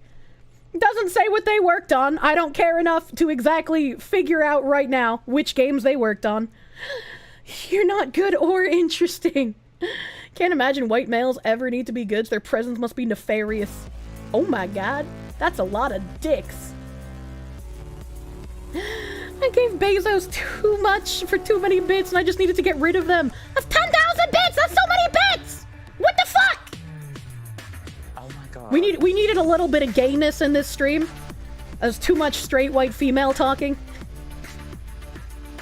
I'm loving this. Ah. God, I love that show. It's so bad. Be free marketing if they participated in good games. Pretty fucking much. Pretty fucking pingas. 10,000. My God, I know. Thank you. Thank you, Sody Soapy. I'm gonna say Sopapia. My Sody Soapy Sopapia. Thank you. Thank you for the 10,000 biddies. Fuck, dude. Fuck, dude. Thank you. I am going to watch the Medica stream after my own stream. I am. Moving to the next complainer. Sean, who's an account executive at Evolve PR. We promote games, media, and influencer relations. I'm sure you do. I won't dance around this. If you are xenophobic, misogynistic, racist, homophobic, transphobic, known to harass industry workers from devs to press or creators, I literally do not care how big your reach is. You will never get support and keys from me until you change your ways. As we see a surge in harassment, completely misguided harassment, might I add, from folks within our industry to their peers, don't think PR reps aren't paying attention. We're here to lift each other up, not tear each other down. How about talking about how Sweet Baby went after one guy and wanted to get his Steam account banned? What about that? What about they didn't even stop at just wanting something to be done about the group? They wanted his Steam account banned. Are we gonna not just talk about that? We're just gonna keep forgetting that happened? Dear Sean at Evolve PR? Does he make anything worth getting a key for? We got a Mad Shogun Aaron here who compiled a list of Hall of Shame people defending. Let's see if there's anything here that I didn't already touch on. Eurogamer's here. Fuck you! Oh, what the fuck? Spider God, you don't just have 15,000 biddies sitting around to get rid of! What do you mean?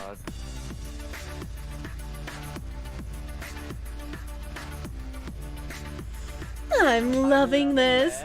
Oh, he moaned with me that time! Hell yeah! Hell yeah! Spider God, thank you for the 15,000 biddies! That's so many. That's so many, you fucking crazy ass dude. The 8-legged baller! Please don't send the Kirsche spider after me. It's very scary. The oil barons are in chat right now. Thank you! Fucking the writer of the PC Gamer article. The Gamer website is running defense and as an added bonus, gaslighting. Diversity is not your enemy in a live service world. What does that even mean? The writer of the Gaslight piece, what do you know? EIC of the Gamer website, 5 Tacy. She's about what you expect. Take a guess. Oh, I'm not going to insult her appearance because that wouldn't make any sense. That wouldn't make any sense. Look who's decided to show their face. Vaughn? Is this yeah, Nathan Grayson? from a site called Aftermath. Never heard of that place before. Paul Tassi, already covered them. Dominic Tarson, I already covered them. This just looks like more of what I've already done. As we all know, you cannot spell ignorant without the letters IGN. Chaz, Mike, Charlie, LaChoice? You like basic critical thinking skills if you genuinely believe Sweet Baby, help, or any external consulting firm has the power to fundamentally change a project as big and lumbering as a AAA video game. Go back to first grade. Do not pass go. Do not collect $200, you racist idiot. No surprise, these types exist in Germany. A GameStar DE, German GameStar journalist spreading false information about the Steam curator group, Street Baby Inc. detected.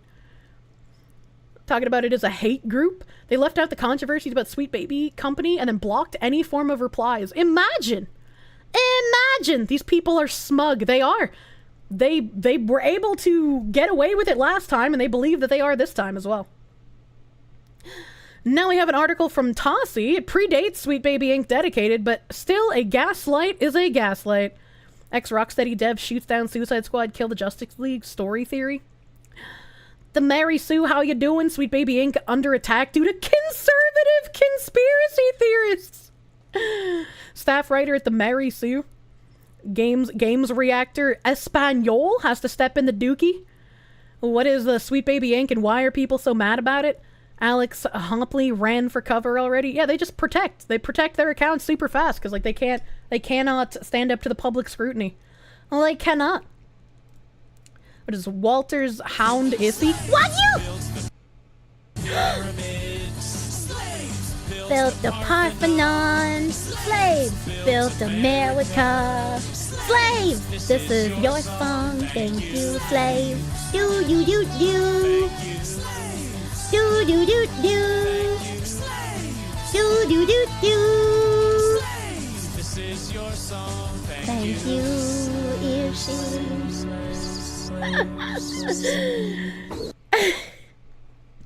Instructions unclear. Purchased slaves instead of bits.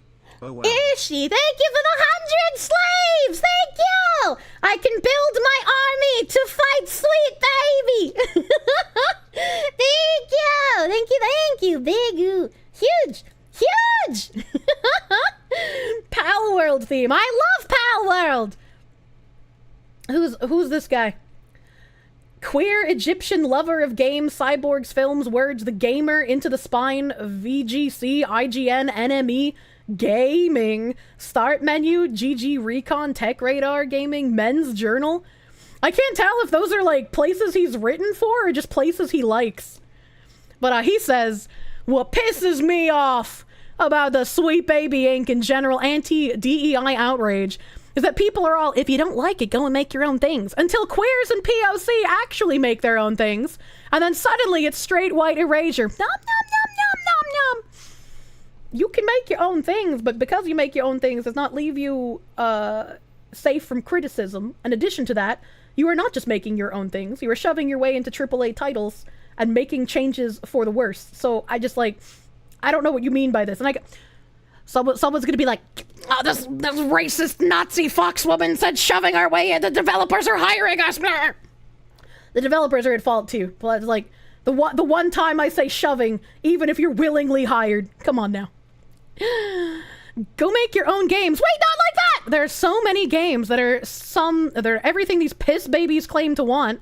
They're just mad. There are some games that don't feel catered to by. Imagine how everyone who wasn't a straight white guy felt for decades. I don't need to imagine because I'm not a straight white guy. And I played video games for decades. And I enjoyed the video games that I had to play. And I didn't have moral grandstanding.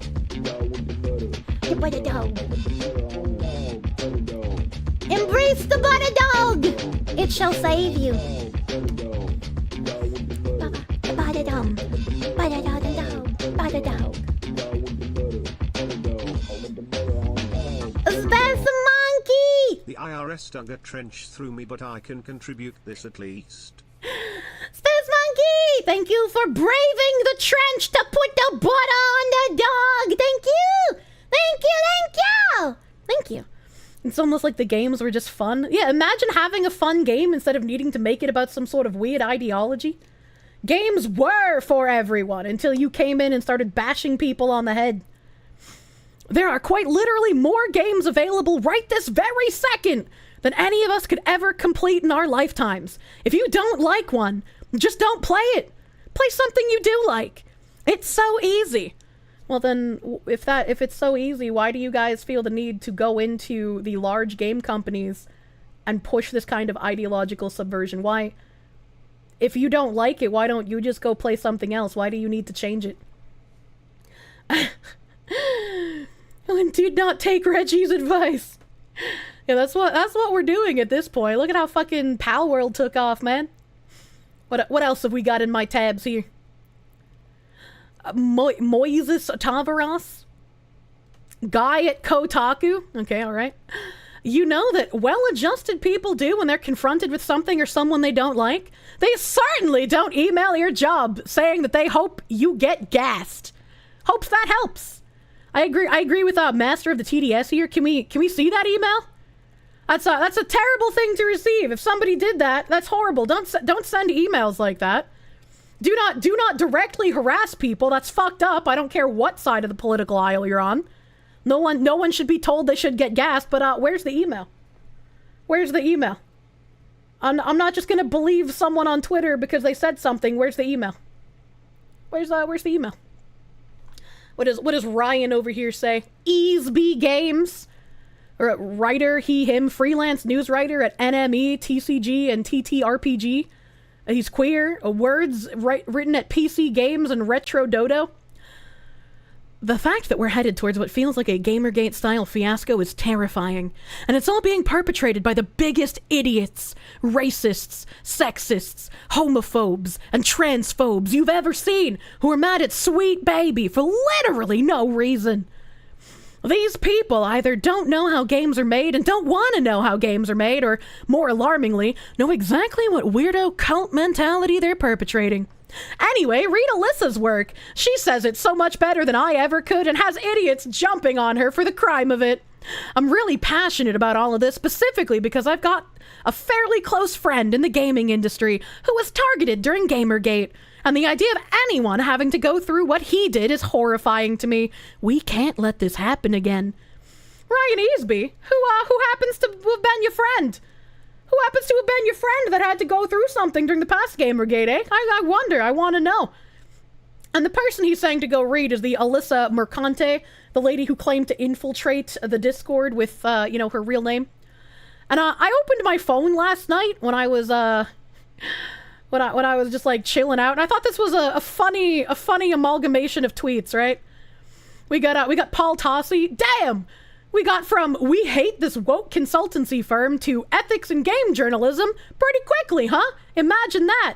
Now, we don't need to get from one to the other. Both can apply. I hate Sweet Baby. I hate the devs that hire them. And it's also about having ethics instead of pushing agendas in video games. Grum's in the middle of all of this. It's like clockwork. How all these gaming sites drop articles defending Sweet Baby and smearing gamers. As I told you would happen just this past weekend. Follow-up hit pieces are next based on the reactions their nerd bait articles drum up. Yours truly is in the crosshairs. And then ironically, after him being smushed between that other guy, we got Charlie Walkholes again. That you lack basic critical thinking skills if you genuinely believe Sweet Baby or any external consulting firm has the power to fundamentally change a project as big and lumbering as AAA. We read that one earlier. We got Derek Van Dyke here. I'm gay. I'm coming for your video games, and I won't stop until they're gay too. I know everyone has short-term memory loss, including myself, but Mr. Derek Van Dyke, I might give you some advice. That line of joke didn't work so well for the San Francisco Gay Men's Choir. I'm gonna be real with you. So maybe don't go in that direction. And then we got Alyssa, the woman herself, down here. I just realized it's Women's History Month. LMAO, the irony. Just because it's Women's History Month doesn't make you immune from fucking criticism, especially when you support a company that ran a harassment campaign against a Steam user. I was just like, please, dude. And over here, We got Alyssa's article. Does this article mention anything about the Sweet Baby Inc. CEO being a full-blown racist? Because I have a feeling this article doesn't mention it. And Alyssa's classic, I got this screenshot before she was community noted.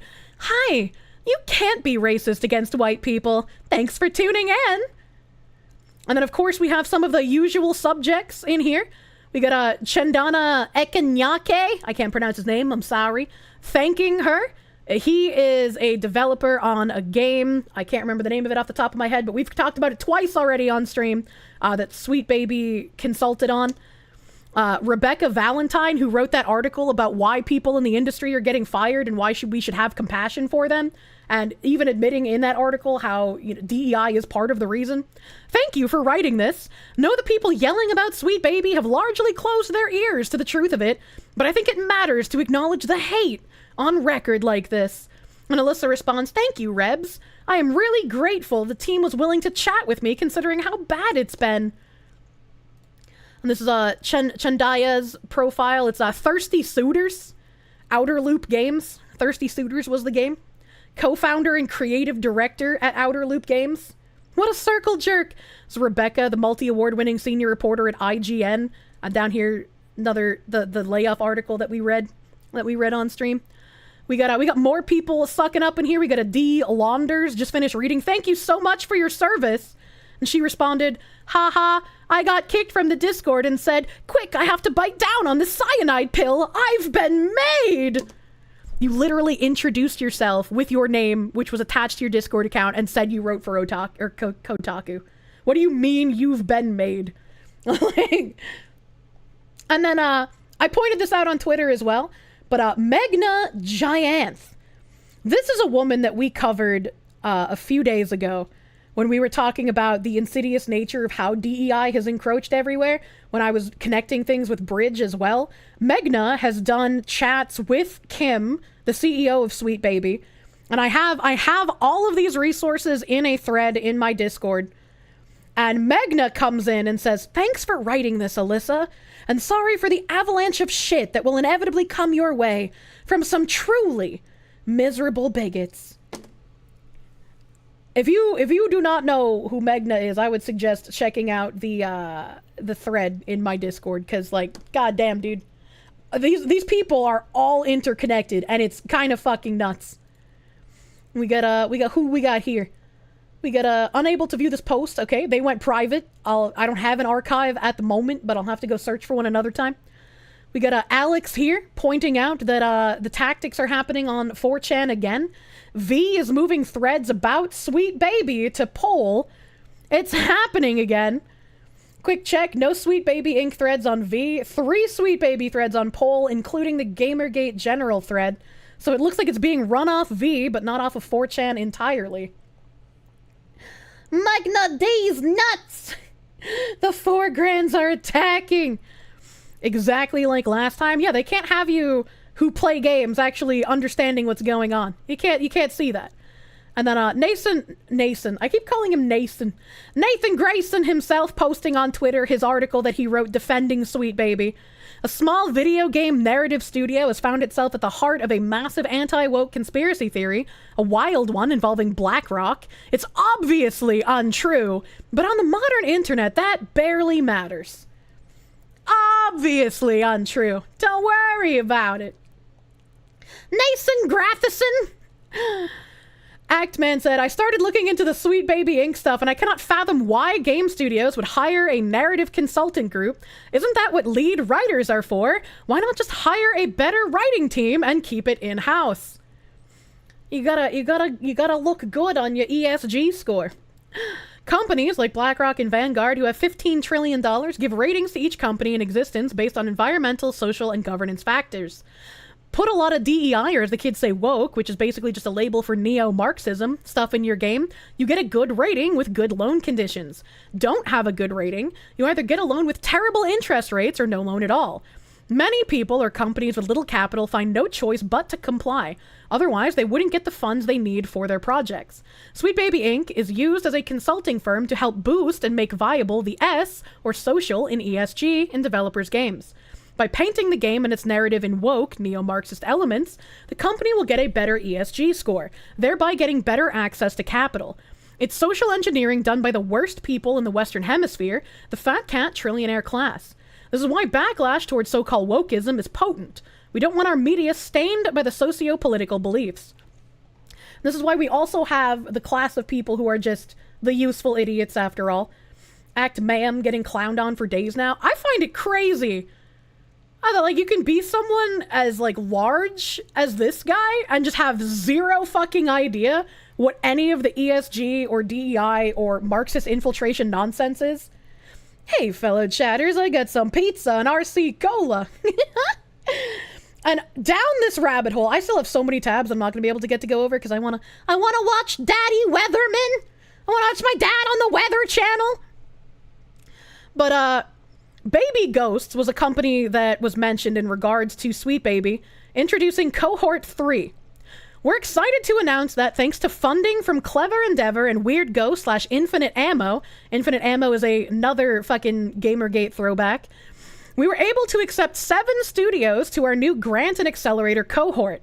This cohort was chosen out of a total of 40 incredible applications because of the studio's commitment to cooperative and sustainable working models, community organizing, and social impact. That decision-making process wasn't easy, and we weighted many different factors, including need, experience, willingness, and compatibility with the rest of the cohort. We think this will be a great 6-month program. And then you have Amelor, Cooped Up, Cozy Comet, Diaspora Games, Ghoul School, Joel Jordan, and Hong Wu. And then Swear Babu is a Montreal-based self-funded narrative development and consultation studio aiming to make video games more compelling, innovative, and diverse. Sweet Baby prides itself on helping marginalized talent break into the industry, dedicating time and resources to the next generation of narrative developers, all while building better, more enriching stories. We love the range of studios in this year's cohort. Some are just starting out and want to slow down and think carefully about their studio development and so on. A lot of Canadian companies in here. It is all Canadian. It is all Canadian. And I've tried looking around, and we got Baby Ghosts is the non-profit arm of social impact investment firm Weird Ghosts, developing year-round programs to support underrepresented game developers and founders in Canada. On the board of directors, we have Eileen Mary Holoka, who is the sister of Alec Holoka, who is Zoe Quinn's ex-boyfriend, who was driven to suicide during Gamergate. She had basically thrown her brother under the bus during the Gamergate fiasco and then taken over his company and now is supporting the people who bullied him. Absolutely ghoulish. What's with all the babies? I don't know, man. It's all a huge incestuous industry. It is. It really is, dude. It really fucking is. Actman was fully aware of the pausing of media and was full on it, making fun of Heels and Babyface being mad at the things in Starfield, most notably the pronouns, but now that it's socially acceptable to point it out with the mask coming off, he's suddenly, whoa, I didn't know. That's really sad, if true. That's really sad. People wanting to protect, like, especially in content creation, like, I get the fear of being canceled and the fear of, like, people trying to go after your sponsors and your other fucking forms of income, but it's like, you have more freedom to try and call out this shit than people working average jobs. Thank you, I shall destroy my video games. Not her boyfriend, that was another person. Oh my god. I'm bad at name. Not Zoe Quinn's boyfriend, but she was involved in that fucking circle. I'm bad at remembering names, chat. That is my biggest fucking flaw. He's unironically a grifter. I don't know anything about that. I don't know anything about Actman, specifically. Actman just seems like a grifter. I don't remember. Actman actually said in the initial tweets, I want more of it just to trigger AZ more. What the fuck? You're pretty sure it was Zoe Quinn? Is chat gaslighting me? Did I correctly call Alec Holoka Zoe Quinn's boyfriend and then I got one guyed by someone in chat? She accused him of being a rapist? Yeah, I remember that. That's why I thought it was her boyfriend. That's why I thought it was hers. Heels vs. Baby got made fun of a lot by people for just the way he went about it. I don't even know what that name is. I don't even know the Heels vs. Baby name. Chat gaslighting as usual. One guide in action. Thank you, chat. Thank you, chat, for reinforcing my memory, making me feel better. These people don't have boyfriends, they have partners. Oh, true and real. And Jenny Robertson Faber, I don't know who this person is, but their name is interesting. Their name is interesting here. And we have an archive page of this about us in case it happens to get changed. And this is the weirdghosts.canada page. Right? They're proud to sponsor, right? For teams who want to form a co-op, get studio operations up and running, and get support with impact strategy, prepares teams for further fundraising, now administered through Baby Ghosts. How we fund. We believe in creators retaining ownership of their companies and IP. Our investments are structured around shared earnings, so that we recoup only after your team is paid. But what I'm wondering is, like, where do they get the money from? This is where I hit a brick fucking wall. Who is funding these companies? Who is funding Weird Ghost so that Weird Ghost can fund Baby Ghost so that Baby Ghost can fund Sweet Baby? Where is this money fucking coming from? I could not find this out. It's weird indeed. It's very weird. And what I found as well is I was watching this video. Hold on, I gotta find my notepad so I know where the fucking where's my notepad? Oh god, my PC. Where's my notepad? There we go. Coming from grinding YouTube VODs at 1.5 times speed. Welcome! Life feels different. Well, I found this Nerd Wars guy. Shout out to Nerd Wars for also doing deep dive tinfoil fucking investigations like I do. On his video here, let's see if he's reading something. Collaborative studio seem to have gotten money from various Canadian governments. And see, he's saying that they seem to have got money from various Canadian governments, and they're like, where did you find that, man? Where did you find that? I can't figure out where they're fucking getting their funding. But what I found interesting is on his page, right? This video was only 4 days ago, so he fucking found this connection way before I did. But our single investor is Infinite Ammo Inc. And only 4 days later, it says our minority investor is Infinite Ammo Inc. And I was like, that's interesting. I wonder why they would change their wording in that manner. So it's like, I got an economist in my Discord. I might as well abuse him for his area of expertise, right? So I asked Econ Man, I was like, why would a company change a line on its website from our single investor to our minority investor? And his response was, they're trying to obscure and obfuscate who pays their bills, probably because they think such information would be detrimental to their marketing. So I'm very interested in figuring out where exactly they're getting their fucking money from.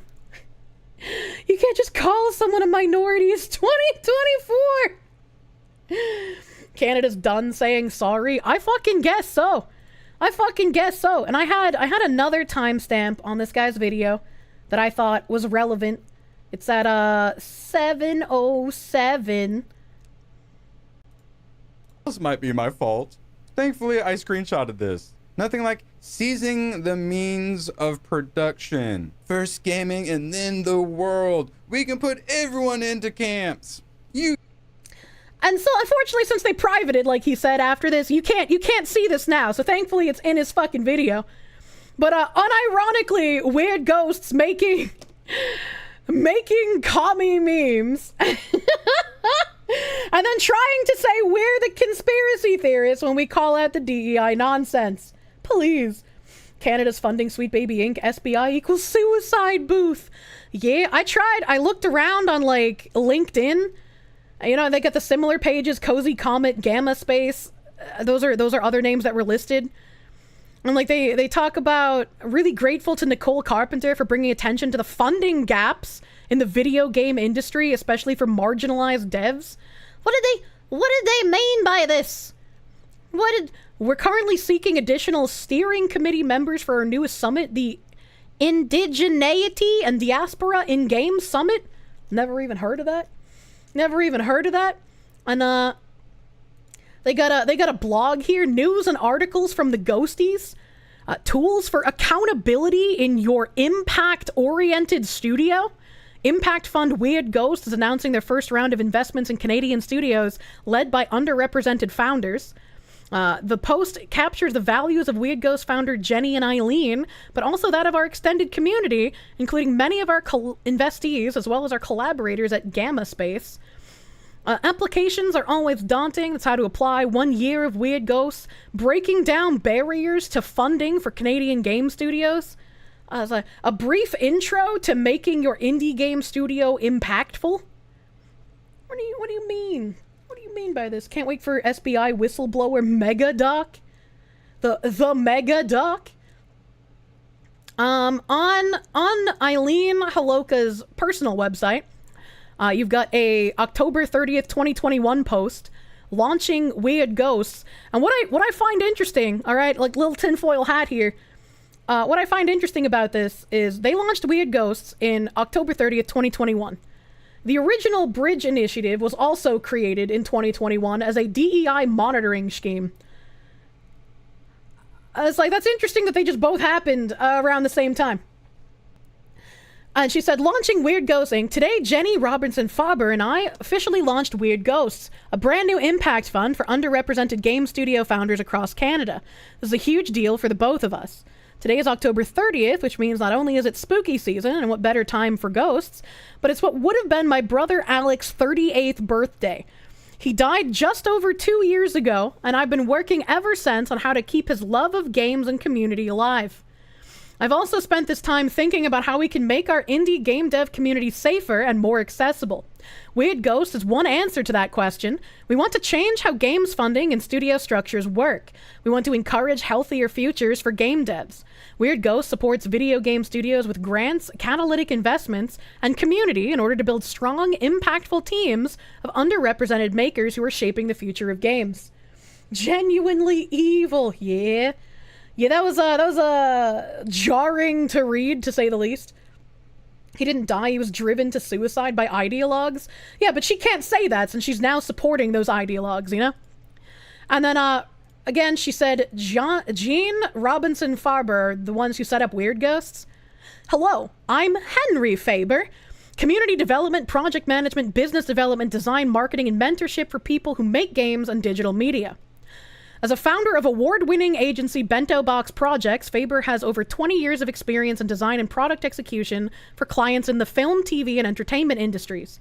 Turning great ideas into successful businesses, he has programmed and curated content for International Games Festival Indiecade, the Video Game Arts Fair Bit Bazaar, and the VRcade 2014 and Panelscapes 2015 exhibitions. Working with collaborators in comics, games, and visual art, his newest venture, New Tropics, develops accessible content and technology with a host of cross-disciplinary artists. In 2016, he exhibited New Tropics collaboration with artist collective Friends With You and co-created the Pop Summer series at TIFF. In 2011, Faber co-founded Gamma Space Collaborative Studios, a not-for-profit co-working and event space for independent artists working in screen-based media. And that's interesting. I don't need to keep reading because we found out what we needed to find out. So, Henry Faber made Gamma Space Collaborative Studio. And Gamma Space Collaborative Studio are one of the people who funds Weird Ghosts, in addition to Jeannie Robinson Faber, being one who launched Weird Ghosts along with Haloka. So this is like, where are they getting the funding still? But it's interesting that this guy who made Gamma Space managed to set up so many different wings of shit. And on the Gamma Space website it says, we are a cooperative studio of game developers, artists, and creative technologists dedicated to exploring community-led flows of individual and collective support. Their programs include the Peer Accelerator. Impact investors Weird Ghosts and Gamma Space have teamed up to offer a grant of $25,000 in a 2-part 6-month program of tailored mentorship with a community of game-making peers. We offer the space and the tools to develop studios led by underrepresented founders that don't need to adhere to inequitable systemic norms. What did he mean by that? Like, even as someone who's used to reading commie gobbledygook, what the fuck does that even mean? The program is based on our community's collectively developed peer mentorship model to help game makers address the challenges in the 3 Ps: process, product, and pitch. They do publishing, current activities, The Investment Readiness Program. The Canadian government has recognized our efforts to develop alternative business models that have the potential to impact not just our members, but the video game sector as a whole. Members are engaged with a cohort of peers from across Canada to help develop an regenerative publishing model in alignment with social impact investors. So we have a little bit of unironical Canadian government funding, forced inclusion and equity programs. That's interesting. That's interesting. Diaspora normally refers to the African diaspora or anything in history involving black people. The heck? Member Game Jam. To mark the completion of Gamma Space's first member onboarding process, we're developing a game based on our shared learnings. Instead of the usual 72-hour jam, we've stretched ours across 4 months. The resulting game will be released publicly with commentary from the participants. And finally, after we just read about them getting funding from the Canadian government, Anti-Oppression and Decolonization Framework. We commit to actively working to inform, learn, teach, activate, model, and champion values and practices of anti-oppression and decolonization in all community activities and shared spaces. We understand this to be an iterative, humbling, and rewarding process that requires time, care, compassion, love, attention, courageous and gracious commitment, that it involves continuous self-examination concerning our roles in society, culture, and history, and that it extends beyond compliance with diversity and human rights standards. Our goal is to dismantle power and privilege and mitigate systemic inequalities for those most affected by oppression and colonization, while investing in both personal growth and collective well-being. Statement about Palestine. We believe in the human and just treatment of Palestinians, as well as their right to live on their homelands, free from occupation, determine their own governments, return from exile, and enjoy unqualified dignity, freedom, and safety. Diaspora just means people of a nation that emigrated from it or are children of those immigrants. Oh, thank you, chat. Thank you for correcting the one guy. Jesus Christ, yeah. Why is that mentioned? Yeah. I just find that they admit that they're being funded by the Canadian government. I guess I should correct myself just in case. It doesn't technically admit funding. It just says the Canadian government has recognized their efforts. So potential funding from government agencies, which maybe that nerd guy has more information on. You sure this will help us sell more video games? I was like, I still had a gajillion fucking tabs. Unfortunately. We have another banger from like that Derek man who said, I'm gay and I'm coming for your video games. He decided to make another funny joke. Just got off the phone. I'm working on the next Legend of Zelda. Ganondorf is voiced by an actor of North African descent, and while it won't come up in-game, Zelda is biromantic. Link gets pegged. Just an intense 30-minute scene of him getting absolutely tunneled out. The scene is fucking harrowing. The storyboard sent chills down people's spines. Nintendo is investing in mocap just for the pegging scene. I did this. Finley failed fetish as a joke, I guess. Like, I don't know, man. I don't fucking know, man. You swear there are some people that are gay which are consumed by announcing it to the world, right? User unknown, thank you for the $10! It gets worse. Infinite Ammo was the indie game company ran by Alec, who created Night in the Woods. His sister inherited the company after his death and used his money to fund Zoe's friends. Yeah? Yeah? That is completely fucking true, and also unfortunate. I guess I'll have to try and run down some of these tabs, maybe tomorrow. Maybe tomorrow, because, like, goddamn, I have so many, and I'm sure Sweet Baby's gonna do some fucking shit tonight as well. But, to leave us on a good note, Cabrutus, the man himself, who made the curation group, it's with great pride I say, based Valve. Thank you, Valve, for respecting your players' freedom of choice. And also thank you, Lord Gaben, for building such an amazing platform.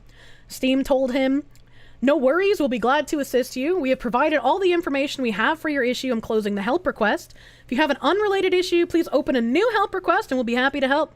Steam group, curation group, staking around, and Cabrutus here said, fuck you, Sweet Baby, I want to go global. So instead of just being a Steam curation group, he said, I'm just getting started. More to come at deidetected.com. So it looks like Sir Brutus of Brazil here is going to be making a website to show off all of the games infected with any of the DEI consultancy firms, hopefully also including the developers who want to have this in their games themselves. Based. Happy ending, even through all the game developers and journalists fucking seething. Brazil numero uno. He needs Vuvuzela sound effects, honestly. The Vuvuzela sound effects. And Kier, please come to Brazil. I can't do that by myself. Nintendo is rumored to be resisting the woke agenda. DEI is trying to interject into the upcoming Zelda movie, but Nintendo's having none of that. I mean, Japan just dumped a whole bunch of funds out of the DEI funding, so hopefully the Japanese companies are going to be holding the line, as it were, there. Kirsche, you're neat. I hope these people never touch Crime Boss. I actually like it now. I love Crime Bobs! Yeah, Crime Bobs is actually fun. Thank you. More like Goddess. They'll attack the web host next and whatnot. They will. And all of us know they're going to attack the web host, obviously. But this is, again, why it is so important for Kiwi farms to not lose their battle and get taken down. Regardless of what you think and what I think about how bad some of the doxing shit that goes on there is, because it is. Doxing bad, resoundly, and I will always say that. Journos trying to hook me up with Canadian and European woke bucks via art grants. Woke bucks. For some reason, whenever I defend Kiwi farms, there's always some, like, room temp IQ people that think I am for doxing, and I am not. That is a part of the website I dislike. And I don't think that doxing people would fall under free speech either if you're doing some sort of crazy shit to find their information, right? You're on the wrong side of history, Chud. But it's like, if they fall, no other website is going to be safe. These people can cry and seethe and DDoS websites to try and annoy them, but they can't get them fully taken down right now. And that's why the farms is important, in my opinion. Can we have a little doxing as a treat? No, fuck you, you weirdo. Stop spreading soup. Sometimes you have to protect your enemy's freedom to save your own, unfortunately. You're neat, Poo-Poo-Roo. Alright, I'm assuming it's 8 o'clock, so Daddy Jim has probably begun his stream. Daddy Jimbo. Oh god, I wanna restore the pages in my Chrome, but I don't know if I can. Can I like just go to a website and keep that restore page up? Can I do that? Hopefully, give me a second here. Is on right now. I'm gonna go find him. I gotta go to YouTube. I gotta go to my YouTube. I know. I gotta go to YouTube Studio. They aren't people. Doesn't he have raids off? I'm gonna check anyways. I'm gonna check. You know I like checking. How do I do this? I'm a boomer just like Daddy Jim. I don't know how to go live. I'm already live, but if I go to the go live... Alright, okay, here we go. Boomer Jim. Very, very big boomer. Customization. Redirect. Add. Search. I know.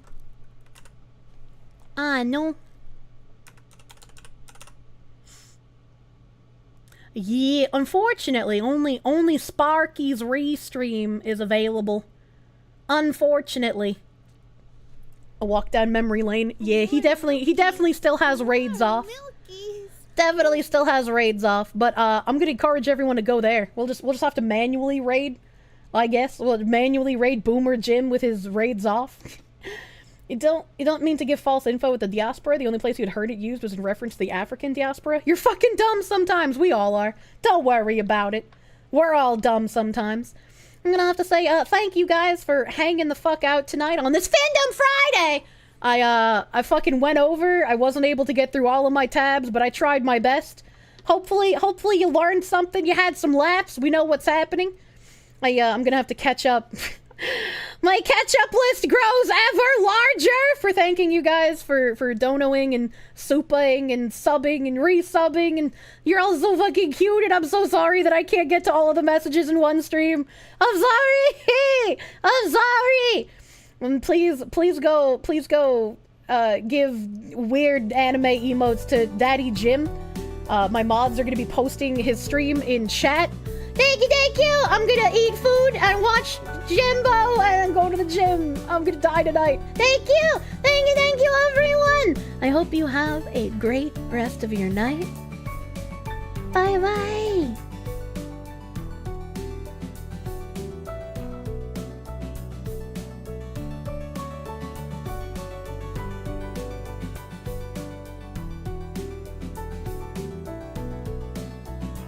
To go and donate for super chats at Cash App Mr.